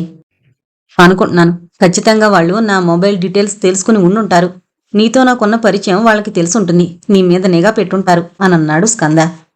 అసలు నీకు డౌట్ ఎందుకు వచ్చింది? పైనుంచి హెలికాప్టర్ వెళ్ళింది. నీ అబ్బా, పైన ఎక్కడో హెలికాప్టర్ వెళితే అది నిన్ను ఫాలో అవుతుంది అనుకుంటున్నావా?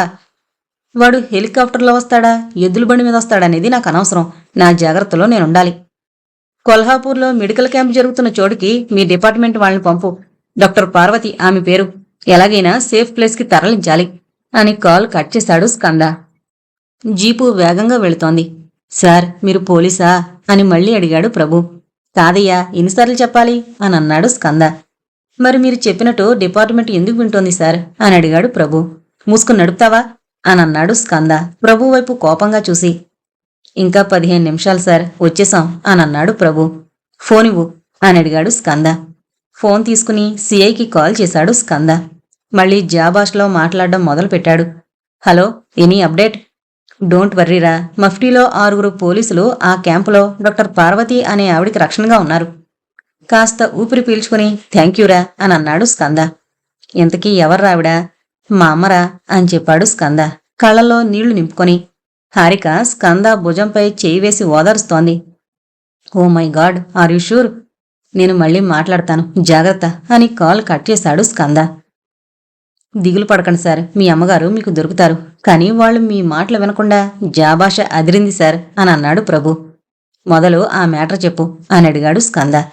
ఏం మ్యాటర్ సార్ అని అడిగాడు సిఐ. అదే ఆ 2 స్టూడెంట్స్ మర్డర్ కేసు అని అడిగాడు స్కంద. మీ దగ్గర దాచాలని చూసినా దాచలేండి అని ఆ ఎదురుగా ఉన్న డబ్బాలో పేపర్స్ ఉన్నాయి సార్ అని చెప్పాడు ప్రభు.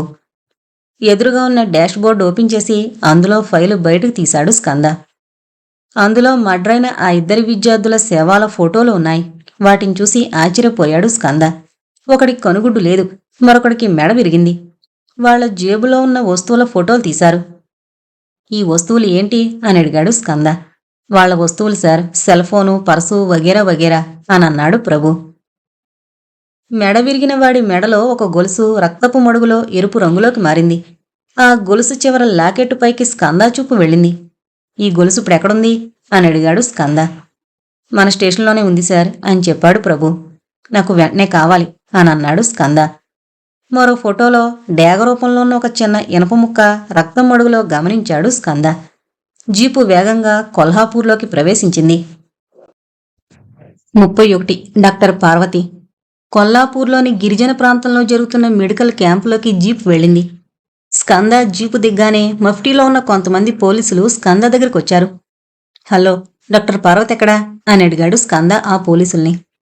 2వ నెంబర్ టెంట్లో ఉన్నారు అని చెప్పి టెంట్ వైపు చేయి చూపించాడు పోలీస్. టెంట్ వైపు చూసి మౌనంగా నిలబడ్డాడు స్కంద. స్కంద చేయి పట్టుకుని పద, ఇంక ఆలస్యం వద్దు అని చెప్పింది హారిక. టెంట్ వైపు చూస్తూ అలాగే నిలబడ్డాడు స్కంద. స్కంద కళ్ళల్లో నీళ్లు తిరుగుతున్నాయి. హారిక వైపు చూసి తన బాధని అదుపు చేసుకుంటూ ఒక్కొక్క అడుగు ముందుకు వేశాడు స్కంద. ఇద్దరూ చెయ్యి పట్టుకుని ఒక్కొక్క అడుగు వేస్తూ మెల్లగా టెంట్ దగ్గరికి నడిచారు. టెంట్ దగ్గరయ్యే కొద్దీ స్కంద హారిక చేయిని బలంగా ఒత్తి పట్టుకుంటున్నాడు.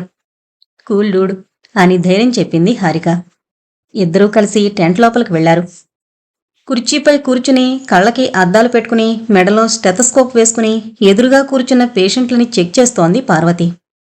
చల్లగాలి వీస్తూ బయట వర్షం ప్రారంభమైంది. పేషెంట్లు వెళ్ళిపోగానే స్కంద హారిక వెళ్లి ఎదురుగా ఉన్న కుర్చీల్లో కూర్చున్నారు. ఇద్దరి వైపు చూసి సిటీ నుంచొచ్చారా అని అడిగింది పార్వతి స్కంద వైపు చూస్తూ. ఇద్దరూ మౌనంగా ఆమె మాటలు వింటున్నారు. ఇది ట్రైబల్ మెడికల్ క్యాంప్. ఇక్కడికి మీరొచ్చారంటే టూరిస్టులా అని అడిగింది పార్వతి. అవును అన్నట్టు తల ఊపింది హారిక. స్కంద మాత్రం ఆమె వైపే చూస్తూ కూర్చున్నాడు. ఏంటి ప్రాబ్లం అని అడిగింది పార్వతి. ఏం చెప్పాలో తెలియక స్కంద వైపు వేలు చూపించింది హారిక. ఓ చెప్పండి, ఏంటి ప్రాబ్లం అని అడిగింది పార్వతి స్కంద వైపు తిరిగి. మిమ్మల్ని ఎక్కడో చూశాను నేను అనంది స్కంద కళ్ళలోకి సూటిగా చూస్తూ. స్కంద మాత్రం కన్నీరు కారుస్తూ పార్వతి వైపే చూస్తున్నాడు. చాలా నీరసంగా ఉన్నట్టున్నారు అని స్కంద చేయి పట్టుకుని పల్సు చూసింది. తొలిసారి తన తల్లి స్పర్శను తాకిన స్కంద కళ్ళల్లో నీళ్లాగలేదు. చెయ్యి వదిలి పక్కనే ఉన్న పేడ తీసుకుని ప్రిస్క్రిప్షన్పై పెన్ను పెట్టి పేరేంటి అని అడిగింది పార్వతి. ఒక 2 సెకండ్లు మౌనంగా ఉండి అమ్మా నా పేరు స్కంద అని సమాధానం ఇచ్చాడు స్కంద. స్కంద అంటూ పేపర్పై పేరు రాస్తోంది పార్వతి. అమ్మా నేను స్కంద అమ్మా అని మరోసారన్నాడు స్కంద కాస్త వణుకుతున్న గొంతుతో. పేపర్పై పేరు రాస్తున్న పార్వతి పెన్ను ఒక్కసారి ఆగిపోయింది. తన చెయ్యి కాస్త వణకడం మొదలైంది. ప్రిస్క్రిప్షన్ పేపర్పై 2 కన్నీటి బొట్లు కారాయి. పార్వతి ఎర్రబడిన కళ్లతో తల పైకెత్తి చూసింది. ఆమె కళ్లలో నీళ్లు తిరిగాయి. ఆ దృశ్యం చూసి స్కంద హారిక చలించిపోయారు. నేను స్కంద అమ్మా, నా పేరు కూడా నీకు తెలుసో తెలీదో, నేను మాత్రం నీకోసం వెతుక్కుంటూ వచ్చాను అని బ్యాగులో దొరికిన ఫోటో తీసి చూపించాడు స్కంద.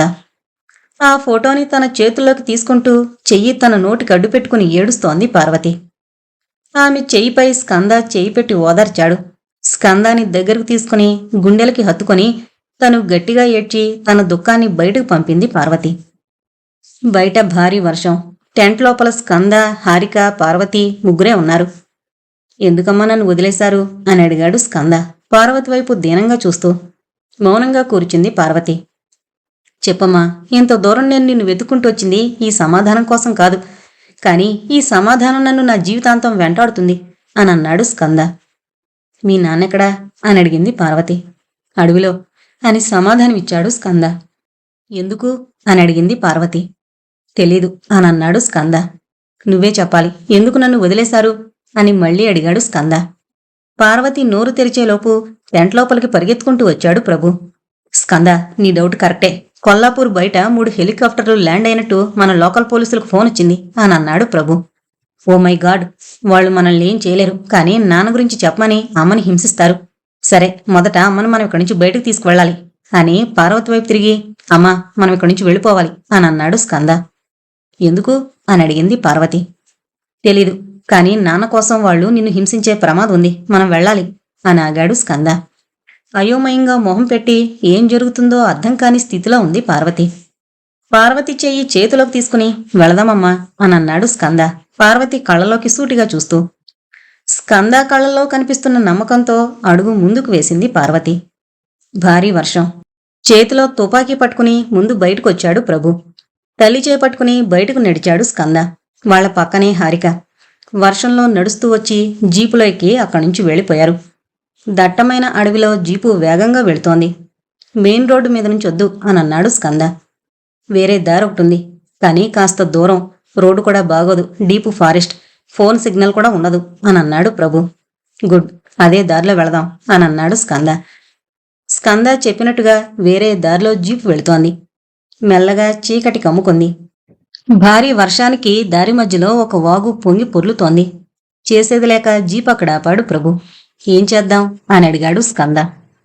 వరద కాస్త తక్కువగానే ఉంది, ఉదయం వరకు తగ్గుతుంది అనన్నాడు ప్రభు. జరిగిన సంఘటనలన్నీ పార్వతికి వివరించింది హారిక. పార్వతి మౌనంగా వింటోంది. ప్రభు జీపు బ్యాక్ డోర్ తెరిచి కొన్ని కట్టెల్ని, water bottles, match box, kerosene oil బయటికి తీశాడు. స్కంద వైపు చూసి చిన్నగా నవ్వి, నాకు అలవాటే, అడవిలో తిరిగేవాణ్ణి అంటూ కట్టెలు పేర్చి మంట వెలిగించాడు ప్రభు. ముగ్గురు ఆ వేడికి చలి కాచుకుంటున్నారు. పార్వతి మాత్రం దూరంగా నిలబడి ఏదో ఆలోచనల్లో ఉంది.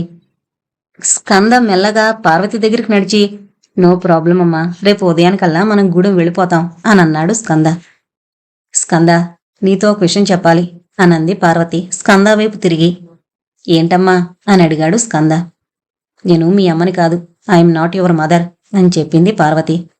పార్వతి మాటలు విని ఒక్కసారి కాళ్ళ కింద భూమి కంపించినంత పనైంది స్కందాకి. ఆశ్చర్యంగా చూస్తూ నిలబడిపోయారు ప్రభు, హారిక. 32 డాక్టర్ యోగి భరద్వాజ్.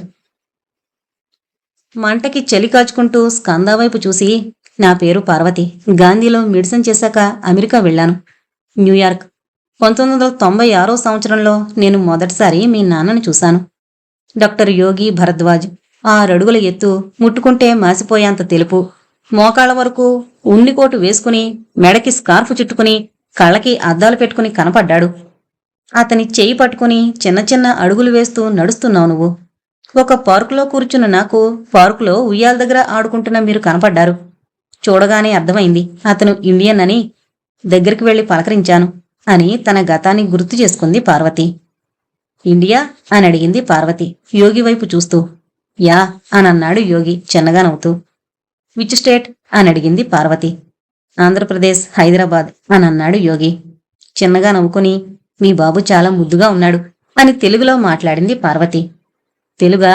ఐఎమ్ యోగి అని షేక్ హ్యాండ్ కోసం చెయ్యి ముందుకు చాచాడు యోగి. చేతులు జోడించి నమస్కారం పెట్టి పార్వతి అని సమాధానమిచ్చింది. నైస్ అని అన్నాడు యోగి పార్వతి కళ్ళలోకి సూటిగా చూస్తూ. ఏం చేస్తుంటారు అని అడిగింది పార్వతి. డాక్టర్ అని ఏదో చెప్పబోతున్న యోగి మాటలకు అడ్డుపడి, నేను కూడా అనంది పార్వతి. కార్డియాకు కోర్స్ కోసం వచ్చా, జస్ట్ 2 days అవుతుంది అని చెప్పింది పార్వతి. డాక్టర్ అంటే I'm a scientist, nuclear power మీద రీసెర్చ్ అని అన్నాడు. Oh great, very nice to meet you అని చెప్పి వెళ్ళిపోబోతున్న పార్వతిని హలో మిస్ అని పిలిచి తన వ్యాలెట్ బయటికి తీసి అందులో ఉన్న విజిటింగ్ కార్డు పార్వతికి ఇచ్చాడు యోగి. ఏదైనా హెల్ప్ కావాలంటే అడగండి, ఇక్కడున్న తెలుగు అసోసియేషన్ చాలా హెల్ప్ఫుల్గా ఉంటుంది అని అన్నాడు యోగి. థ్యాంక్ యూ అని విజిటింగ్ కార్డు తన చేతుల్లోకి తీసుకుంది పార్వతి. ఎక్కడుంటున్నారు అని అడిగాడు యోగి. ప్రస్తుతానికి కింగ్స్ మ్యాన్షన్ స్ట్రీట్ 2 404 అపార్ట్మెంట్ అని చెప్పింది పార్వతి. ఓ ఓకే, మీట్ యూ అగైన్ అని అన్నాడు యోగి. ష్యూర్ అని స్కంద బొగ్గ గిల్లింది పార్వతి. బాయ్ అని చెప్పి స్కందాన్ని ఎత్తుకుని అక్కడి నుంచి వెళ్లిపోయాడు యోగి. విజిటింగ్ కార్డు వైపు చూసింది Parvati. Doctor Yogi Bharadwaj, assistant scientist, ఓక్ ridge national library, Tennessee, USA అనుంది ఆ కార్డుపై. నిద్రలో ఉన్న పార్వతి మెల్లగా కళ్ళు తెరిచి చూసింది. తన చుట్టూ పొగ పేరుకుంది. కాస్త దగ్గుతూ మంచం కింద దిగి కర్టెన్ తెరచి విండో తెరవగానే జనాల అరుపులు వినిపించాయి. అక్కడ ఏం జరుగుతుందో అర్థం చేసుకోవడానికి తనకి కాస్త సమయం పట్టింది. తను ఉంటున్న అపార్ట్మెంట్కి మంటలు అంటుకున్నాయి. తను 4వ ఫ్లోర్లో ఉండగా మంటలు 2వ ఫ్లోర్లో వ్యాపిస్తున్నాయి. భయపడుతూ బాల్కనీలో నిలబడింది పార్వతి. జంప్ జంప్ అని కింద నుంచి తనకు అరుపులు వినిపిస్తున్నాయి. కింద నెట్ట పట్టుకుని సిద్ధంగా ఉన్నారు ఫైర్ మరియు పోలీస్ డిపార్ట్మెంట్ వాళ్ళు. రెస్క్యూ చేయడానికి అన్ని ప్రయత్నాలు చేస్తున్నారు. అందరినీ తోసుకుంటూ ముందుకు నడుచుకుంటూ వచ్చి తల పైకెత్తి చూశాడు యోగి. బాల్కనీలో కనపడ్డ పార్వతిని చూసి పక్కన పోలీస్ చేతిలో ఉన్న మైక్ తీసుకుని, Parvati cool, don't worry, confident గా దూకై, నో ప్రాబ్లం అని అన్నాడు యోగి. యోగి మాటలు విని యోగి వైపు చూసి కాస్త ధైర్యం తెచ్చుకుని కళ్ళు మూసుకుని కిందకు దూకింది పార్వతి. షాక్లో ఉంది, నో ప్రాబ్లం అని చెప్పి రూమ్లోంచి బయటకు వెళ్లిపోయింది డాక్టర్. థ్యాంక్ యూ అని చెప్పి డోర్ దగ్గరికి వేసి డాక్టర్తో పాటు బయటికి నడిచాడు యోగి. 1 గంట తర్వాత నిద్రలోంచి మేలుకొంది పార్వతి. మెల్లగా లేచి రూమ్లోంచి బయటకు నడిచింది. యోగి ఉంటున్న పెద్దిల్లుని చూసి ఆశ్చర్యపోయింది. ఇప్పుడెలా ఉంది అని వెనక నుంచొచ్చి పార్వతిని పలకరించాడు యోగి. గుడ్ అని సమాధానమిచ్చింది పార్వతి.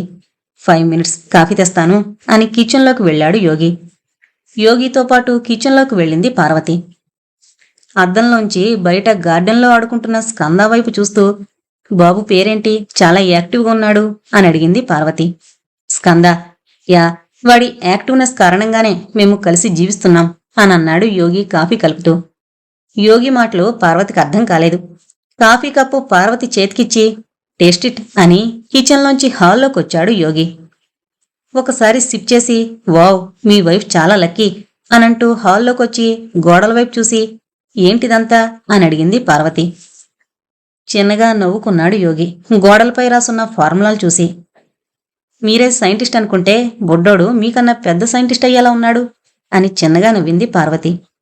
ఎంతకీ ఫైర్ యాక్సిడెంట్ టైంలో మీరు అక్కడ ఏం చేస్తున్నారు అని అడిగింది పార్వతి. టీవీలో ఫైర్ యాక్సిడెంట్ గురించి న్యూస్ చూసొచ్చాను అని అన్నాడు యోగి. గ్రేట్, మీరొచ్చి ధైర్యం చెప్పగానే దూకేశా. మీరు నిన్న కలవకపోయుంటే ఈ తెల్లతోలు మధ్య వామో అని మరో సిప్ చేసి, మీ వైఫ్ లేరా అని అడిగింది పార్వతి. లేరు అని అన్నాడు యోగి బుక్స్ ర్యాక్లోంచి ఒక బుక్ తీసుకుంటూ. ఎక్కడికి వెళ్లారు అని అడిగింది పార్వతి. మౌనంగా నిలబడి బుక్కు తెరిచి ఏదో చూస్తున్నాడు యోగి. ఇంత చిన్నేజ్లో తల్లిని కోల్పోయాడా చిన్నబాబు అని అడిగింది పార్వతి. కాస్త దీనంగా మొహం పెట్టి, వాడికి తండ్రి కూడా లేడు అని అన్నాడు యోగి. అర్థం కానట్టు మొహం పెట్టింది పార్వతి. వాడు నా కొడుకు కాదు, ఐఎమ్ నాట్ హిజ్ ఫాదర్ అని అన్నాడు యోగి తన చేతిలో ఉన్న బుక్ పేజీలు తిప్పుతూ. 33 గతం.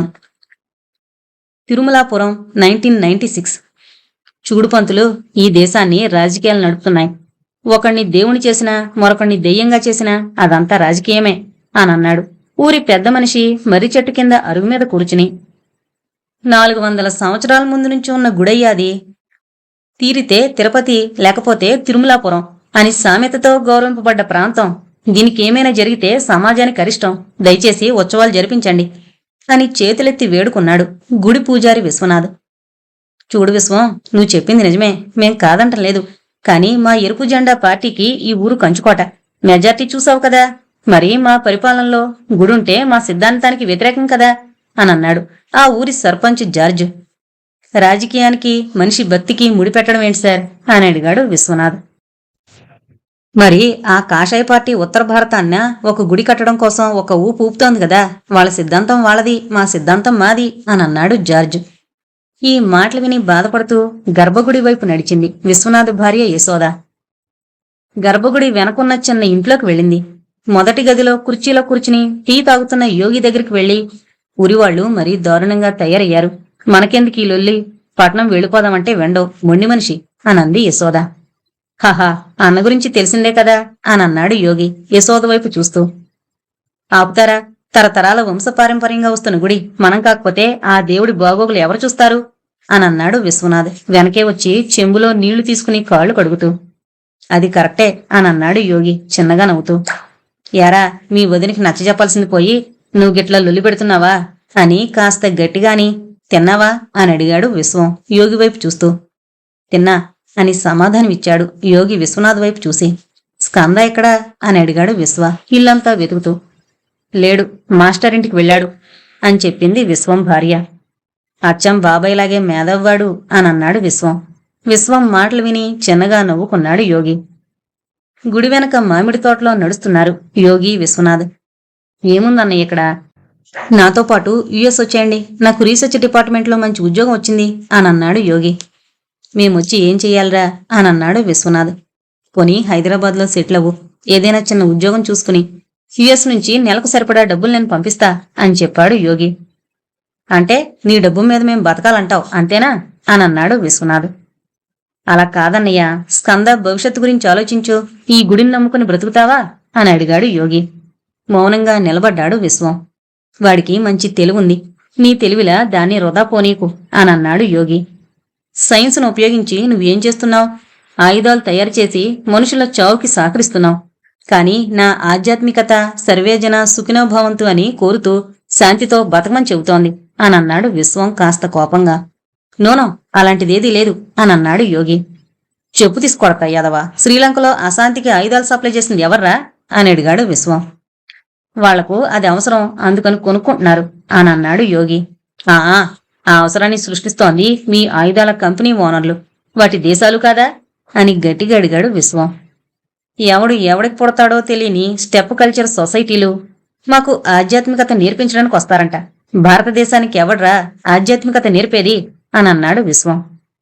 ఎంఏ చేసి పని పాఠాలు లేకుండా ఉంటే ఇలాంటి వాటి గురించి ఆలోచనలొస్తాయి.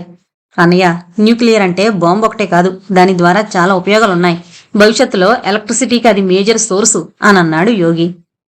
మేధావంటే గుర్తొచ్చింది. నల్లమల దగ్గరలో భీమాపురం గుహల్లో పురావస్తు శాఖకి కొన్ని శాసనాలు దొరికాయంట. డీకోడ్ చేయడానికి సాంస్క్రిట్ బాగా తెలిసిన నన్ను రమ్మన్నారు, వెళ్ళాను. అందులో ఒళ్ళు గగురు పొడిచే విషయాలున్నాయిరా అని అన్నాడు విశ్వం యోగి వైపు చూస్తూ. నీ శాసనాల్ని సాంస్క్రిట్ని నీ దగ్గరే పెట్టుకో, నేను సాయంత్రం హైదరాబాద్ వెళ్తున్నా అని అన్నాడు యోగి వాళ్ళ అన్నవైపు చూస్తూ. ఇంకో 2 రోజులుండి వెళ్ళరా అని అడిగాడు విశ్వం తన తమ్ముడు భుజంపై చేయి వేసి. లేదన్నయ్య, మళ్ళీ చెన్నై వెళ్ళాలి వీసా పని మీద అని అన్నాడు యోగి విశ్వం వైపు చూస్తూ. వీళ్ళిద్దరూ ఇలా మాట్లాడుతుండగా దూరం నుంచి స్కూటర్ వైపు వస్తున్న ఒక వ్యక్తి వీళ్ళని చూసి దగ్గరకొచ్చాడు. నమస్కారం విశ్వం గారు అని అన్నాడు ఆ వ్యక్తి. నమస్కారం అని చెప్పి యోగి వైపు తిరిగి, మన ఊరికొచ్చిన కొత్త హెడ్ మాస్టర్ అని చెప్పి హెడ్ మాస్టర్ వైపు తిరిగి, మా తమ్ముడు యోగి యుఎస్ లో చదువుకుంటున్నాడు అని అన్నాడు విశ్వం. ఓ అలాగా, బాగుంది. బాబుకి అన్ని బాబాయ్ పోలికలే వచ్చినట్టున్నాయి అని అన్నాడు హెడ్ మాస్టర్. అర్థం కానట్టు చూశారు యోగి విశ్వం. సందా గురించి చెప్తున్నా, మంచి తెలివి, ఏక సంతాగ్రాహి, లెక్కల నుంచి మొదలుపెట్టి పద్యాల దాకా ఏది చెప్పినా ఇటే పట్టేస్తున్నాడు అని అన్నాడు హెడ్ మాస్టర్. థ్యాంక్యూ సార్, ఖచ్చితంగా వాణ్ణి కూడా యుఎస్ తీసుకువెళతా, ఇక్కడుంటే అని అన్నాడు యోగి విశ్వం వైపు చూస్తూ. చిన్నగా నవ్వుకొని వాణ్ణి మంచి మార్గంలో నడిపించండి అని అన్నాడు విశ్వం హెడ్ మాస్టర్ వైపు చూస్తూ. హెడ్ మాస్టర్ కూడా చిన్నగా నవ్వి, విశ్వం గారు ఒక్క నిమిషం అని విశ్వాన్ని పక్కకు పిలిచాడు హెడ్ మాస్టర్. ఇద్దరూ కలిసి కాస్త పక్కకు నడిచారు. ఎందుకండి వాళ్లతో గొడవ, అనవసరమైన రాజకీయాలు, మనం ఎదురు వెళ్ళగలమా పోరాడగలమా అని అన్నాడు హెడ్ మాస్టర్. అదే నేను అంటున్నా, దేవుడనేది నా నమ్మకం. It is subjective in nature. మనిషి మనిషికి మారుతుంది. వాళ్ళకి నమ్మకం లేదని నన్ను నమ్మద్దంటే ఎలా అని అన్నాడు విశ్వం.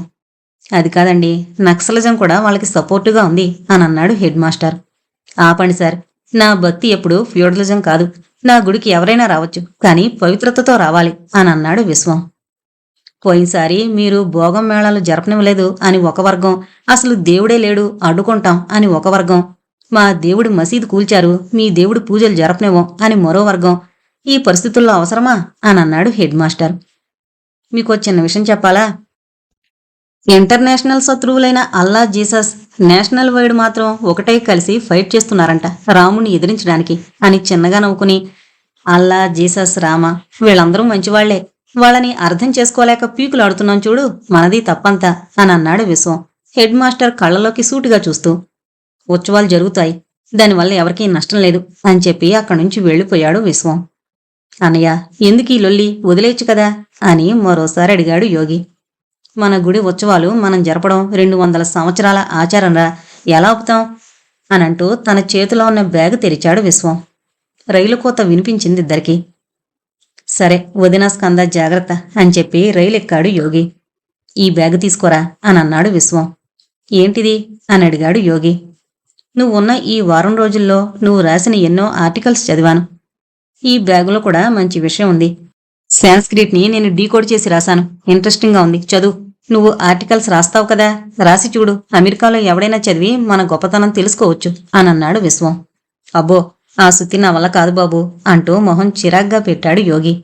నోర్మీరా, ఒకసారి చదివి చూడు, చాలా ఇంట్రెస్టింగ్గా ఉంది అని యోగి చేతిలో బ్యాగు పెట్టాడు విశ్వం. సరే అని బ్యాగు తీసుకుని చెయ్యి ఊపుతూ బాయ్ అని అన్నాడు యోగి. జాగ్రత్త అంటూ చెయ్యి ఊపాడు విశ్వం. రైలు వేగంగా కదులుతోంది. ఏదో ఆలోచనల్లో ఉన్న యోగి తన అన్నయ్య విశ్వం ఇచ్చిన చిన్న బ్యాగు తెరిచి చూశాడు. అందులో ఒక బుక్కు, కొన్ని పేపర్లు ఉన్నాయి. బుక్కు చేతిలోకి తీసుకుని బాటిల్లో కొన్ని నీళ్లు తాగి కాస్త రిలాక్స్ అయ్యి బుక్కు మధ్యలో ఒక పేజీ తెరిచాడు. ద్వాపర యుగం. మరికొన్ని రోజుల్లో ప్రపంచ చరిత్రలో ఎన్నడూ చూడని కనీ విని ఎరుగని భీకర యుద్ధం జరగబోతోంది. మంచికి చెడుకి, వెలుగుకి చీకటికి, ధర్మానికి అధర్మానికి మధ్య పోరాటం. అదే కురుక్షేత్రం. కౌరవుల సమూహం అనంతం. దైవబలం పాండవుల తోడున్న విధి వైపరీత్యాన్ని అది జయించగలదా అని అడిగాడు రంజితుడు. తన ఎదురుగా కూర్చున్న ఒక మహారుషి కళ్ళలోకి సూటిగా చూస్తూ, బాబూ, కాస్త పైన బెర్తలో పడుకుంటావా అని అడిగింది ఒక ముసలావిడ యోగి భుజం తట్టి. అన్న ఇచ్చిన బుక్ మూసి, అలాగే అండి అని తన బ్యాగు తీసుకుని పై బెర్తలో వేశాడు. రైలు నిదానంగా ఆగుతుండడం గమనించి డోర్ దగ్గరికి వెళ్ళాడు యోగి. పాలమూరు స్టేషన్లో రైలు ఆగింది. యోగి కిందకి దిగి మెల్లగా నడుస్తూ వెళ్లి మంచినీళ్ల ట్యాప్ తెరిచి బాటిల్లో నీళ్లు పట్టుకుంటున్నాడు. బాటిల్ నిండగానే క్యాప్ మూసి వెనక్కి తిరిగాడు. రైల్వే స్టేషన్ టీవీలో వస్తున్న వార్తల వైపు యోగి దృష్టి మళ్ళింది. ఒక్కొక్క అడుగు వేస్తూ టీవీ దగ్గరికి నడిచాడు. తిరుమలాపురంలో మతకలహాలు, గుడిపై దాడి, దారుణంగా చంపబడ్డ నిర్వాహకులు అని విశ్వం, అతని భార్య శవాలు టీవీలో కనిపించాయి. ఆ వార్త చూస్తూ ఒక్కసారి కుప్పకూలిపోయాడు యోగి. 34 నాస్తికం. మతకలహాలు సార్, మనుషుల్లో మంచి ఆలోచనలు లేనప్పుడు చట్టాలు మాత్రం ఏం చేస్తాయి అని తన ఎదురుగా ఉన్న రిజిస్టర్లో డీటెయిల్స్ రాసుకుని శవాల్ని తీసుకువెళ్ళండి అని అన్నాడు కానిస్టేబుల్. 2 స్ట్రెచ్చర్స్ పై వచ్చిన విశ్వం, అతని భార్య శవాల్ని చూసి నిర్ఘాంతపోయాడు యోగి. గుడి పూర్తిగా తగలబడిపోయింది. దహన సంస్కారాలు ముగించి ఇంటికి వెళ్ళాడు. ఇంట్లోకి అడుగు పెట్టగానే మొదటి రూంలో గోడలపై అంకెలు రాస్తున్న స్కందాని చూశాడు యోగి. న్యూయార్క్. వెనక్కి తిరిగి నా వైపు చూసి చిన్న నవ్వు నవ్వి తిరిగి గోడలపై అంకెలు రాసుకుంటున్న వాడిని చూసి నేను తట్టుకోలేకపోయాను. వాడికున్న తెలివిని, ప్రతిభని కులంతో, మతంతో, ప్రాంతంతో, రిజర్వేషన్లతో కొలిచి చూసే ఆ దౌర్భాగ్యపు దేశంలో నాశనం అయిపోకూడదు అని నేను నిర్ణయించుకున్నాను. వాడికి నాన్ననయ్యి నాతో పాటు అమెరికా తీసుకొచ్చాను. నౌ హీఈజ్ మై సన్ అని అన్నాడు యోగి పార్వతి కళ్ళలోకి సూటిగా చూస్తూ. కళ్ళల్లో తిరిగిన నీళ్లు తుడుచుకుంటూ ఐఎమ్ సారీ అని చెప్పింది పార్వతి. బయట ఆడుకొని అలసిపోయి ఇంట్లోకొచ్చిన స్కందానెత్తుకుని వాష్రూమ్ లోపలికి తీసుకువెళ్లి షవర్ ఆన్ చేశాడు యోగి. ఆనందంగా ఆడుకుంటున్న వాళ్ళిద్దరినీ అలా చూస్తూ తెలియని ఆనందానికి లోనయ్యింది పార్వతి. నల్లమల్ల ప్రస్తుతం అలా నీ జీవితంలోకి, మీ నాన్న జీవితంలోకి ప్రవేశించాను నేను అని చెప్పింది పార్వతి ఎదురుగా కాలుతున్న నిప్పును చూస్తూ. పక్కన కూర్చుని పార్వతి మాటలు వింటున్నారు స్కంద, హారిక, ప్రభు. దట్టమైన అడవి, అందరి మధ్య నిశ్శబ్దం. పార్వతి వైపు దీనంగా చూస్తూ తర్వాత ఏం జరిగిందమ్మా అని అడిగాడు స్కంద. స్కంద కళ్ళలోకి సూటిగా చూసింది పార్వతి. తరచూ కలిసేవాళ్లం. తన మంచితనం నా జీవితానికి ఒక మంచి బహుమతి. చిన్న వయసులోనే గొప్ప పేరు తెచ్చుకుంటున్న సైంటిస్ట్. వార్తాపత్రికల్లో ఆర్టికల్స్, విద్యాలయాల్లో సెమినార్స్, ఎంత డబ్బు సంపాదిస్తున్నా సోషల్ సర్వీస్ చేసేవాడు. ఇండియాలో ఒక అనాథాశ్రమాన్ని స్థాపించడానికి ఎంతో డబ్బు విరాళంగా ఇచ్చాడు. ఆయన్నే నా జీవిత భాగస్వామిగా చేసుకోవాలని నిర్ణయించుకున్నాను. న్యూయార్క్. పెళ్లి చేసుకుందామా అని అడిగింది పార్వతి యోగి కళ్ళలోకి సూటిగా చూస్తూ. ఉలిక్కిపడి పార్వతి వైపు చూసి రీసెర్చ్ వర్క్లో కాస్త బిజీగా ఉన్నాను అని అన్నాడు యోగి. అది ప్రొఫెషన్, ఇది పర్సనల్. మనిషి అన్నాక రెండూ ఉండాలి అని చెప్పింది పార్వతి. యా, బట్ నాకిప్పటి వరకు ఆలోచన లేదు అని అన్నాడు యోగి. పుట్టుకతో ఎవ్వరికీ ఈ ఆలోచన రాదు. ఇప్పుడు కూడా రాకపోతే పుట్టి వేస్ట్ అని చెప్పింది పార్వతి. పార్వతి మాటలకి చిన్నగా నవ్వుకుని ఆర్ యు షూర్ అని అడిగాడు యోగి. ఎంత షూర్ అయితే ఒక ఆడపిల్ల మొదట ప్రపోజ్ చేస్తుంది చెప్పు అని తిరిగి అడిగింది పార్వతి. ఆహా అని చిన్నగా నవ్వుకుని ఏదో ఆలోచిస్తూ టేబుల్పై ఉన్న స్కంద ఫోటో వైపు చూశాడు యోగి. యోగి చేయిపై చేయి వేసి నేను ఈ క్షణం నుంచి వాడికి తల్లిని. I am his mother from this second అని చెప్పింది పార్వతి యోగి వైపు ప్రేమగా చూస్తూ. ఇద్దరి కళ్ళల్లో నీళ్లు తిరిగాయి. ఒకరినొకరు గట్టిగా హత్తుకున్నారు. నల్లమల. మనం ముగ్గురం కలిసే ఉండేవాళ్లం. నీ ఇంటెలిజెంట్నెస్కి మేమిద్దరం ముగ్ధులైపోయేవాళ్లం. 3 నుంచి 4 ఏళ్ల మధ్యలోనే నువ్వు అబాకాస్ నేర్చుకోవడం ప్రారంభించావు. మన జీవితాలు ఎంతో ఆనందంగా ముందుకు వెళుతున్న రోజులవి. న్యూయార్క్. అమెరికాలోని ఇస్కాన్ గుడికి వెళ్ళింది పార్వతి. అక్కడ తనకు కనిపించిన ఒక చిన్న అందమైన కృష్ణుడి విగ్రహాన్ని కొనుక్కుంది. కారు యోగి ఇంటి ముందు ఆగింది. కారులోంచి దిగి ఇంట్లోకి నడిచింది. కంప్యూటర్ ముందు కూర్చుని పని మీదున్న యోగి వైపు చూసి హాయ్ సైంటిస్ట్ అని పలకరించింది పార్వతి. స్కంద ఎక్కడా అని అడుగుతూ తను తెచ్చిన పార్సిల్ ఓపెన్ చేసి అందులో ఉన్న కృష్ణుడి బొమ్మని బయటికి తీసి ఎలా ఉంది అని అడిగింది పార్వతి. విగ్రహం చూసి తిరిగి మౌనంగా తన పని తాను చేసుకుంటున్నాడు యోగి. అమ్మ నాన్న ఇండియా రమ్మంటున్నారు, పెళ్లి చేసుకుని తిరిగొద్దామా అని అడిగింది పార్వతి. ఇండియా నేను రాను అని అన్నాడు యోగి సీరియస్గా వర్క్ చేసుకుంటూ. ఓకే, వాళ్ళని ఇక్కడికి రమ్మందాం, ఇక్కడే పెళ్లి చేసుకుందాం. ఎక్కడైతే ఏంటి, దేవుడు ఎక్కడైనా ఉంటాడు. అమ్మ ఖచ్చితంగా తిరుపతిలో చెయ్యాలి అని ఏదో అంటోంది. నేను ఒప్పిస్తానామెని. వాళ్ళడిగింది కేవలం మన సాంప్రదాయంలో పెళ్లి చేసుకోవాలి అనంతే అని చెప్పింది పార్వతి. ఏ సాంప్రదాయమూ వద్దు. చిన్న గెట్ టుగెదర్ ఏర్పాటు చేసి డిక్లేర్ చేద్దాం. We are going to be in relation అని అన్నాడు యోగి కంప్యూటర్లో వర్క్ చేసుకుంటూ. ఏంటి అలా మాట్లాడుతున్నావు అని అడిగింది పార్వతి. నథింగ్ అని తన పని తాను చేసుకుంటున్నాడు యోగి. ఏమైంది, హెల్త్ ఓకేనా అని అడిగింది పార్వతి. వర్క్ టైంలో ఏంటి డిస్టర్బెన్స్? ఫస్ట్ ఆ విగ్రహం బయటపడే. I hate all this nonsense అని గట్టిగా అరిచాడు యోగి. వాట్ అని అర్థం కానట్టు అడిగింది. ఎస్, నేను నాస్తికుణ్ణి. ఈ చెత్త నా జీవితంలోకి తీసుకురాకు అని అక్కడి నుంచి లేచి కోపంగా వెళ్ళిపోయాడు యోగి. అలాంటివాడు అఘోరాల ఎందుకు మారాడు అని అడిగాడు స్కంద పార్వతి వైపు చూసి. స్కంద ఇచ్చిన ఫోటోను చూస్తూ తెలీదు అని సమాధానమిచ్చింది పార్వతి. 35 ఆ ఇద్దరు. తన నాస్తికత్వాన్ని నేను అర్థం చేసుకున్నాను. తన జీవితంలో తనకు ఎదురైన పరిస్థితులు తనని అలా మార్చివేశాయని నాకు స్పష్టంగా అర్థమైంది. ఇద్దరం పెళ్లి చేసుకున్నాం. ఎలాంటి హంగు ఆర్భాటం లేకుండా రిజిస్టర్ మ్యారేజ్ చేసుకున్నాం. కానీ కాలం గడిచే కొద్దీ మా మధ్య దూరం పెరుగుతూ వచ్చింది. అభిప్రాయ భేదాలు మా మనసుల్ని అతలకుతలం చేశాయి. అతని నాస్తికత్వానికి నా ఆస్తికత్వానికి మధ్య పొంతన కుదరలేదు. ఇద్దరికీ ఇద్దరమంటే గౌరవం, కానీ అభిప్రాయ భేదాలు మమ్మల్ని విడిపోయేలా చేశాయి అని చెప్పింది పార్వతి.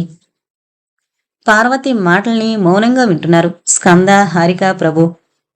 కొద్ది రోజులు విడిపోవాలి అని నిర్ణయించుకున్నాం. విడిపోయాం. నిన్ను ఆయన్ని వదిలేసి నేను ఇండియా వచ్చేశాను. 20 సంవత్సరాలవుతోంది. కలిసే రోజు కోసం ఎదురు చూడని రోజు లేదు. కానీ ఆయన తిరిగి రాలేదు, నేను వెళ్ళలేదు. విడిపోయిన కొన్ని నెలల తర్వాత నేనే మాట్లాడదామని అనుకున్నాను. కానీ ఆయన కాంటాక్ట్లోకి రాలేదు. మిస్ అయ్యాడని తెలిసింది.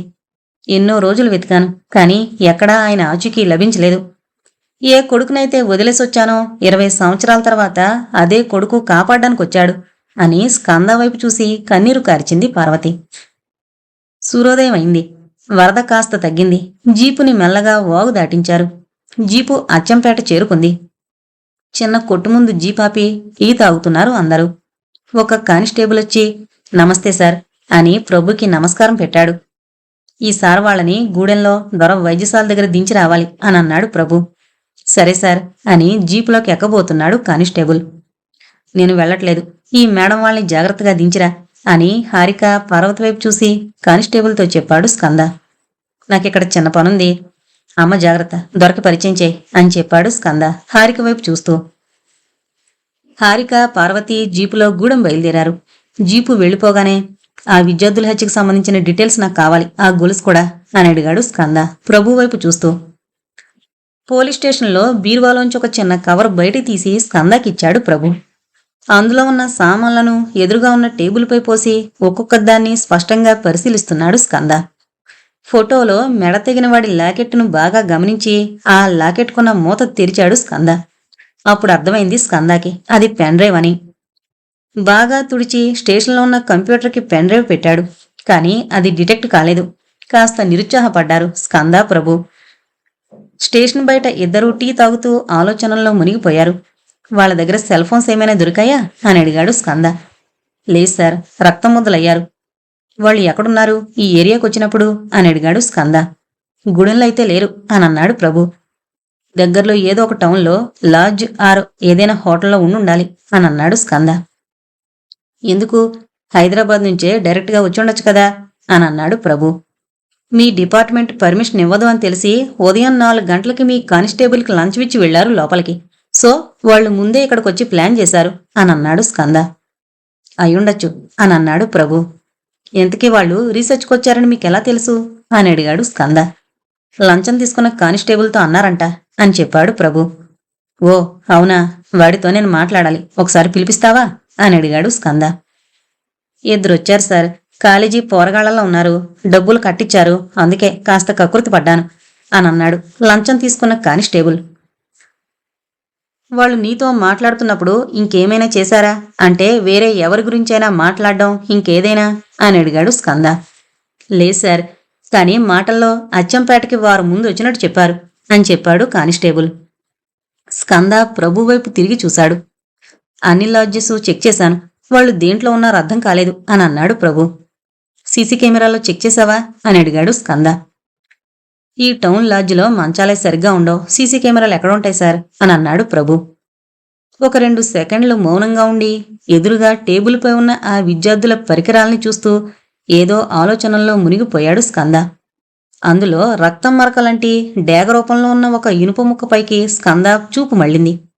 దాన్ని దగ్గరకు తీసుకుని చూశాడు స్కంద. ఏంటిది అని అడిగాడు స్కంద ప్రభు వైపు చూస్తూ. తెలీదు అన్నట్టు తల అడ్డంగా ఊపాడు స్కంద. డేగని క్షుణ్ణంగా పరిశీలించిన స్కంద దానిపైన కొంచెం విరిగి అర్ధచంద్రాకారంలో ఉంది. ప్రభు, అచ్చంపేట, కొల్లాపూర్లలో ఉన్న అన్ని లాడ్జిల్లోకి వెళ్లి రూమ్ కీస్లకి డేగ రూపంలో ఉండే కీ చైన్స్ ఎవరు వాడుతున్నారో కనుక్కోండి అని చెప్పాడు స్కంద.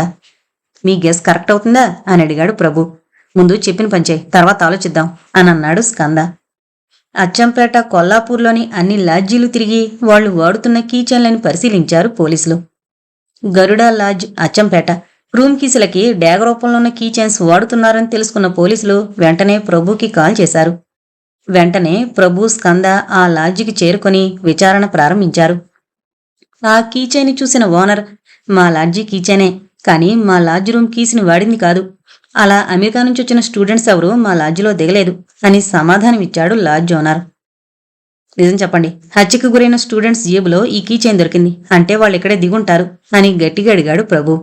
సార్, నిజంగా మాకు తెలీదు, మేము ఈ మధ్య రిజిస్టర్లు కూడా పక్కాగా రాస్తున్నాం అని సమాధానమిచ్చాడు ఓనర్. ఓనర్ మాటలు విని స్కంద వైపు తిరిగి చూశాడు ప్రభు. మౌనంగా ఏదో ఆలోచిస్తూ ఓనర్ వైపు చూస్తున్నాడు స్కంద.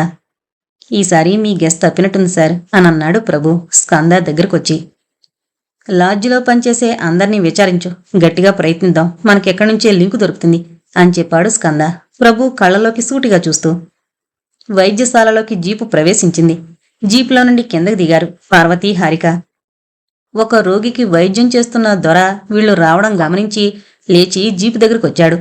దొర వెనకాలే నడిచొచ్చింది సరస్వతి. దొరం చూస్తూ మౌనంగా నిలబడింది పార్వతి. స్కంద వాళ్ళమ్మగారు అని చెప్పింది హారిక దొరవైపు చూస్తూ. అంటే వారి భార్య అని అడిగాడు దొర ఆశ్చర్యంగా చూస్తూ. అవునన్నట్టు తల ఊపింది హారిక. ఆనందపడుతూ సరస్వతిని దగ్గరికి రమ్మని పిలిచి, రండి అమ్మా, రండి, లోపలికి రండి అని దగ్గరుండి పార్వతిని లోపలికి తీసుకువెళ్లారు దొర, సరస్వతి. బండరాయిపై నిలబడి అడవివైపు చూస్తూ కన్నీరు కారుస్తోంది పార్వతి. వెనక నుంచి వచ్చిన దొర, నేను నా కూతురు ఈరోజు సంతోషంగా ఉండడానికి కారణం నీ భర్తే, ఆయనే మా జీవితానికి పరమశివుడు అని అన్నాడు దొర పార్వతి పక్కన నిలబడి అదే అడవివైపు చూస్తూ. దిగులు పడక తల్లి, నీ కొడుకు పట్టుదల గొప్పది. దూరమైన తల్లిదండ్రుల్ని సంకల్పంతో మళ్లీ గెలుచుకుంటున్నాడు. ఏదో ఒక రోజు ఆయన కూడా బయటకొస్తాడు అని అన్నాడు దొర అడవివైపు చూస్తూ. అచ్చంపేట గరుడ లాడ్జ్. బయట భారీ వర్షం పడుతోంది.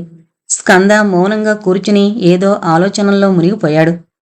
ప్రభు మరో 2 కానిస్టేబుల్స్ లాడ్జిలో పనిచేసే వాళ్లని విచారిస్తున్నారు. టీ ట్రే పట్టుకుని లాడ్జిలోకి నడుచుకుంటూ వచ్చాడు ఒక 10 ఏళ్ల కుర్రాడు. నిజం చెప్పండి, ఆ స్టూడెంట్స్ని మీరు చూడలేదా, ఇక్కడ దిగలేదా అని గట్టిగా అడుగుతున్నాడు ప్రభు. స్కంద టేబుల్ ముందరున్న టేబుల్పై టీ గ్లాస్ పెడుతూ ప్రభు అరుపు విని ఒక్కసారి ఉలిక్కి పడ్డాడు ఆ కుర్రాడు. అది గమనించిన స్కంద, ప్రభు కాస్తాగు అని అన్నాడు. భయపడుతున్న ఆ కుర్రాడు వైపు చూసి, అక్కడ పెట్టివెళ్ళు అని అన్నాడు స్కంద. వణుకుతున్న చేతులతో ట్రేలో ఉన్న 4 టీ గ్లాసుల్ని టేబుల్పై పెట్టి వెనక్కి తిరిగి మెల్లగా నడుస్తూ వెళుతున్నాడు ఆ కుర్రాడు. ఆ కుర్రాడు అలా వెళ్లగానే మళ్లీ విచారణ ప్రారంభించాడు ప్రభు.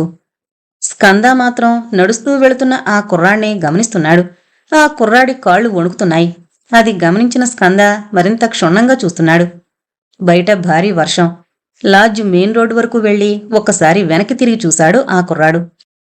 స్కంద అతడినే గమనించడం చూసి కాస్త కళ్ళు పెద్దవి చేసి బయటికి వెనక్కి తిరిగి మెయిన్ డోర్లోంచి లాడ్జ్ బయటికి పరుగు ప్రారంభించాడు ఆ కుర్రాడు. కుర్చీలోంచి లేచి, ప్రభు నా గెస్ కరెక్ట్ అయ్యేలా ఉంది, పద అని మెయిన్ డోర్ వైపు పరిగెత్తాడు స్కంద. 36 professor John Michael. ఆ కుర్రాడు వెంట పరిగెత్తారు స్కంద, ప్రభు. సన్నటి గల్లీల మధ్య పరిగెత్తి ఊరి బయట అడవివైపు వచ్చేశారు స్కంద, ప్రభు. కాని ఆ కుర్రాడు వాళ్ళకి దొరకకుండా మిస్ అయ్యాడు. తిరిగి లాడ్జ్కొచ్చి ఆ కుర్రాడి డీటెయిల్స్ కనుక్కున్నారు. పక్కనే టీ స్టాల్లో పనిచేస్తాడు అని తెలుసుకుని ఆ టీ స్టాల్ నడుపుతున్న వ్యక్తిని వెంటబెట్టుకుని ఊరి బయట అడవి దగ్గరలో ఉన్న ఆ కుర్రాడి ఇంటికి వెళ్లారు. తప్పు మాదే సారు, క్షమించండి అని అన్నాడు వయసు మీరిన ఒక పెద్దాయన స్కంద వైపు చూస్తూ. నేనడుగుతోంది ఇద్దరు కుర్రాళ్ళు అడవిలోకి వెళ్లి చనిపోయారు. వాళ్ల గురించి మీకు తెలుసా అని అడిగాడు స్కంద. స్కంద కళ్ళలోకి సూటిగా చూశాడు ఆ పెద్దాయన. ఏ తాత, కథలు పడకుండా చెప్పు. ఆ టీ కొట్లో పనిచేసేటోడు నీ మనవడే కదూ అని గట్టిగా అడిగాడు ప్రభు. అవును బాబు, నా మనవడే. మాకు బతుకు తెరువు లేదు. 2 సంవత్సరాల క్రితం వాడి అమ్మా నాయన చచ్చిపోయారు. వాడు టీ కొట్లో పనిచేస్తే కాని మాకు పూట గడవదు అని అన్నాడు ఆ పెద్దాయన. అయితే అని అన్నాడు ప్రభు. లాడ్జికొచ్చే టూరిస్టులను మెల్లగా కాకాపట్టి లేదా అడవికి దగ్గరలో మంచి కాటేజ్ అని చెప్పి ఈ ఇంట్లో వెనక పక్కన్న గది ఇచ్చేవాళ్ళం అని అన్నాడు ఆ పెద్దాయన. సో ఆ లాడ్జి సింబల్లో ఉండే కీచైన్లే మీ ఇంట్లో వాడుతున్నారు అంతేనా అని అడిగాడు ప్రభు. అవునన్నట్టు తలూపాడు పెద్దాయన. ఆ ఇద్దరు ఇక్కడికి వచ్చారా అని అడిగాడు స్కంద. ఒక 2 క్షణాలు మౌనంగా ఉండి వచ్చారు సారు అని చెప్పాడు పెద్దాయన. దాదాపు వారం రోజులున్నారు. పొద్దున్నే వెళ్లి సాయంత్రం వచ్చేవాళ్లు. ఒకరోజు ఉదయాన్నే లేచి అడవిలోకి వెళ్లారు. తర్వాత రాలేదు అని అన్నాడు పెద్దాయన. ఆ గది తలుపులు తెరువు, ఒకసారి మేం చూడాలి అని అడిగాడు స్కంద. తలుపు తెరచుకుని గదిలోకి అడుగు పెట్టారు స్కంద ప్రభు. గదినంతా క్షుణ్ణంగా పరిశీలించారు. ఆ 2 విద్యార్థుల బ్యాగులు, వాళ్ళకి సంబంధించిన వస్తువులు, ఏన్షియంట్ ఇండియాకి మరియు పురావస్తు పరిశోధనకి సంబంధించిన పుస్తకాలు స్వాధీనం చేసుకున్నారు. గదినంతా పరిశీలిస్తూ మంచం కింద కొంగి చూశాడు ప్రభు. ఉలిక్కిపడి వెనక్కి పడ్డాడు. అది గమనించిన వెంటనే మంచం కిందకి వంగి చూశాడు స్కంద. భయపడుతూ మంచం కింద దాక్కున్నాడు ఆ 10 ఏళ్ల టీ కుర్రాడు. భయపడాల్సిన పనిలేదు, నిన్ను ఎవరూ ఏమనరు అని అన్నాడు స్కంద ఆ కుర్రాన్ని తన పక్కన కూర్చోబెట్టుకుని. వాళ్ళు మా ఇంట్లోనే ఉన్నారు వారం రోజులు. తర్వాత అడవికి పోయి తిరిగి రాలే. పోలీసులకు చెప్దామనుకున్నా, నాకు భయం వేసింది. లాడ్జు ఓనర్కు తెలిసినా కష్టమే, అందుకే ఊకున్నా. వాళ్ల బ్యాగును కూడా ముట్లే, అలాగే ఉంచినా, ఒట్టు అని ఏడుపు మొదలుపెట్టాడు ఆ కుర్రాడు. సరే, వాళ్ళిక్కడున్నప్పుడు ఎవరినైనా కలిశారా, ఊర్లో ఎవరినైనా అని అడిగాడు స్కంద. లేదు సార్, ఎవరినీ కలవలేదు. వాళ్ళు ఏవో పుస్తకాలు పట్టుకుని అడవిలోకి వెళ్లేవాళ్లు అని చెప్పాడు ఆ కుర్రాడు. బాగా ఆలోచించు, ఎవరినైనా కలిశారా, లేక ఏ విషయం గురించైనా మాట్లాడారా అని అడిగాడు స్కంద. గుర్తొచ్చింది సార్. ప్రతిరోజు టౌన్లో ఉన్న ఇంటర్నెట్ షాపుకి వెళ్లేవాళ్లు, సరిగ్గా రాత్రి 10 గంటలకి అని చెప్పాడు ఆ కుర్రాడు. ఇంటర్నెట్ షాపా? అవును అని అన్నాడు ఆ కుర్రాడు. ఈ చుట్టుపక్కల ఏరియాల్లో ఉన్న ఏకైక ఇంటర్నెట్ షాప్ ఇదే సార్. ఈ టౌన్ దాటితే అడవి. మన గుడెంలైతే ఫోన్కి సిగ్నల్ కూడా దొరకదు అని అన్నాడు ప్రభు ఇంటర్నెట్ సెంటర్ ముందాగి. ఇద్దరూ కలిసి లోపలికి నడిచారు. 2 కుర్రాళ్ళు అమెరికా నుంచి ఇక్కడికి ఒక రీసెర్చ్ కోసం వచ్చారు 4 రోజుల క్రితం. ఇద్దరు వాళ్ళున్న వారం రోజులు రోజూ నీ ఇంటర్నెట్ సెంటర్కి వచ్చారు అని అన్నాడు స్కంద. వచ్చారు సార్ అని సమాధానమిచ్చాడు ఆ ఓనర్ కాస్త కంగారు పడుతూ.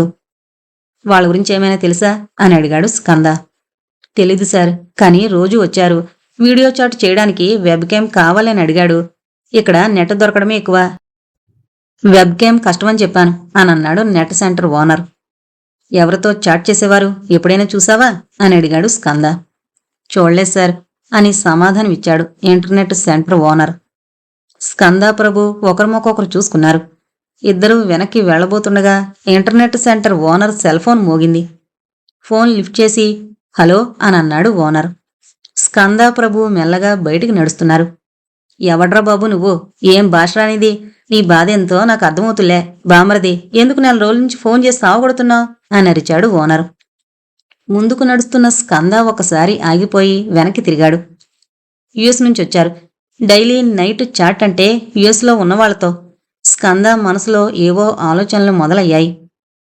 ఎవరితో మాట్లాడుతున్నావు అని తిరిగి నెట్ సెంటర్లోకి వెళ్ళాడు స్కంద. ఎవడో సార్, ఇంగ్లీష్లో సావగొడుతున్నాడు.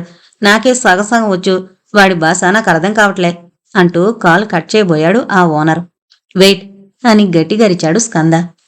ఉలిక్కిపడి ఏమైంది సార్ అని అడిగాడు ఆ ఓనర్. ఫోన్ ఇటువు అని ఫోన్ని తన చేతుల్లోకి తీసుకున్నాడు Skanda. Hello, who is this అని అడిగాడు స్కంద.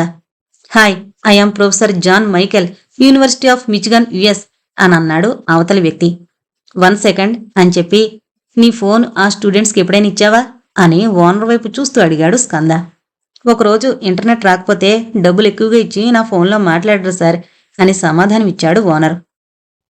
మరి ఇందాక అడిగినప్పుడు ఆ విషయం ఎందుకు చెప్పలేదు అని కోపంగా తిట్టి తిరిగి ఫోన్ తన చెవి దగ్గర పెట్టుకుని, yes professor, hi, this is Skanda from India అని పరిచయం చేసుకున్నాడు స్కంద. Skanda, nice name. ఈ పేరింతకు ముందు ఎక్కడో విన్నాను అని అన్నాడు ప్రొఫెసర్. Thank you. చెప్పండి, ఎందుకు తరచూ ఇతనికి కాల్ చేస్తున్నారు అని అడిగాడు స్కంద. నా స్టూడెంట్స్ ఇద్దరు ఒక రీసెర్చ్ పని మీద అక్కడికొచ్చారు. నెల రోజుల నుంచి వాళ్ళు నాతో కాంటాక్ట్లోకి రాలేదు. వాళ్ళ కోసం కాల్ చేస్తున్నా అని చెప్పాడు ప్రొఫెసర్. అసలు వాళ్ళు ఇక్కడికి ఎందుకు వచ్చారు అని అడిగాడు స్కంద. 37 బహురూపహ. చెప్పండి ప్రొఫెసర్, అసలేం జరుగుతోంది? ఆ స్టూడెంట్స్ ఇక్కడికి ఎందుకు వచ్చారు అని అడిగాడు స్కంద. మీరెవరు అని అడిగాడు జాన్. పోలీస్. జరిగిందేంటో చెప్పండి, మేం మీకు సహాయపడతాం అని అన్నాడు స్కంద. మీకెంత డబ్బు కావాలన్నా ఇస్తాను, కానీ నాకు సహాయం చేయండి అని అడిగాడు జాన్. ఏం సహాయం అని అడిగాడు స్కంద. నేను మిమ్మల్ని కలవాలి అని అడిగాడు జాన్. మీరు యుఎస్లో అని నెంబర్ చూశాడు స్కంద. ఈరోజు మార్నింగే వచ్చాను, మా స్టూడెంట్స్ని వెతకాలని అని అన్నాడు జాన్. ఇప్పుడెక్కడున్నారు అని అడిగాడు స్కంద. టూరిజం హోటల్ శ్రీశైలం అని అన్నాడు జాన్. చెప్పండి సార్, అసలు మీ స్టూడెంట్స్ ఇక్కడికి ఎందుకు వచ్చారు అని అడిగాడు స్కంద జాన్ కళ్ళలోకి సూటిగా చూస్తూ. మౌనంగా కూర్చున్నాడు జాన్. మేం మీకు సహాయం చేస్తాం, చెప్పండి అని అన్నాడు ప్రభు. కొంచెం కాంప్లికేటెడ్, బట్ అర్థమయ్యేలా చెప్తాను. తిరిగి తమ పూర్వ వైభవాన్ని సంపాదించుకోవాలని రష్యా పావులు కదుపుతోంది. ఆర్థికంగా రాజకీయంగా బలపడ్డానికి ఏ అవకాశాన్ని వదులుకోవట్లేదు. కొత్తగా వాళ్లు సృష్టించిన 9045 క్యూబ్ అనే శాటిలైట్ని అంతరిక్షంలోకి పంపించారు. దాని ద్వారా భూమిలోని మినరల్ వెల్త్ గురించి డేటా కలెక్ట్ చేయాలనుకుంటున్నారు అని అన్నాడు జాన్. మినరల్ వెల్తా అని అడిగాడు స్కంద. యా, భూమిలోని మినరల్ వెల్త్ గురించి అని చెప్పాడు జాన్. జాన్ మాటల్ని మౌనంగా వింటున్నారు ప్రభు, స్కంద. అయితే ఆ శాటిలైట్ పంపిన విజువల్స్ని డీకోడ్ చేసి చూశాక వాళ్ళకు అర్థమైంది ఏంటంటే, సౌత్ ఇండియాలో ఒక ఏరియా నుంచి ఒక అద్భుతమైన మినరల్ ఉందని డేటా కలెక్ట్ చేసింది ఆ satellite. It is something which is not discovered by the scientific community. దాని సెంటర్ పాయింట్ 1610 10.7 నార్త్ 7838 22.5 అని తెలుసుకున్నారు. ఈ రీసెర్చ్కి సంబంధించిన కొంతమంది రష్యన్ పెద్దలొచ్చి నన్ను కలిశారు అని చెప్పాడు జాన్. నెల ముందు. ఈ విషయం మమ్మల్ని ఎంతో ఆశ్చర్యానికి గురిచేసింది. మీరు దీని గురించి ఇదివరకే రీసెర్చ్ చేశారని మాకు తెలిసింది అని అన్నాడు రష్యన్ సైంటిస్ట్ జాన్ వైపు చూస్తూ. 1993-94 మధ్యలో నేను ఇండియాలోని పుణ్యక్షేత్రాలు, హిమాలయాల్లో ఉన్న గుడులు, కాశీ, జ్యోతిర్లింగాలు, అనేక ప్రాంతాలు సందర్శించాను. ప్రతి చోట నాకు ఒక స్పష్టమైన ఎనర్జీ కనిపించింది. వాళ్ల గుడులు, వాటికుండే గోపురాలు, everything is related to produce positive energy. India is full of energy అని అన్నాడు జాన్. మాకు మీరు ఏం చెప్తున్నారో అర్థం కావట్లేదు అని అన్నాడు రష్యన్. మీకేంటి, ఇండియా గొప్పతనం గురించి ఇండియన్స్కే తెలీదు. మనం ఇక్కడ ఆది మానవుడుగా ఉన్న సమయంలోనే వాళ్ళక్కడ జీరోని కనుక్కున్నారు. వాట్ ఐఎమ్ టెల్లింగ్ ఈజ్, ఇండియాని ఎక్స్ప్లోర్ చేయాలంటే మనకు ఒక జన్మ సరిపోదు. ఫర్ ఎగ్జాంపుల్, ఇండియాలో ఉండే దేవాలయాల గోపురాలన్నీ కూడా ఆకాశాన్ని నమూనాగా తీసుకుని కట్టినవే. ఆకాశం కింద కూర్చుని ఓం అని నామస్మరణ చేస్తే నేను చెప్పింది వినపడకుండా పోతుంది. కానీ అదే గోపురం కింద కూర్చుని ఓం అంటే మనం చేసే ప్రార్థన మళ్ళీ మనసులోకి చేరుకుంటుంది. పైకప్పు ఎంత గుండ్రంగా ఉంటే అంత తేలికగా ధ్వని వెనక్కి ప్రయాణిస్తుంది. Science of sound. This is just an example అని అన్నాడు జాన్ మైకెల్. ఇండియా నుంచి తిరిగొచ్చాక కొద్ది రోజుల తర్వాత ఒక ఇండియన్ సైంటిస్ట్ ఒక చిన్న రాయి ముక్కతో నా దగ్గరకు వచ్చాడు. ఆ స్టోన్ని చూసి నా ఒళ్ళు జలదరించింది. సౌత్ ఇండియాలో శ్రీశైలం అనే పుణ్యక్షేత్రం దగ్గర సలేశ్వరం అనే ఒక ప్రాంతంలోని రాయి అని అతను చెప్పాడు అని అన్నాడు జాన్. జాన్ మైకెల్ మాటల్ని వింటూ మౌనంగా ఉన్నారు రష్యన్ సైంటిస్టులు. సరిగ్గా మీరు చెప్తున్న 1610 10.7 నార్త్ 7838 22.5 దగ్గర సలేశ్వరం ఉంది అని అన్నాడు జాన్. ఆశ్చర్యంతో చూశారు రష్యన్ సైంటిస్టులు. వాట్ ఈస్ దట్ స్టోన్ అని అడిగారు వాళ్ళు. ఐ డోంట్ నో అని అన్నాడు జాన్. వేర్ ఇట్ ఈజ్ అని అడిగారు వాళ్ళు. ఐ లాస్ట్ ఇట్ అని అన్నాడు John. Who is that scientist అని అడిగారు వాళ్ళు. ఐ లాస్ట్ ఈవెన్ హిమ్ అని అన్నాడు జాన్. ఐ థింక్ మనం ఇండియన్ గవర్నమెంట్తో మాట్లాడొచ్చు అని అన్నాడు రష్యన్. టోల్ తీస్తారు. రైట్ వింగ్ అధికారంలో ఉంది. రామసేతుని నాశనం చేసి వాళ్ల అస్తిత్వాన్ని దెబ్బతీయాలని క్యాథలిక్ లీడర్స్ ఎంత ప్రయత్నించినా నిలబడి పోరాడుతున్నారు. అలాంటిది నడిబొడ్డులో వేలు పెడితే, మొన్న డోకలాన్ దగ్గర జరిగిన ఇన్సిడెంట్ గురించి మీకు ఐడియా ఉందా? ఇప్పుడున్న నాయకుడు వాళ్ళకి ముందు ముందు కూడా నాయకత్వం వహిస్తే very soon they are going to be super power అని ఆగాడు John. We need that stone అని అన్నాడు రష్యన్. ఈ 20 ఏళ్లలో ఎంతో మందిని పంపించాను ఆ పవర్ సెంటర్ ఏరియాకి, కానీ ఎవరూ తిరిగి రాలేదు అని సమాధానమిచ్చాడు జాన్. జాన్కి వినపడకుండా రష్యన్ సైంటిస్టులు వాళ్లల్లో వాళ్లు మాట్లాడుకుని తిరిగి జాన్ వైపు చూసి, మరో 2 చాకులాంటి కుర్రాల్ని చూసి పంపించు, వి విల్ ఫండ్ యూ అని అన్నారు వాళ్ళు.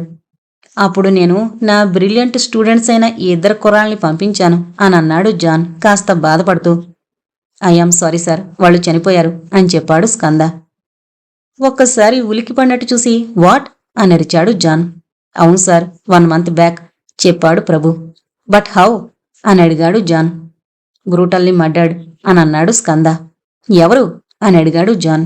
తెలీదు, కానీ 3 రోజుల జాతర టైంలో కాకుండా వేరే సమయంలో ఎవరు వెళ్ళినా వెనక్కి తిరిగి రారు అని చెప్పాడు ప్రభు. ఏం జరుగుతుంది వెళ్ళిన వాళ్ళకి? ఎవరు చంపుతారు? జంతువులా, మనుషులా, అఘోరాలా, లేక దేవుడా? అదే ఇక్కడ ఎవరికీ అర్థం కాని లాజిక్ అని అన్నాడు స్కంద. ఓ మై గాడ్ అని అనుకున్నాడు జాన్.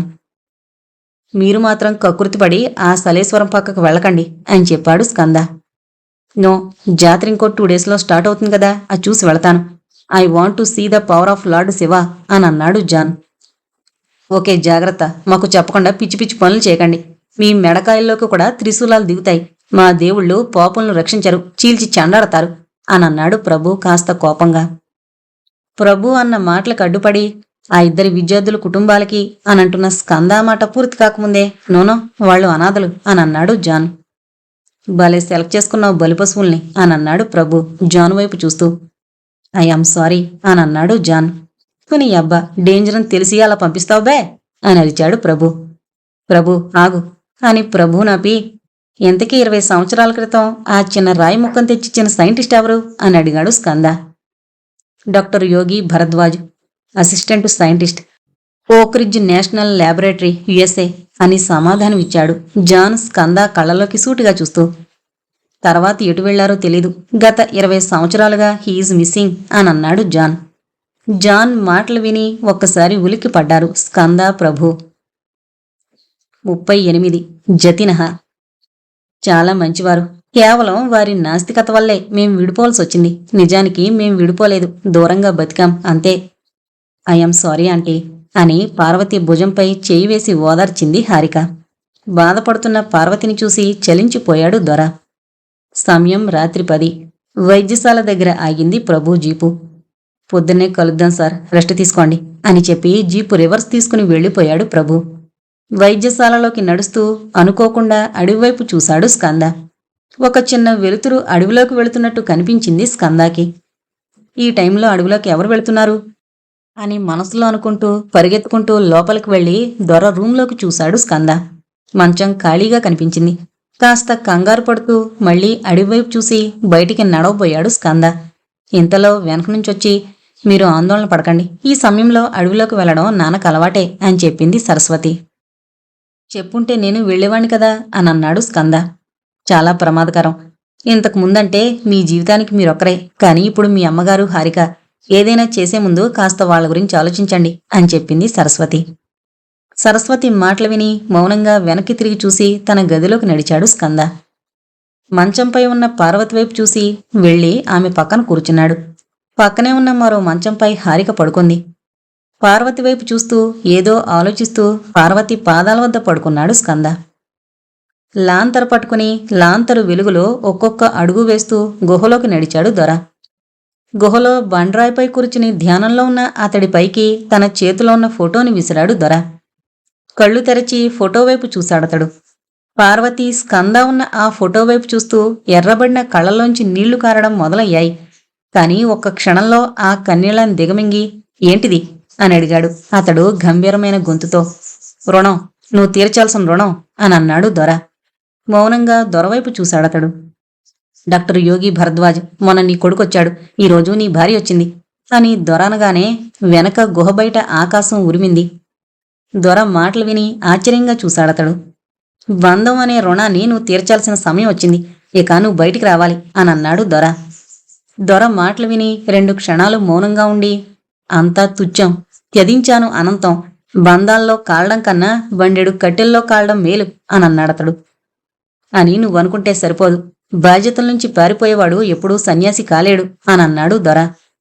పారిపోలేదు, భరించలేక త్యజించొచ్చాను అనన్నాడు యోగి. నువ్వు బంధం తెంచుకోవాలి అనుకుంటే అందుకు నీతో బంధంలో ఉన్నవాళ్ళు కూడా ఒప్పుకోవాలి. నీ భార్యా పిల్లల్ని వదిలేసొస్తే నువ్వు శివంలో కలవలేవు. వాళ్ళని నొప్పించకుండా ఒప్పించొచ్చినప్పుడే నువ్వు నిజమైన మనశ్శాంతితో అసలైన శివంలో కలిసినవాడు అవుతావు. నీ మనుషుల్ని బాధ పెట్టొచ్చి నువ్వు మనశ్శాంతిగా బ్రతకగలవా అని అడిగాడు దొర అతడి వైపు చూస్తూ. దొర మాటలకి కోపంగా చూశాడు యోగి. నువ్వు రాకపోతే నేను ఇక్కడి నుంచి కదలను. అగ్నిసాక్షిగా కట్టుకున్న భార్యకి నువ్వు సమాధానం చెప్పాలి. తన కన్నీళ్లకి నువ్వు కారణం కాకూడదు అని అన్నాడు దొర యోగి వైపు చూస్తూ. 2 నిమిషాలు మౌనంగా కళ్ళు మూసుకుని ధ్యానంలోకి వెళ్లి తిరిగి కళ్ళు తెరిచి పద్మాసనం నుంచి బయటకొచ్చి బండ్రాయి నుంచి కాలు కింద పెట్టాడు యోగి. చిమ్మ చీకటి, ప్రశాంతమైన వాతావరణం. పార్వతి పాదాల దగ్గర పడుకున్నాడు స్కంద. చుట్టూ దట్టమైన అడవి, తాండవిస్తున్న నిశ్శబ్దం. ఒక్కొక్క అడుగు వేస్తూ ముందుకు నడుస్తున్నాడు దొర. దొర వెనకాలే చేతిలో త్రిశూలం పట్టుకుని మెడలో రుద్రాక్షలు ధరించి విభూతధారి అయి నంది వెనక వినంబరుడైన పరమశివుడి వలె ఒక్కొక్క అడుగు వేస్తూ కొండలు దాటి, కోనలు దాటి, నది దాటి అడవి నుంచి బయటకొస్తున్నాడు డాక్టర్ యోగి భరద్వాజ్. ఇద్దరూ నడుస్తూ వైద్యశాల దగ్గరకొచ్చారు. మెల్లగా తెరుచుకుంది తలుపు. నిద్రలోంచి లేచి తలుపు వైపు చూసింది సరస్వతి. మెల్లగా ఒక పాదం ఇంట్లో అడుగు పెట్టింది. పూర్తిగా చెడిపోయిన శరీరం, పొడవుగా పెరిగిన ఖాళీ గోర్లం చూసి భయపడిపోయి వెనక్కి జరిగింది సరస్వతి. తలుపు చాటు నుంచి ముందుకొచ్చిన యోగి మొహం చూసి ఆశ్చర్యపోయింది. ఇంట్లోకి ప్రవేశించిన యోగిని చూసి వణుకుతున్న తన చేతులెత్తి దండం పెట్టింది సరస్వతి. లోపలున్న మరో గది తలుపు తెరుచుకుంది. మెల్లగా ఒక్కొక్క అడుగు వేస్తూ లోపలికొచ్చి మంచం వైపు నడిచాడు. పడుకునున్న పార్వతి వైపు చూసి యోగి కళ్ళల్లో నీళ్లు తిరిగాయి. సరిగ్గా పార్వతి పాదాలపై తలవాల్చి పడుకున్న స్కందాన్ని చూసి యోగి మనసు ఆనందంతో పులకించిపోయింది. ఒక్కొక్క అడుగు ముందుకు వేస్తూ వాళ్ల దగ్గరగా వెళ్లి స్కంద నుదుటిపై చెయ్యి పెట్టబోయి ఆగిపోయాడు యోగి.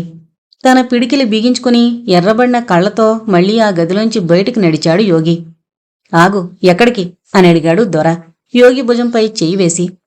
శవం వదిలిన శవాన్ని నేను, నన్ను వదలండి అని అన్నాడు యోగి బయట ద్వారం నుంచి కనిపిస్తున్న అడవివైపు చూస్తూ. ఇంత దూరం వచ్చావు, వాళ్లతో ఒకసారి మాట్లాడి వెళ్ళిపో అని అడిగాడు దొర. అవును సార్, నా జీవితాన్ని కాపాడారు మీరు. మీ కుటుంబాన్ని మీకు దగ్గర చేసి మీ రుణం తీర్చుకునే భాగ్యం మాకు కల్పించండి అని అడిగింది సరస్వతి యోగి వైపు చూస్తూ.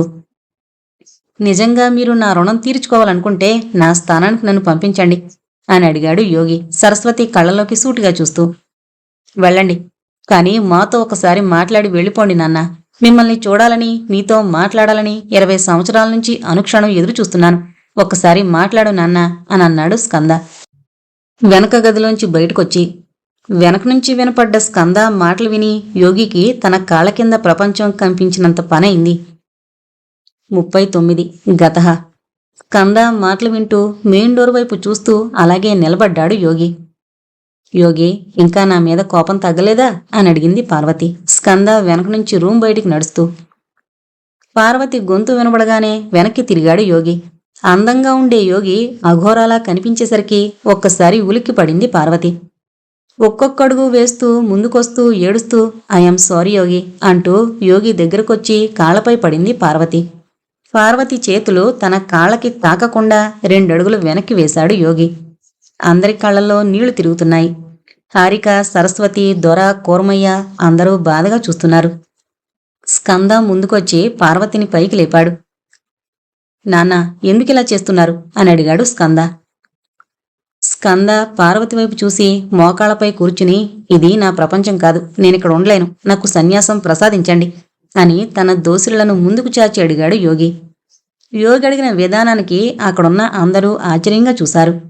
పార్వతి, స్కందాకి అసలు ఏం జరుగుతుందో అర్థం కాలేదు. 1-2 నిమిషాలు అందరి మధ్య నిశ్శబ్దం. ఆ నిశ్శబ్దాన్ని బదులు కొడుతూ, సరేనాన్న, మీ ఇష్టం, వెళ్ళండి, ఎక్కడున్నా ప్రశాంతంగా ఉండండి అని అన్నాడు స్కంద పార్వతిని ఓదారుస్తూ. స్కంద మాటలు విని పార్వతి మౌనంగా స్కంద వైపు చూసింది. కాని ఒక చిన్న కోరిక, ఈ రాత్రికి మాతో పాటు మా బంధాన్ని పంచుకోండి, సూర్యోదయం అవగానే తెంచుకుని వెళ్ళండి అని అడిగాడు స్కంద.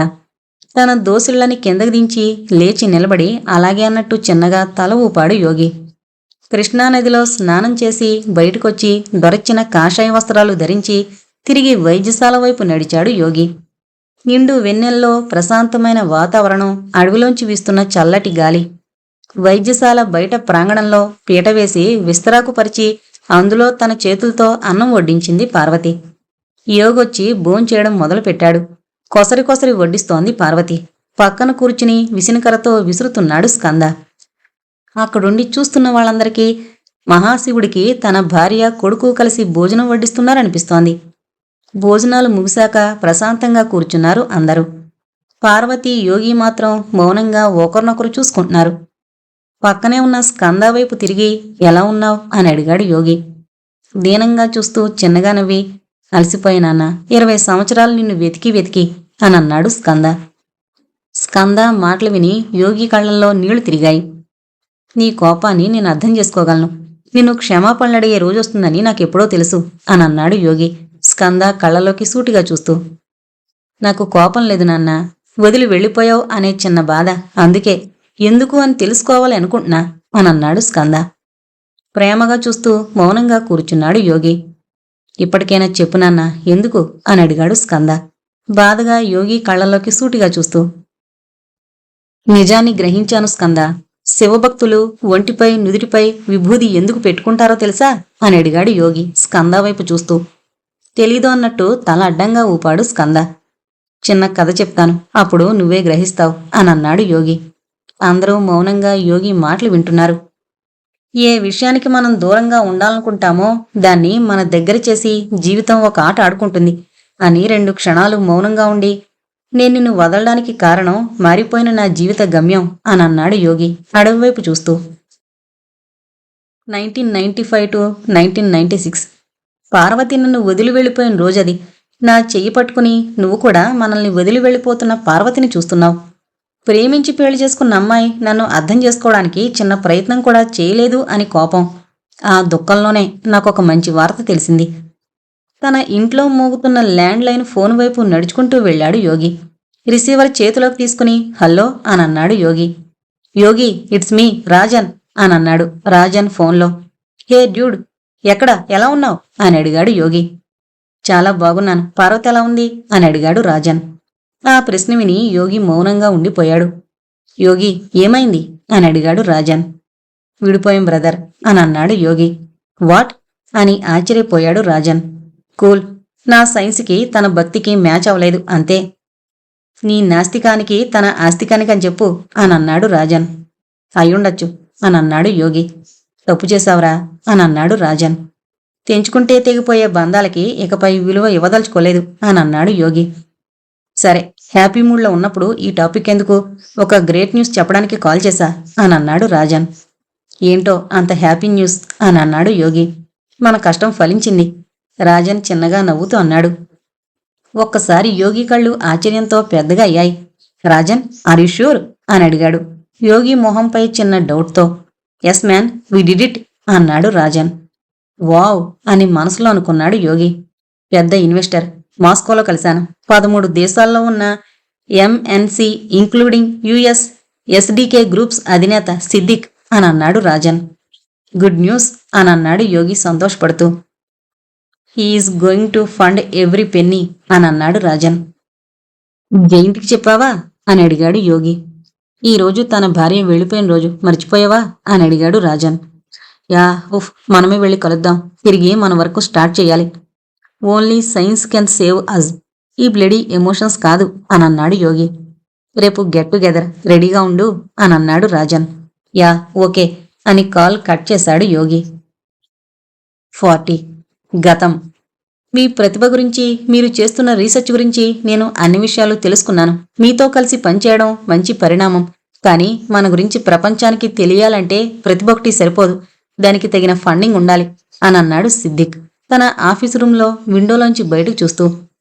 అదే రూంలో కుర్చీలపై కూర్చునున్నారు యోగి, రాజన్, జయంత్. మీరు ఎంత త్వరగా పని మొదలు పెడితే నేనంత సంతోషిస్తాను అని అన్నాడు సిద్దిక్ యోగి వైపు చూస్తూ. Thank you sir. ఏ దేశం అభివృద్ధి చెందాలన్నా ఇప్పుడు కరెంట్ అనేది చాలా ముఖ్యం. మనం చేస్తున్న ప్రయోగం సక్సెస్ అయితే కరెంట్ ఉత్పత్తిలో ఒక నూతన శకాన్ని మనం ఆవిర్భవించినట్టే. భారత్, శ్రీలంక లాంటి అభివృద్ధి చెందుతున్న దేశాలకి ఎంతో ఉపయోగం. పేదరికంలో మగ్గుతున్న సోమాలియా లాంటి దేశాల్లో కూడా తక్కువ ఖర్చుతో వాళ్ళ జీవితాల్లో విలువలు నింపొచ్చు అనన్నాడు యోగి.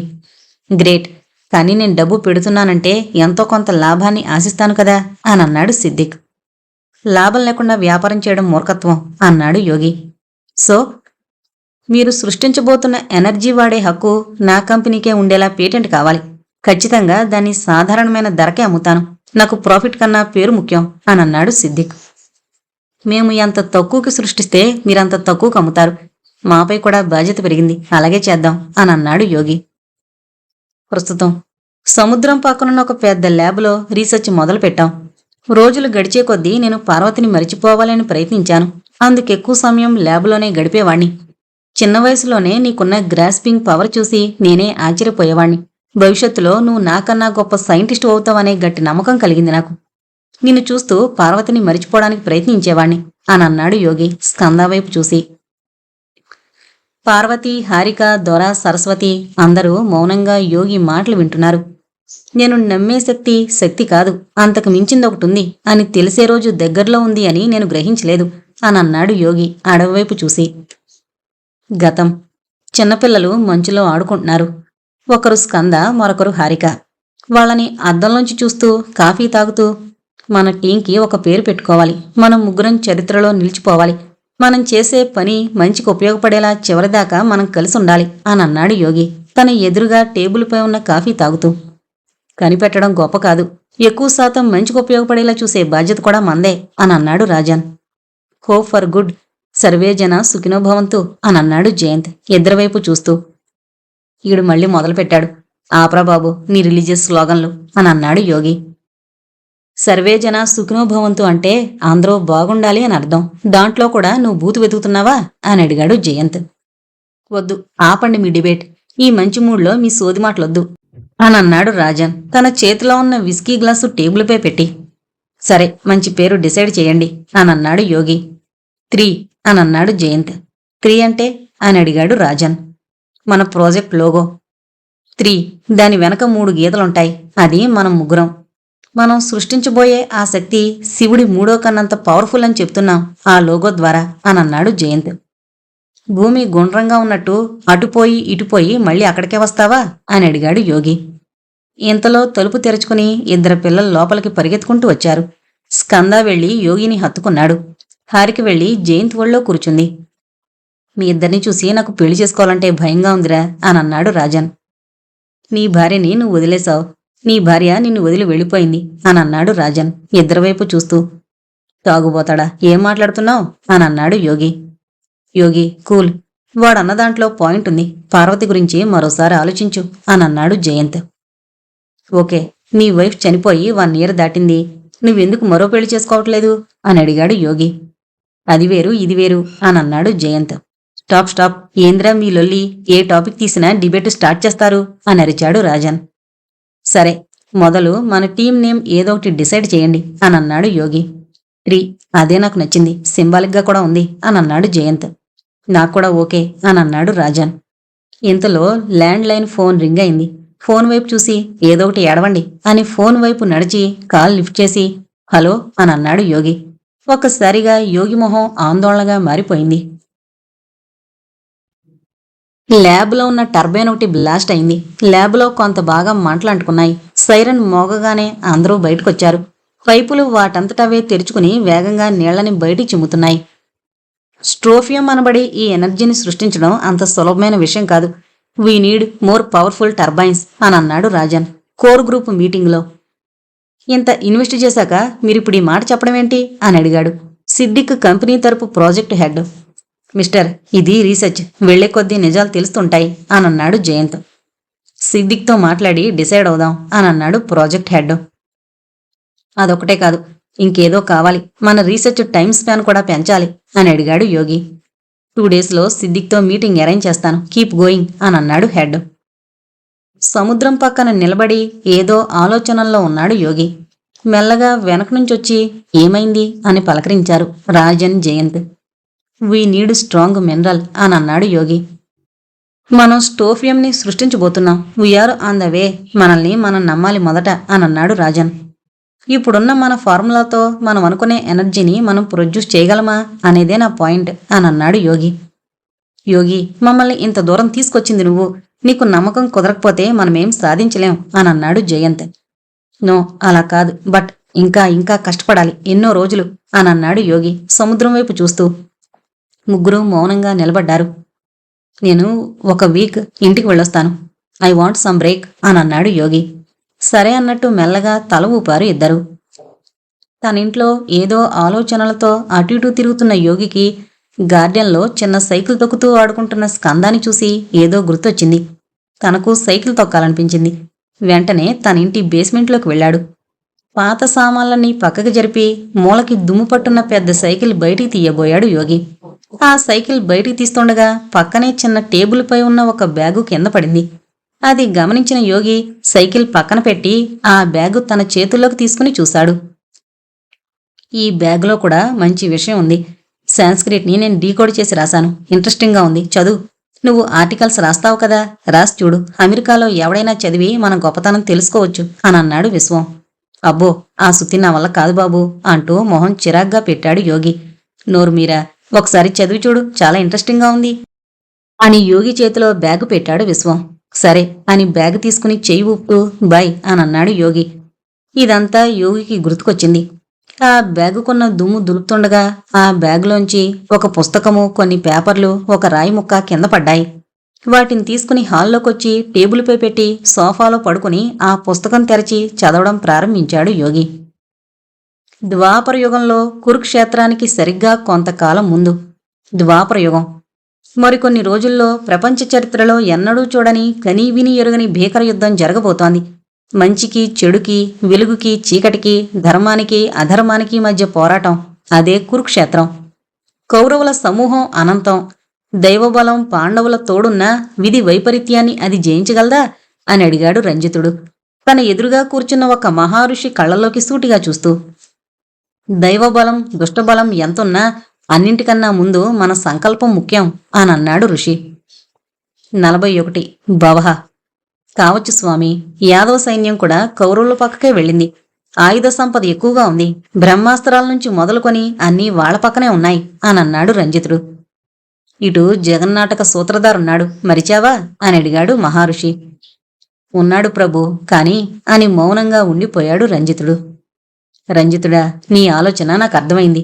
కౌరవుల చేతిలో పడితే కన్నీటి బొట్టు అంతున్న నీ రాజ్యంలాంటి రాజ్యాలు నాశనమవుతాయి అనే కదా అని అడిగాడు మహారుషి. అవును అన్నట్టు తల ఊపాడు రంజితుడు. మీ రాజ్యాలకే కాదు, ఈ భారత పుణ్యభూమంతా నాశనం వైపు అడుగులు వేస్తుంది. కాని ఆ మాధవుడు అలా జరగనిస్తాడంటావా? మన భ్రమ కాకపోతే మన ప్రయత్నం మనం చెయ్యాలి అని అన్నాడు మహారుషి.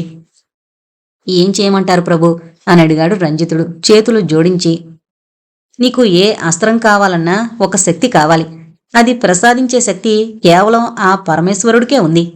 దక్షిణ దేశంలో 3 లింగాల మధ్య త్రిలింగ దేశంగా పిలువబడే ఒక ప్రాంతం ఉంది.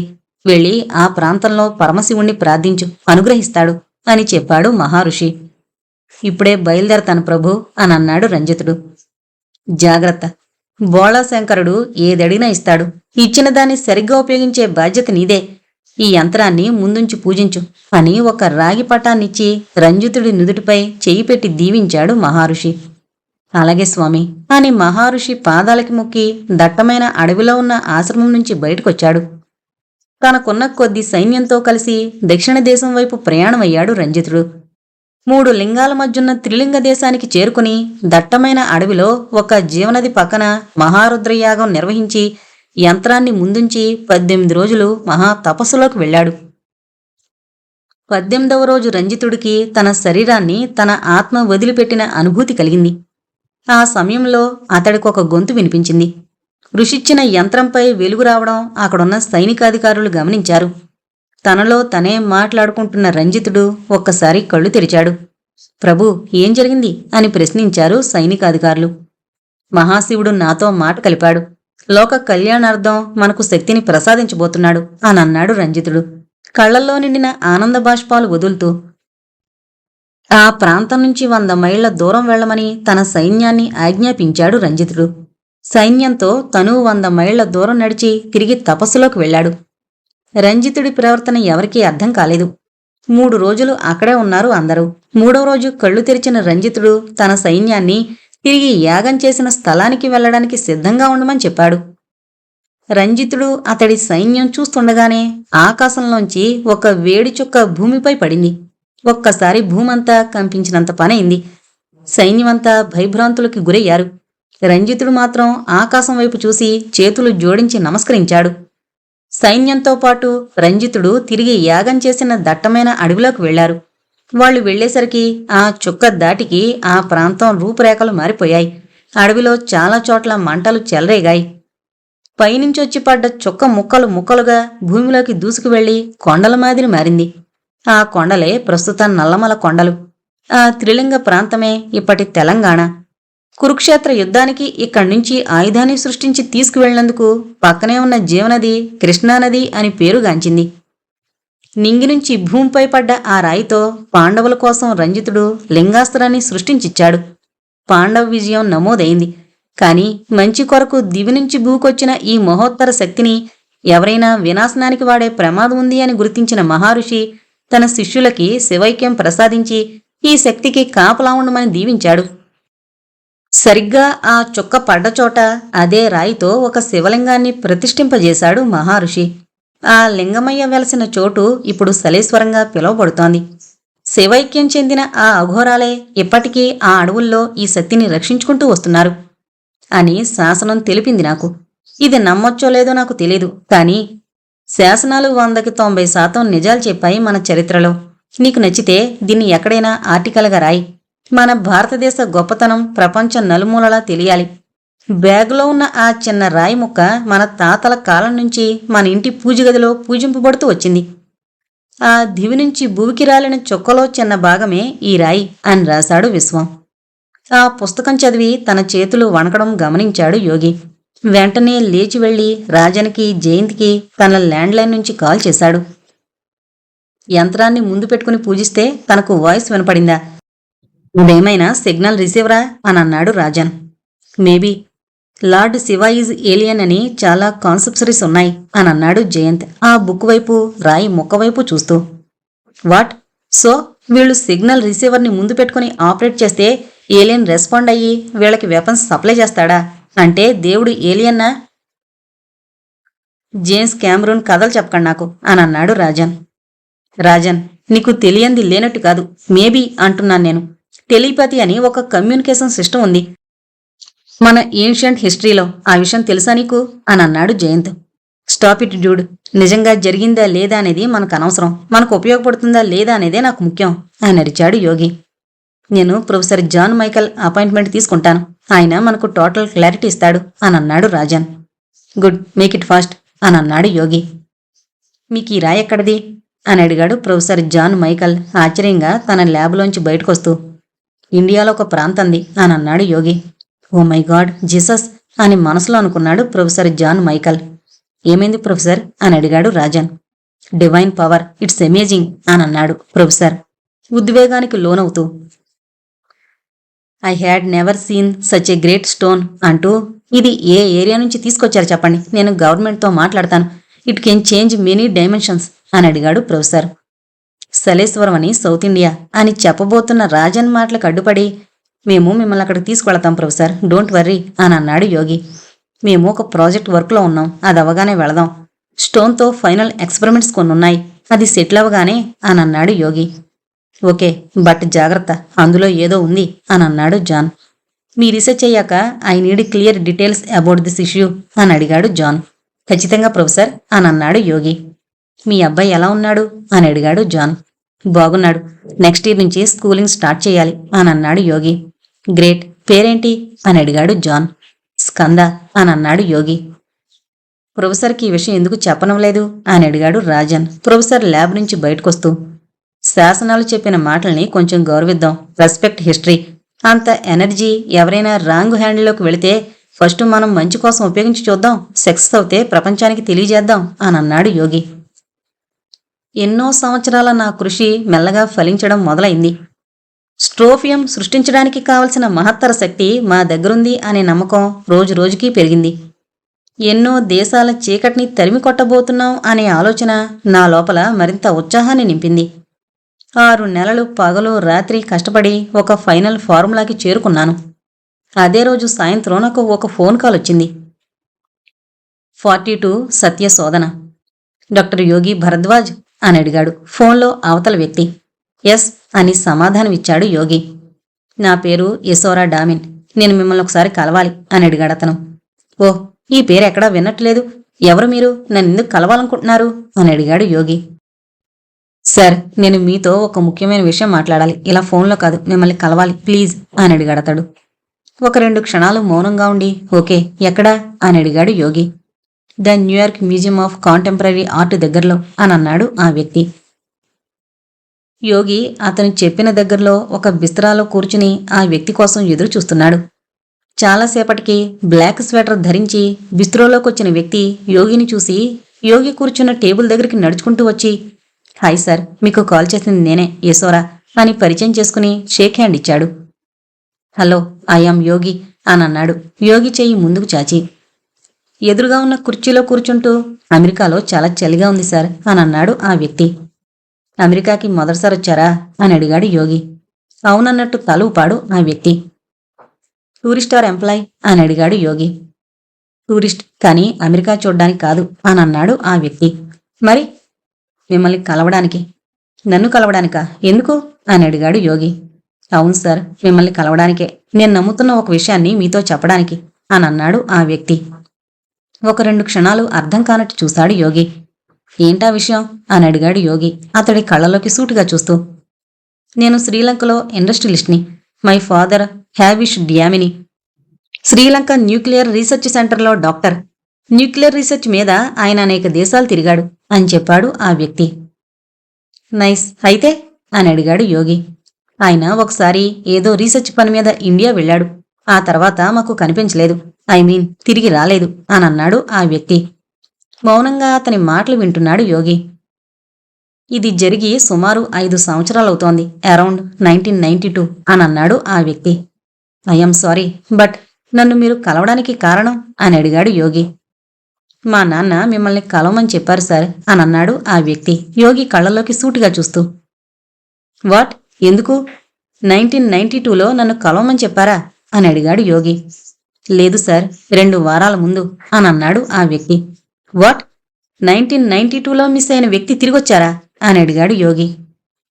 లేదు సార్ అని 2 క్షణాలు మౌనంగా ఉండి, మా నాన్న నాకు కల్లో కనిపించి మిమ్మల్ని కలవమని చెప్పారు సార్ అని అన్నాడు ఆ వ్యక్తి. ఒక్కసారి అవ్వాకేయి చూసి, ఆర్ యూ క్రేజీ, నీకేమైనా పిచ్చా అని అడిగాడు యోగి. నిజం సార్, మీరు నన్ను నమ్మాలి అని అన్నాడు ఆ వ్యక్తి. యోగికి అసలు ఏం జరుగుతుందో అర్థం కాలేదు. నాకు మీరు ఏం మాట్లాడుతున్నారో అర్థం కావడం లేదు అని అన్నాడు యోగి. మొదట్లో నాకు అర్థం కాలేదు సార్. ఒక బుద్ధిస్ట్ మోంకుని కనుక్కుంటే అది టెలిపతి అని అన్నాడు అని చెప్పాడు ఆ వ్యక్తి.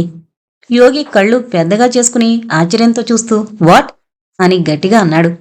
మా నాన్న ఎక్కడో బతికే ఉన్నారు. ఒక తపస్సుతో నాకేదో చెప్పాలని ప్రయత్నిస్తున్నారు. రక్త సంబంధం ఉంది కనుక టెలిపతి ద్వారా నా మనసుని ఆయన మనసు కలవడం సులువంట.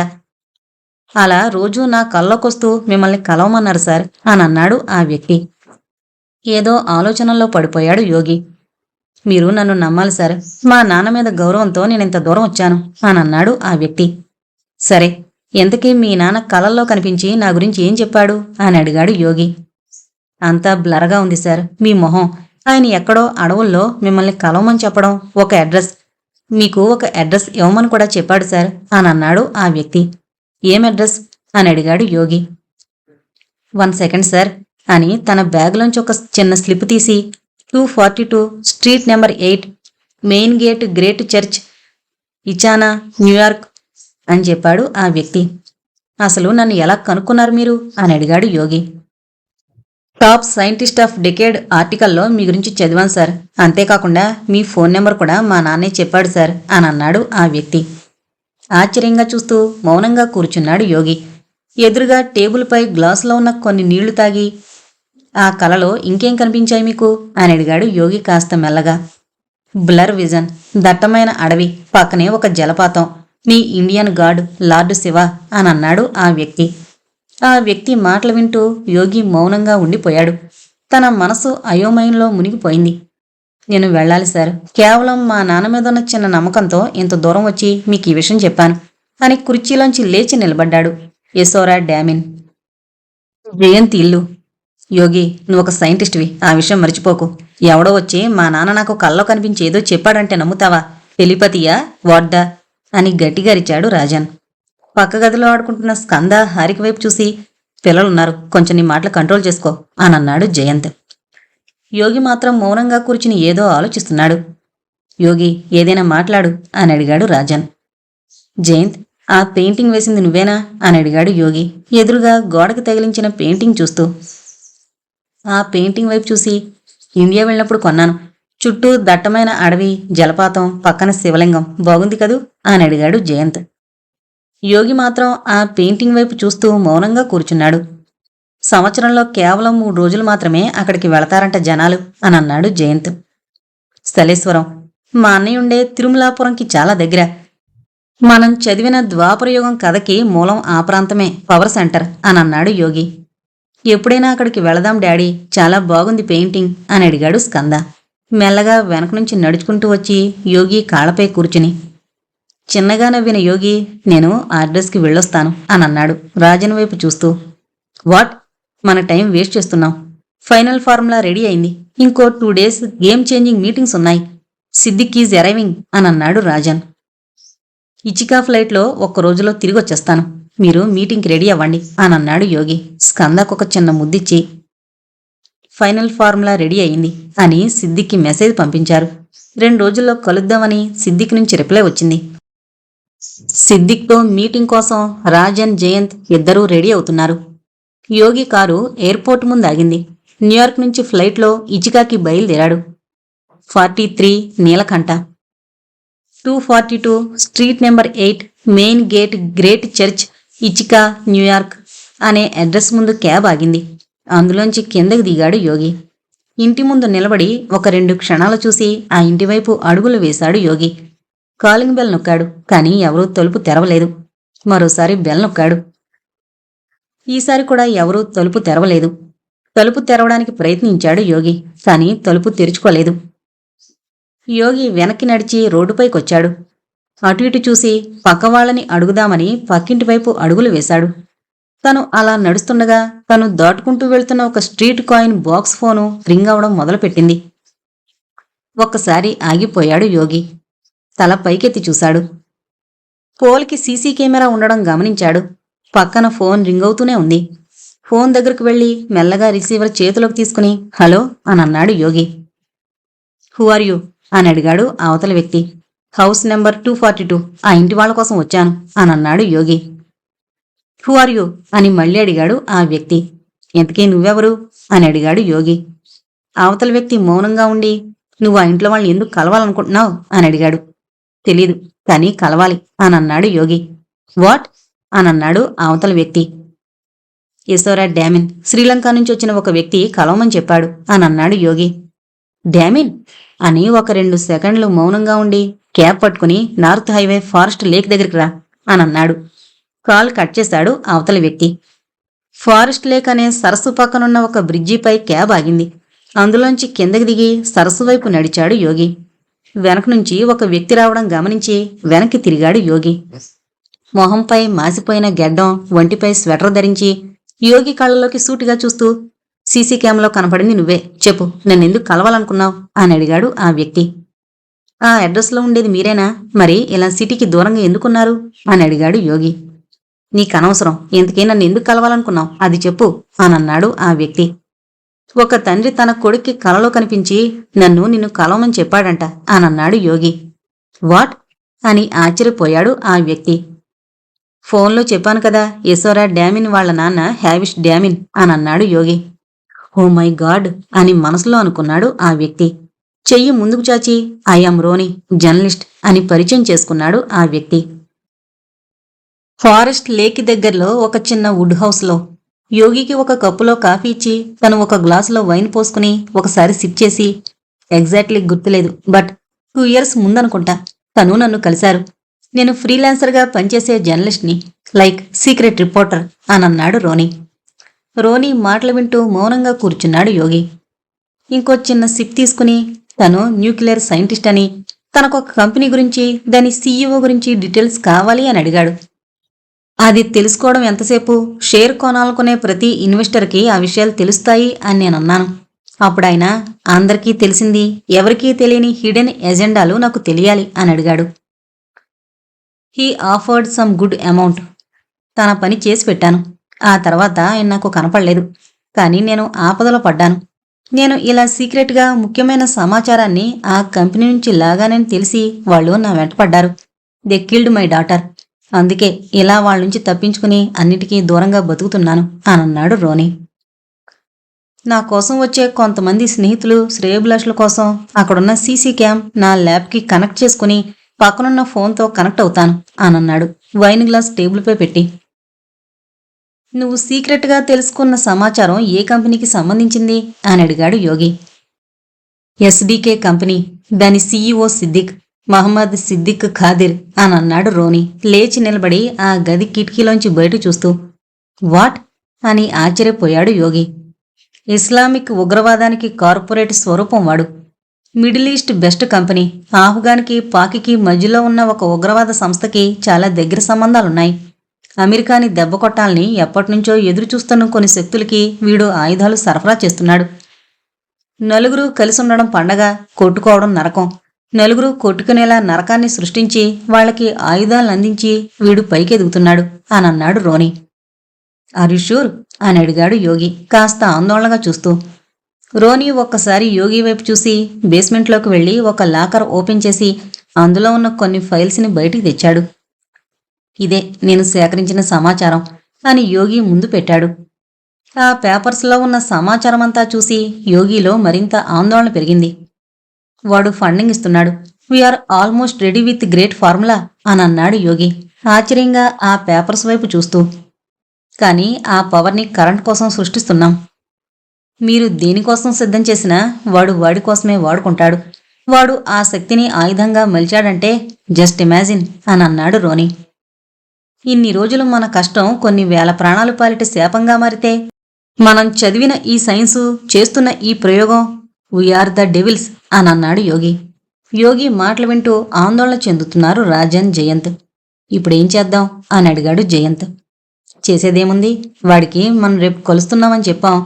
We need to give him what he want. What the hell Rajan, ఆ వ్యవస్థ ఎలాంటిదో తెలిసి నువ్వు వాళ్ళకి ఫార్ములా ఇద్దామంటున్నావా? దానివల్ల ఎన్ని ప్రాణాలు పోతాయి? ఆ పనిచేస్తే దేవుడు కూడా మనల్ని క్షమించడు అని అడిగాడు జయంత్. నీ స్పిరిచువాలిటీ కాస్త పక్కకు పెడతావా? బ్లడీ గాడ్ కాన్సెప్ట్ అని అరిచి, ఇవ్వకపోతే మనల్ని వదిలిపెడతాడా వాడు? మన ల్యాబ్లో జరుగుతున్న ప్రతి విషయం వాడికి తెలుస్తుంది. వెంటాడి వెంటాడి వేటాడతాడు అని అన్నాడు రాజన్. దేవుడు క్షమిస్తాడో లేదో నాకు తెలీదు. తెలిసి ఈ తప్పు చేస్తే మొదలు నన్ను నేనే క్షమించుకోలేను అని అన్నాడు యోగి. యోగి మాటలు విని రాజన్, జయంత్ ఇద్దరూ ఆశ్చర్యపోయారు. యోగి, నేను చెప్పేది విను. మన కష్టం, మన కళ, దేవుడు దెయ్యం కాన్సెప్ట్ వదిలే. మనం ఇచ్చేదిచ్చేసి ఎటైనా వెళ్ళిపోయి హ్యాపీగా బతుకుదాం. యు బాస్టర్డ్, ఈరోజు అమెరికా దిక్కు మళ్ళిన ఆయుధం రేపు నీ తమిళనాడు దిక్కు మళ్ళదని గ్యారంటీ ఉందా అని గట్టిగా అరిచాడు జయంత్. యోగి, వీడు సెంటిమెంటల్ ఫెలో, కొంచెం ఆలోచించు అని అన్నాడు రాజన్. అవునరా, ఒక మతం మనోభావాల్ని దెబ్బతీయాలని రామసేతుని కోల్చాలనుకోవడం మీ దృష్టిలో అభ్యుదయవాదమే అయితే, సర్వేజన సుఖినోభవంతు అని చెప్పిన నా మతాన్ని నమ్మడం సెంటిమెంట్ అయితే, ఎస్, ఐఆమ్ సెంటిమెంటల్ ఫుల్. ఏ దేశం అయితే ఏంటి, మనుషులు మొదలు బ్రతికి సంతోషంగా ఉంటే చాలు అని అన్నాడు Jayant. Stop it guys. Rajan, మనం అనుకున్నట్టు ప్రపంచం లేదు. ఇప్పటికీ మనం దీన్ని వదిలేస్తున్నాం. ఏదో ఒక రోజు ఈ ప్రపంచానికి అవసరమైతే తిరిగి తీసుకొద్దాం అని అన్నాడు యోగి. వాడు వదిలిపెట్టడు యోగి అని ఆందోళనకి గురయ్యాడు రాజన్. విడిపోదాం అని అన్నాడు యోగి. యోగి మాట విని ఆశ్చర్యంగా చూశారు ఇద్దరు. రాజన్ వైపు చూసి, నువ్వు తమిళనాడు వెళ్ళిపో. జయంత్ వైపు చూసి, నీకు బెల్జియంలో తెలిసిన వాళ్ళున్నారు కదా, నువ్వు వెళ్ళు. మన దగ్గర చదువుంది. ఏ మూలకు వెళ్ళినా ఏదో ఒక పని చేసుకుని బ్రతకచ్చు. కేవలం కొద్ది కాలం, మళ్ళీ కలుద్దాం అని అన్నాడు యోగి. మరి నువ్వు అని అడిగాడు జయంత్.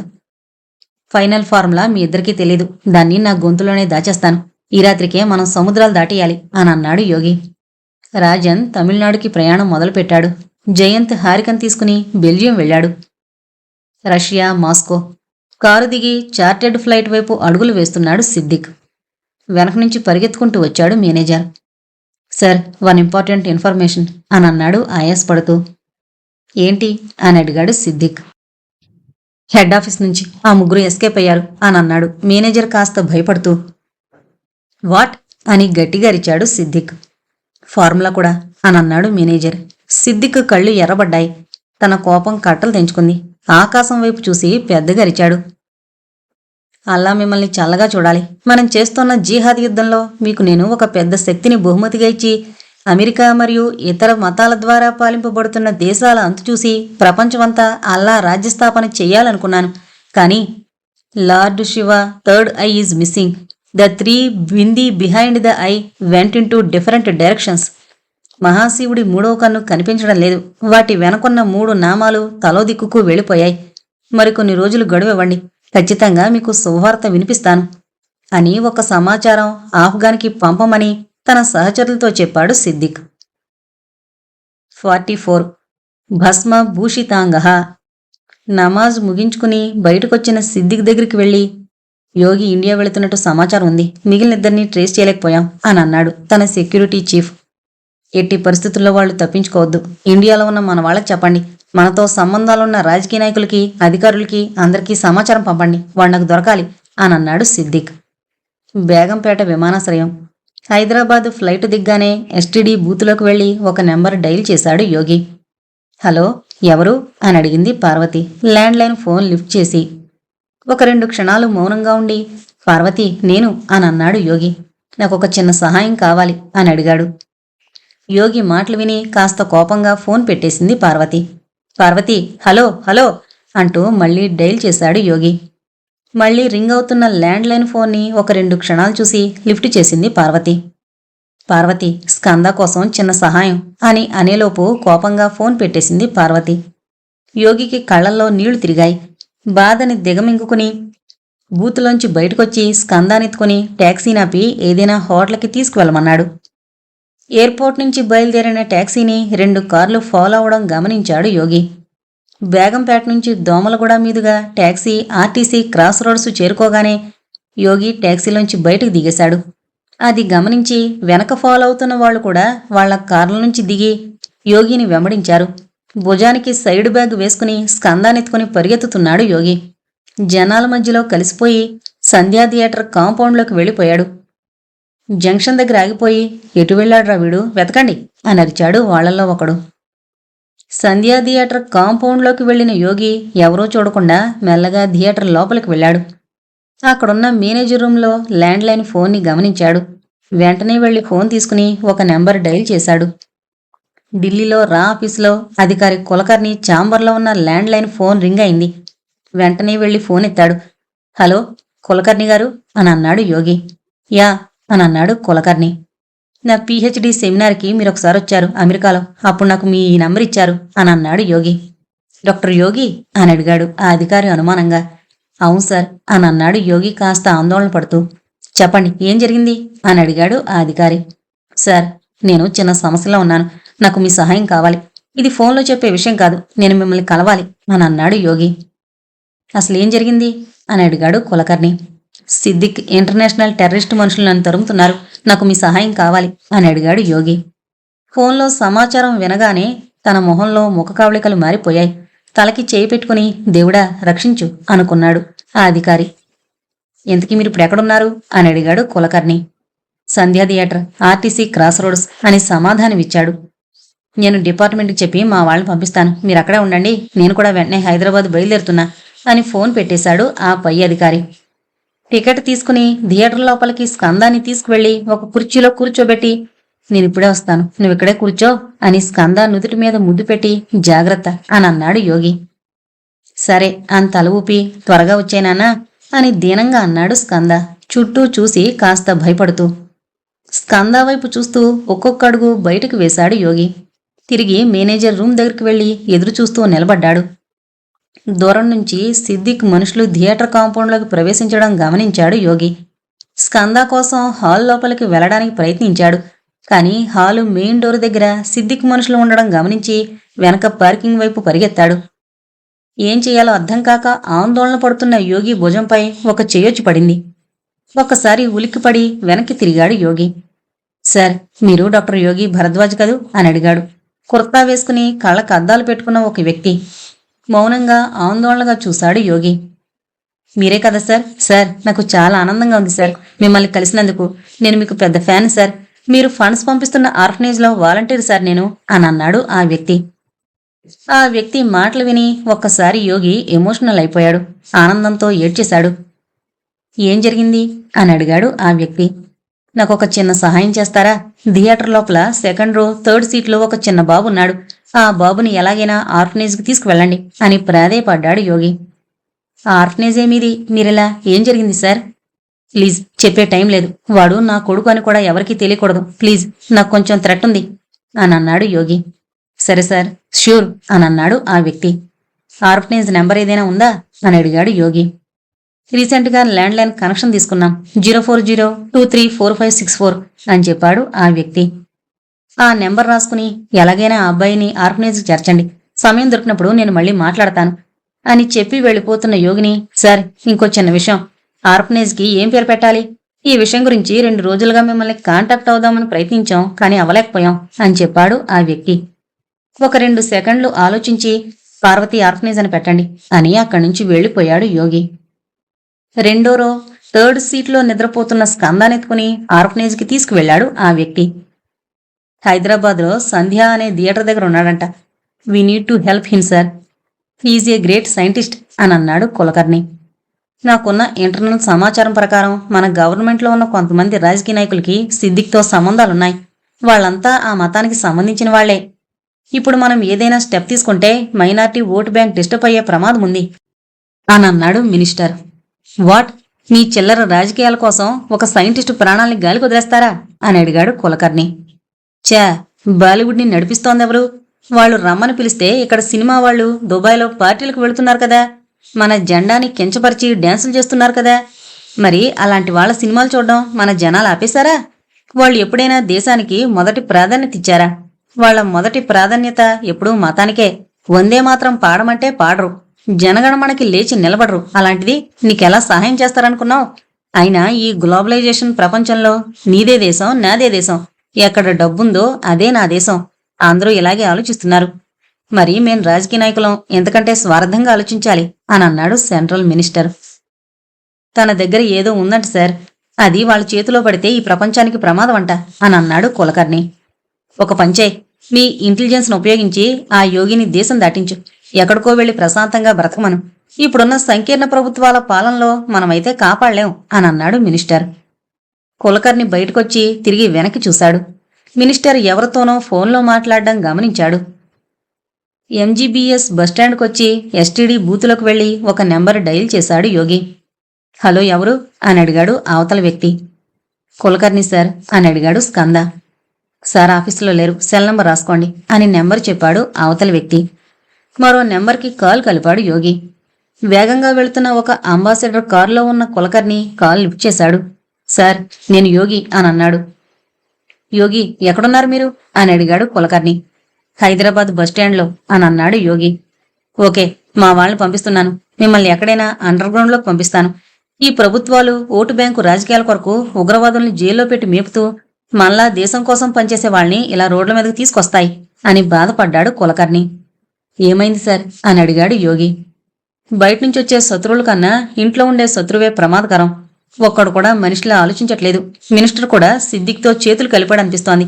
నిన్ను ఎక్కడికైనా నేను పంపిస్తాను, డోంట్ వర్రీ అని అన్నాడు కులకర్ణి. ఫోన్ పెట్టేసి మెల్లగా నడుస్తూ వచ్చి ఒక కుర్చీలో కూర్చున్నాడు యోగి. తన పైన ఏటో తన మనస్సుకు తోచలేదు. ఒక 2 క్షణాలు కళ్ళు మూసుకుని గట్టిగా ఊపిరి పీల్చుకుని కళ్ళు తెరిచాడు. ఒకసారి తన మనసులో ఏవో ఆలోచనలు మొదలయ్యాయి. తన ఎదురుగా శ్రీశైలం అనే బోర్డుతో ఒక బస్సు ఆగింది. తన మనసులో సలేశ్వరంపై ఆలోచనలు మొదలయ్యాయి. మెల్లగా నడుస్తూ వెళ్లి బస్సు ఎక్కాడు యోగి. అడవిలోకి వెళ్లే దారిలో సరస్వతిని రక్షించాను. అప్పుడే వాళ్ల నాన్నకి నువ్వున్న ఆశ్రమం నెంబరిచ్చాను. భార్య, నమ్మిన సైన్సు, పనిచేసిన వ్యవస్థ, దాని యజమాని, కాపాడాల్సిన ప్రభుత్వం అన్నీ స్వార్థంతో కూరుకుపోయాయి అనిపించింది. ఎక్కడ చూసినా ప్రాణం కన్నా స్వార్థ ప్రయోజనాలకే విలువిస్తున్నారు అని అర్థమైంది. అప్పుడే ఒక నిజమైన మనిషిగా బ్రతకాలి అని నిర్ణయించుకున్నాను. ఈ గ్లోబలైజ్డ్ ప్రపంచంలో మనిషిగా కంటే ఈ ప్రపంచాన్ని త్యజించి అడవిలో సన్యాసిలా బ్రతకడం మంచిది అనే నిర్ణయానికొచ్చాను. చిన్నప్పుడు అన్నయ్య నేర్పించిన రుద్రాన్ని పఠిస్తూ దిగంబర దారి అయి నా శరీరంపై ఉన్న వస్త్రాల్ని ఒక్కొక్కటిగా తీసేసి కృష్ణానది దాటుతూ అవతల వైపు ఉండి నన్ను చూస్తూ నా రాక కోసం ఎదురుచూస్తున్న అఘోరాల దగ్గరికి చేరుకున్నాను. అందరికంటే ముందు నిలబడ్డ హ్యావిష్ డ్యామిన్ నా నుదుటిపై విభూతి దిద్ది ఓం శివోహం అంటూ నన్ను నడిపించుకుంటూ లోపలికి తీసుకువెళ్లాడు అని తన గతాన్ని గుర్తు చేసుకున్నాడు యోగి. నుదుటిపై విభూది ఎందుకు దిద్దుతారో తెలుసా స్కందా?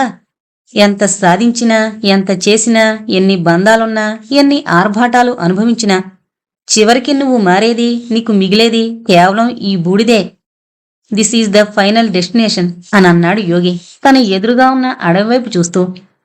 యోగి మాటలు విని అందరూ ఉద్వేగానికి లోనయ్యారు. పార్వతి కళ్లల్లో నీళ్లు తిరుగుతున్నాయి. స్కంద యోగి వైపు చూస్తూ నిశ్చలంగా కూర్చున్నాడు. మౌనంగా కూర్చుని అడవివైపు చూస్తున్న యోగి కళ్లల్లో మెల్లగా ఉదయిస్తున్న సూర్యుడు కనిపించాడు. కాషాయ వస్త్రాలు వదిలి త్రిశూలం చేతబట్టి పార్వతి వైపు చూశాడు యోగి. పార్వతి ఏడుస్తూ వచ్చి నన్ను క్షమించు యోగి అని యోగి కాళ్ళకి నమస్కరించింది. మొహంపై చిన్న చిరునవ్వుతో దీవించాడు యోగి. స్కంద వైపు జాగ్రత్త, మంచి మార్గంలో జీవించు, అన్నయ్య నేను ఎక్కడున్నా సంతోషిస్తాం అని దొరవైపు చూసి నా రుణం తీర్చినందుకు అంటూ నమస్కారం చేశాడు. వెనక్కి తిరిగి ఒక్కొక్క అడుగు వేస్తూ ఉదయిస్తున్న సూర్యుని చూస్తూ అజ్ఞానం నుంచి జ్ఞానం వైపు నడిపించు, చీకటిని తరిమి వెలుగు వైపు నడిపించు, మరణం నుంచి అమరత్వం వైపు నడిపించు. ఓం శాంతి శాంతి శాంతి అని మనసులో వేడుకుని అడవివైపు నడిచాడు యోగి. మరో 100 అడుగుల్లో నది దగ్గరికి చేరుకోబోతున్న యోగికి తన వెనకే ఎవరో నడుస్తూ వస్తున్న శబ్దం వినపడి వెనక్కి తిరిగాడు. ఒక్కొక్క అడుగు వేస్తూ యోగి వెనకాలే నడుస్తున్నాడు స్కంద. మళ్లీ ముందుకు తిరిగి చిన్నగా నవ్వుకుని నడక ప్రారంభించి నీ దారి ఇది కాదనుకుంటా అని అడిగాడు. మెల్లగా నడుస్తూ వస్తూ అమ్మో ఈ దారిలోకి నేను రాలేను అని అన్నాడు స్కంద చిన్నగా నవ్వి. మరి నా వెనక ఎందుకొస్తున్నావు అని అడిగాడు యోగి.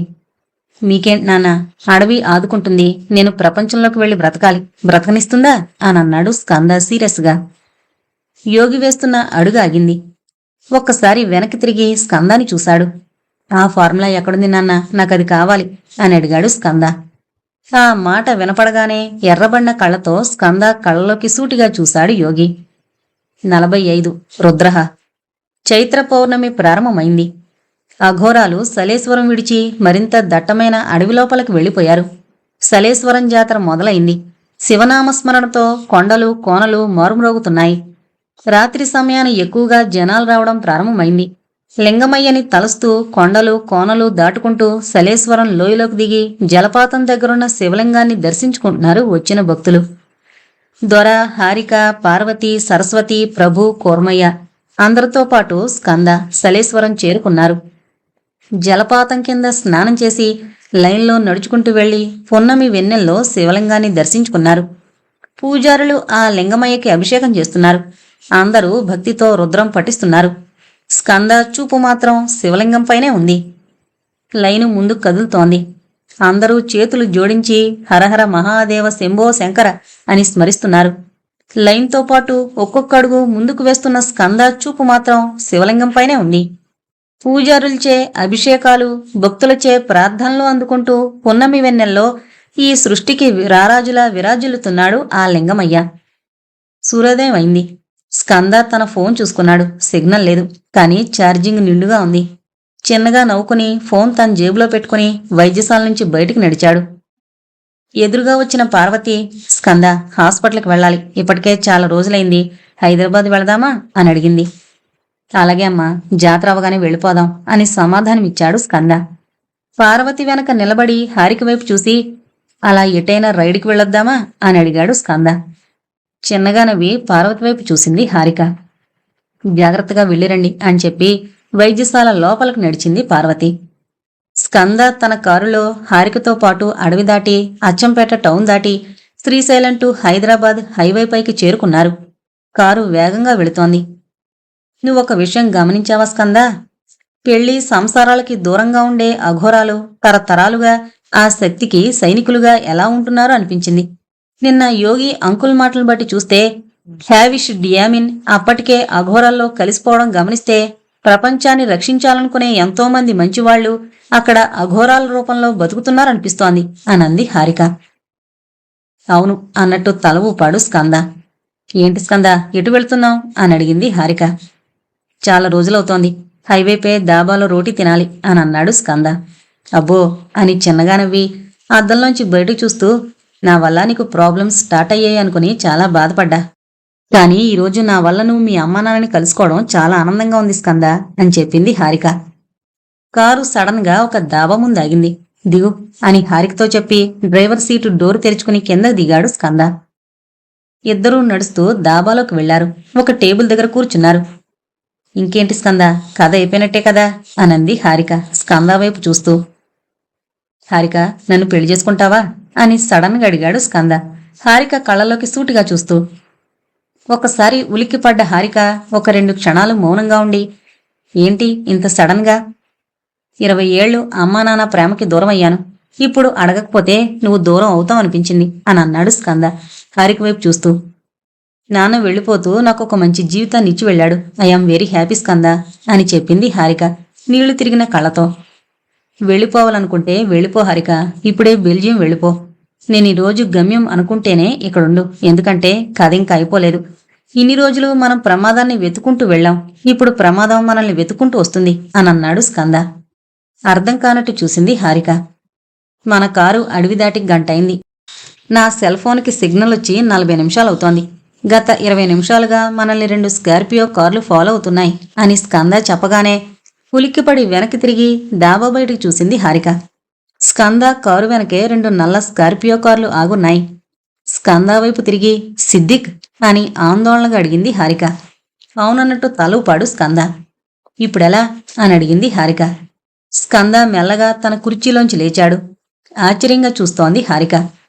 స్కంద ఒక్కొక్క అడుగు వేసుకుంటూ స్కార్పియో దగ్గరికి నడిచాడు. స్కంద రావడం గమనించి కారులోంచి కిందకి దిగారు సిద్దిక్ మనుషులు. వాళ్ళ దగ్గరికి వెళ్ళి, నేను మీ బాస్తో మాట్లాడాలి అని అడిగాడు స్కంద. ఒకరి మొహాలొకరు చూసుకుని కారులో ఉన్న ఫోన్ బయటికి తీసి నెంబర్ కలిపి స్కంద చేతికి ఫోన్ ఇచ్చారు. హలో అని అన్నాడు Skanda. Skanda, the search specialist, ఎలా ఉన్నావు? ఎక్కడికి వెళ్ళిపోయావు బ్రదర్? కౌంటౌన్ దగ్గర పడింది కదా, ఏం చేద్దామనుకుంటున్నావు అని అడిగాడు సిద్దిక్ దుబాయ్లో ఉన్న తన స్టార్ హోటల్ పైన స్విమ్మింగ్ పూల్ పక్కన నిలబడి. నాకు ఆ ఫార్ములా ఎక్కడుందో తెలిసింది అని అన్నాడు స్కంద. ఒక్కసారి సిద్దిక్ కళ్ళు పెద్దగా మారిపోయాయి. ఉద్వేగానికి లోనవుతూ, ఆర్ యు షూర్ అని అడిగాడు సిద్దిక్. యా, కానీ నాకు ఒక కండిషన్ ఉంది అని అన్నాడు స్కంద. వాట్? చెప్పు, ఏం కావాలి నీకు ఈ ప్రపంచంలో? చెప్పు, నా చేతిలో ఉన్న డబ్బుతో కొనలేదంటూ ఏదీ లేదు అని అన్నాడు సిద్దిక్. డబ్బు కొనలేంది నాకు కావాలి అని అన్నాడు స్కంద. అర్థం కానట్టు చూశాడు సిద్దిక్. మా అమ్మ నాన్న హారిక ప్రాణాలకు ఎటువంటి హాని ఉండకూడదు, వాళ్ళు ప్రశాంతంగా బ్రతకాలి అని అడిగాడు స్కంద. హహా, ఒక్కసారి ఆ ఫార్ములా నా చేతికొచ్చాక ఇంక వాళ్లతో నాకేం పని? ఐఎమ్ రెడీ మై ఫ్రెండ్, ఎప్పుడు కలుద్దాం అని అడిగాడు సిద్దిక్. నువ్వే రావాలి, జాతర 2 రోజుల్లో పూర్తవుతుంది, అవగానే చెప్తాను వచ్చేయ్ అని అన్నాడు స్కంద. షూర్ అని అన్నాడు సిద్దిక్. కాలు కట్ చేసి ఫోన్ సిద్దిక్ మనుషులకిచ్చి వెనక్కి తిరిగి హారిక దగ్గరికి వచ్చాడు స్కంద. ఇప్పుడేం చేద్దాం అని అడిగింది హారిక. ఒక కాయిన్ బాక్స్ నుంచి ఫోన్ చేసుకోవాలి, దానికన్నా ముందు రోటీ తినాలి అని చిన్నగా నవ్వాడు స్కంద. నిజంగా ఫారం ఇచ్చేస్తావా? నువ్వు అలా చేస్తే మీ నాన్న మా నాన్న పడ్డ కష్టానికి అర్థం లేకుండా పోతుంది అని అంది హారిక. నాకు వేరే దారి లేదు అని అన్నాడు స్కంద. హైదరాబాద్లో ఒక ప్రముఖ పోలీస్ స్టేషన్. రైటర్ దగ్గరున్న ల్యాండ్లైన్ ఫోన్ రింగ్ అయింది. హలో, ఎవరు అని అడిగి, అలాగే అని సిఐ రూమ్ దగ్గరికి నడిచి, సార్ మీకోసం ఎవరో ఫోన్ చేశారు, మీ ఫ్రెండ్ అంట అని చెప్పాడు కానిస్టేబుల్. హడావిడిగా తన రూంలోంచి బయటకొచ్చి రిసీవర్ చేతిలోకి తీసుకుని, స్కంద అని అన్నాడు సిఐ. నేనే అని అన్నాడు స్కంద. ఎక్కడికి వెళ్ళావు? నేనంత టెన్షన్ పడుతున్నానో తెలుసా ఇక్కడ? అయినా నా ఫోన్కి కాల్ చేయొచ్చు కదా అని అడిగాడు సిఐ. ఎవడ్రా నీకు పోలీసు ఉద్యోగం ఇచ్చింది అని చిన్నగా నవ్వాడు స్కంద. హహా, ఓకే అర్థమైంది అని అన్నాడు సిఐ. అయిపోయింది మామా, లాస్ట్ టైం, ఇక ఈ గేమ్కి ఎండ్ కార్డు వేద్దాం అని అన్నాడు స్కంద. ఇప్పుడు ఏం చెయ్యాలి అని అన్నాడు సిఐ. ఆఫీసర్ కులకర్ణి ఎక్కడున్నారో కనుక్కోవాలి అని అడిగాడు స్కంద. జాతర ముగిసిన 2వ రోజు ఎర్రటి ఎరుపుతో ప్రశాంతంగా ఉదయిస్తున్నాడు సూర్యుడు. నిద్రలేచి కృష్ణానదిలో స్నానం చేసి దొరచేత నుదుటిపై బొట్టు పెట్టించుకుని కాస్త బయటకు వెళ్ళొస్తాను అని పార్వతితో చెప్పి వైద్యశాల నుంచి బయటికి నడిచాడు స్కంద. అచ్చంపేట సమీపంలో ల్యాండ్ అయిన హెలికాప్టర్లోంచి కిందకి దిగి స్కార్పియో కారులో ఎక్కాడు సిద్దిక్. వరుసగా 4 స్కార్పియోలు గూడెం వైపు కదిలాయి. దట్టమైన అడవి ఆరంభంలో సిద్దిక్ కోసం ఎదురు చూస్తున్నాడు స్కంద. స్కంద, ప్రభు ఇద్దరూ ఎదురు చూస్తుండగా సిద్దిక్ మనుషులు తమ వాహనాల్లో అక్కడికి చేరుకున్నారు. మొదటి కారులోంచి కిందకి దిగారు గోపాల్, సోఫియా. స్కంద ప్రభు దగ్గరకొచ్చి వాళ్ల దగ్గరున్న తుపాకీని స్వాధీనపరుచుకుని సిగ్నల్ ఇచ్చాక సిద్దిక్ తన కారులోంచి కిందకి దిగాడు. మెల్లగా నడుస్తూ స్కంద దగ్గరకొచ్చి వాట్ ఏ బ్యూటిఫుల్ ఫారెస్ట్ అనంటూ ఇతనెవరు అని అడిగాడు ప్రభు వైపు చూస్తూ.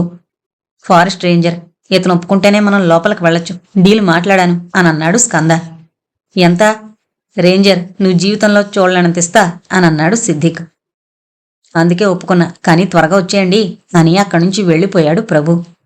పర్లేదు స్కంద, నువ్వు మీ నాన్నలా మూర్ఖుడివి కాదు అని అడవిలోకి నడిచాడు సిద్దిక్. సిద్దిక్ వెనకే నడిచారు గోపాల్, సోఫియా వాళ్ల గ్యాంగు.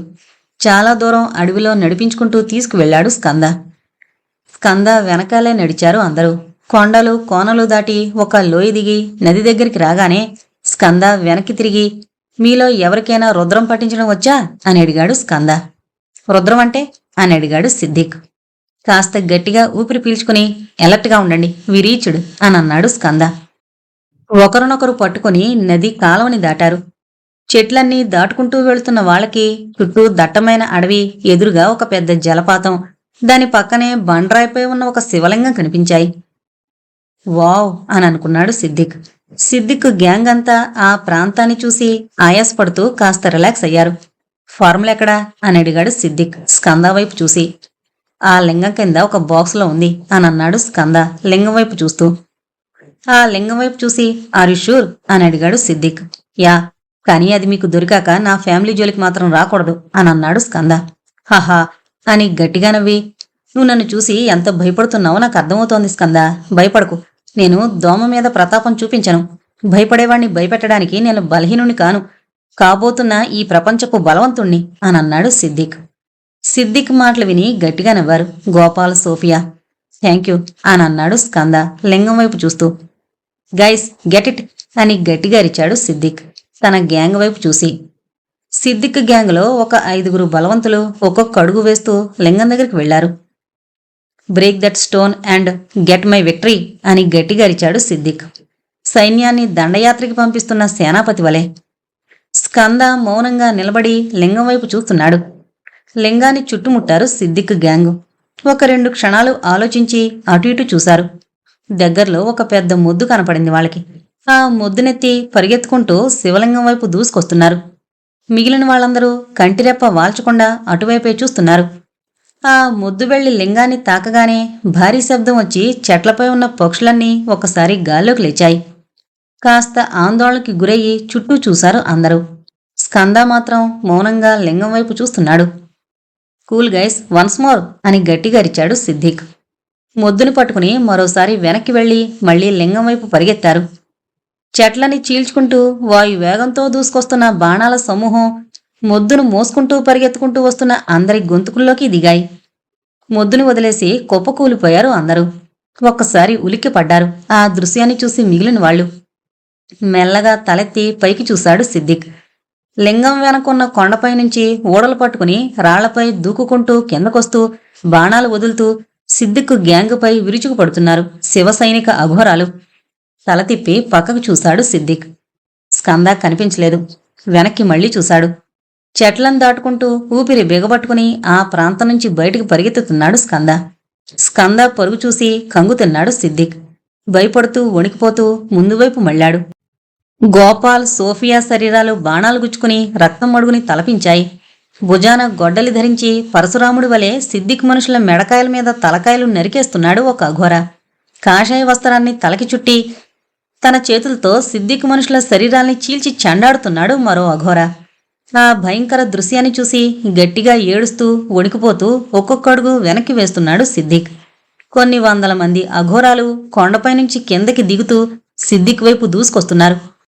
అందరి మధ్యలోంచి చేతిలో త్రిశూలం పట్టుకుని విభూతధారి అయ్యి ఒక్కొక్కడుగు వేస్తూ అతిరుద్ర భయంకర స్వరూపంతో సిద్దిక్ ఎదురుగా వచ్చి నిలబడ్డాడు యోగి. వణికిపోతున్న సిద్దిక్, ఐఆమ్ సారీ, ఎవరు మీరు అని అడిగాడు. సైన్యం కోల్పోయి ఏకాకిగా మిగిలిన ఒక సేనాధిపతి వలె. హే డ్యూడ్, కూల్, నన్ను మర్చిపోయావా అని అడిగాడు, చేతిలో త్రిశూలం ధరించి భయంకరమైన అఘోర రూపంలో ఉన్న యోగి. యోగి ఆ రూపంలో ఇంగ్లీష్ మాట్లాడడం విని మరోసారి కంగు తిని ఆశ్చర్యంగా చూశాడు సిద్దిక్. నా కోసం 20 సంవత్సరాలుగా వెతుకుతున్నావు కదా, ఎదురుగా వస్తే గుర్తుపట్టవా అని అడిగాడు యోగి గంభీరమైన గొంతుతో. భయపడుతూ వణుకుతున్న తన చూపుడు వేల్ని ముందుకు చాపి, డాక్టర్ యోగి భరద్వాజ్ అనన్నాడు సిద్దిక్. ఎస్ అని గట్టిగారిచి, yeah, but not now. Doctor కంటే ముందు నేనొక మనిషిని. నీ సైన్సు నాకు నా కుటుంబాన్ని దూరం చేసింది. నీ సైన్సు నాకు వెన్నుపోటుని రుచి చూపించింది. నీ సైన్సు నన్ను ఒక హంతకుణ్ణి చెయ్యాలనుకుంది. కానీ ఈ శివైక్యం నాకు నా కుటుంబాన్ని దగ్గర చేసింది. నాకు నిజమైన మనిషి జీవితాన్ని పరిచయం చేసింది అని అన్నాడు యోగి. యోగి, ఐఆమ్ సారీ, నీకు ప్రపంచంలో ఏం కావాలన్నా ఇస్తా, నన్ను వదిలిపెట్టు అని వేడుకున్నాడు సిద్దిక్. నీ ఆయుధాల వల్ల చనిపోయిన అమాయకుల ప్రాణాలు తిరిగిస్తావా? పోనీ అట్లీస్ట్ రాజన ప్రాణమైనా తిరిగిస్తావా అని అడిగాడు యోగి. యోగి కళ్ళలోకి చూస్తూ భయపడుతూ తలదించుకున్నాడు సిద్దిక్. మనిషి ప్రాణం ఉంటేనేరా హిందువైనా, ముస్లిమైనా, అరబ్ అయినా, అమెరికా అయినా, శాటిలైట్ అయినా, సెల్ఫోన్ అయినా, ఏదైనా మనిషి ప్రాణం తర్వాతే. అదే లేకపోతే ఇవన్నీ ఎందుకు? దానికి విలువ లేకుండా చేస్తున్నారు కదరా అని అన్నాడు యోగి సిద్దిక్ చుట్టూ తిరుగుతూ. తన షూ సాక్స్లో ఉన్న గన్ను బయటికి తీసి, డోంట్ మూవ్, కదిలితే కాల్చిపడేస్తా అని అరుస్తూ వెనక్కి వెళ్లాడు సిద్దిక్. ఎవరు దగ్గరికి రావద్దు అంటూ ఒక్కొక్క అడుగు వెనక్కి వేశాడు సిద్దిక్ తుపాకీ చూపిస్తూ. అఘోరలందరూ మౌనంగా నిలబడ్డారు. ఒక్కొక్క అడుగు వెనక్కి వేస్తున్న సిద్దిక్ తన వెనక ఒక పెద్ద లోయ ఉంది, అది గమనించాడు. తన కుడిచేతి పిడికిలతో త్రిశూలాన్ని గట్టిగా పట్టుకున్నాడు యోగి. అది గమనించిన సిద్దిక్ నో నో అంటూ తన చేతిలో ఉన్న తుపాకీతో యోగి ఎడం భుజంపైకి కాల్చాడు. తోటా దిగి రక్తం బయటికి చెట్లగానే హరహర మహాదేవ శంభో శంకర అని గట్టిగా అరిచారు చుట్టూ ఉన్న అఘోరాలు. భయంతో వణికిపోయాడు సిద్దిక్. ఎర్రబడిన కళ్లతో ఒక్కడుగు ముందుకు వేసి సుడిగాలి వలె తిరిగి తన కుడి చేతిలో ఉన్న త్రిశూలాన్ని సిద్దిక్ పైకి విసిరాడు యోగి. వాయు వేగంతో దూసుకెళ్లి సిద్దిక్ మెడలో దిగింది ఆ త్రిశూలం. చేతిలో ఉన్న తుపాకీతో సహా వెనకున్న లోయలకు పడిపోయాడు సిద్దిక్.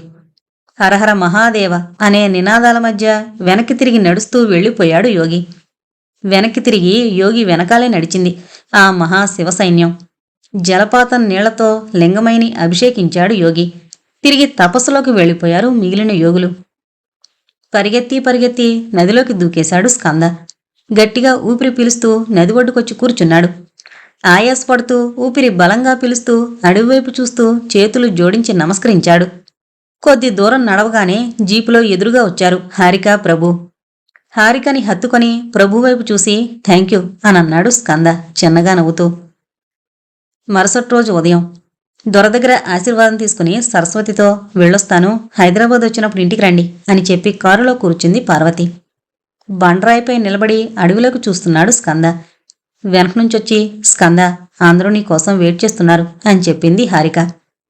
మౌనంగా నిలబడి కళ్ళలోంచి కారుతున్న నీళ్లు తుడుచుకుని పద వెళదాం అని అన్నాడు స్కంద. హే ఏంటిది? అమ్మ ఆనందంగా ఉండాలంటే మొదలు నువ్వు ధైర్యంగా ఉండాలి అని చెప్పి మెల్లగా స్కందాన్ని దగ్గరకు తీసుకుని కౌగిలించుకుంది హారిక. హారిక నుదుటి మీద ముద్దు పెట్టుకున్నాడు స్కంద. అవును, నిజంగా ఆ శివలింగం కింద ఫార్ములా ఉందా అని అడిగింది హారిక. హుర్రు అని నోటితో శబ్దం చేసి గట్టిగా నవ్వుకున్నాడు స్కంద. వాట్, ఏమైంది అని అడిగింది హారిక. నాన్న, ఆ ఫార్ములా ఇప్పుడు ఎక్కడుంది, నాకు కావాలి అని అడిగాడు స్కంద. చిన్నప్పుడు అన్నయ్య నేర్పించిన రుద్రాన్ని పఠిస్తూ దిగంబర ధారి అయి నా శరీరంపై ఉన్న వస్త్రాల్ని ఒక్కొక్కటిగా తీసేసి కృష్ణానది దాటుతూ అవతల వైపు నుండి నన్ను చూస్తూ నా రాక కోసం ఎదురు చూస్తున్న అఘోరాల దగ్గరికి చేరుకున్నా. అప్పుడే ఆ నదిలోనే నేను కనుక్కున్న ఫార్ములాని అంతం చేశాను అని చెప్పాడు యోగి. సృష్టికి ప్రతి సృష్టి ఎప్పుడూ ప్రమాదకరమే. నాన్న ఆ ఫార్ములాని ఎప్పుడో నాశనం చేశాడు అని అన్నాడు స్కంద. మరి సిద్దిక్తో అలా ఎందుకు చెప్పావు అని అడిగింది హారిక.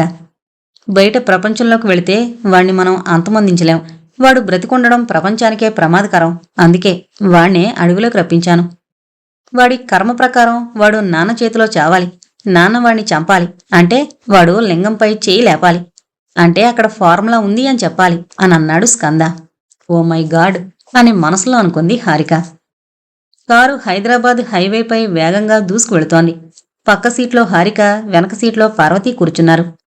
స్కంద ఫోన్ రింగ్ అయింది. డ్రైవింగ్ చేస్తూ కాల్ లిఫ్ట్ చేసి, Siddiq is no more sir, నాన్న చేతిలో అంతమయ్యాడు అని అన్నాడు స్కంద. Great news. నువ్వు చెప్పిన తర్వాతే వాడు ఇండియాలోకొచ్చినా ఎక్కడా ఎవరూ పట్టుకోకుండా సరిగ్గా అక్కడికొచ్చేలా సెక్యూరిటీ క్లియర్ చేశాను. అడవిలోకి లాగి అంతమొందించావు. గుడ్. మీ నాన్న గొప్పవారు. ఎక్స్ట్రీమ్ సైన్స్ నుంచి ఎక్స్ట్రీమ్ స్పిరిచువాలిటీలోకి వెళ్లిన ఒక యోగి కదిది అని అన్నాడు కులకర్ణి గట్టిగా నవ్వుతూ. థ్యాంక్ యూ సార్ అని అన్నాడు స్కంద. రాకి నీ సేవలు చాలా అవసరం సర్చ్ స్పెషలిస్ట్. కాస్త రిలాక్స్ అయ్యాక కలుద్దాం అని అన్నాడు Kulkarni. Sure sir, any time అని కాల్ కట్ చేశాడు స్కంద. హరహర మహాదేవ. ఇంతటితో రుద్రం అనే నవల కంప్లీట్ అయిందండి. నాకైతే ఈ నవల చాలా బాగా నచ్చింది. ఈ కథతో ఏదైనా ఒక ఫిల్మ్ తీస్తే అది సూపర్ సక్సెస్ అయ్యేలా ఉందండి. మరి మీరేమనుకుంటున్నారు ఈ నవల గురించి అనేది నాకు కామెంట్స్ రూపంలో తెలియచేయగలరు. లైక్ చేయడం మాత్రం మర్చిపోవద్దు. అలాగే సబ్స్క్రైబ్ కూడా చేసుకోండి. Thank you.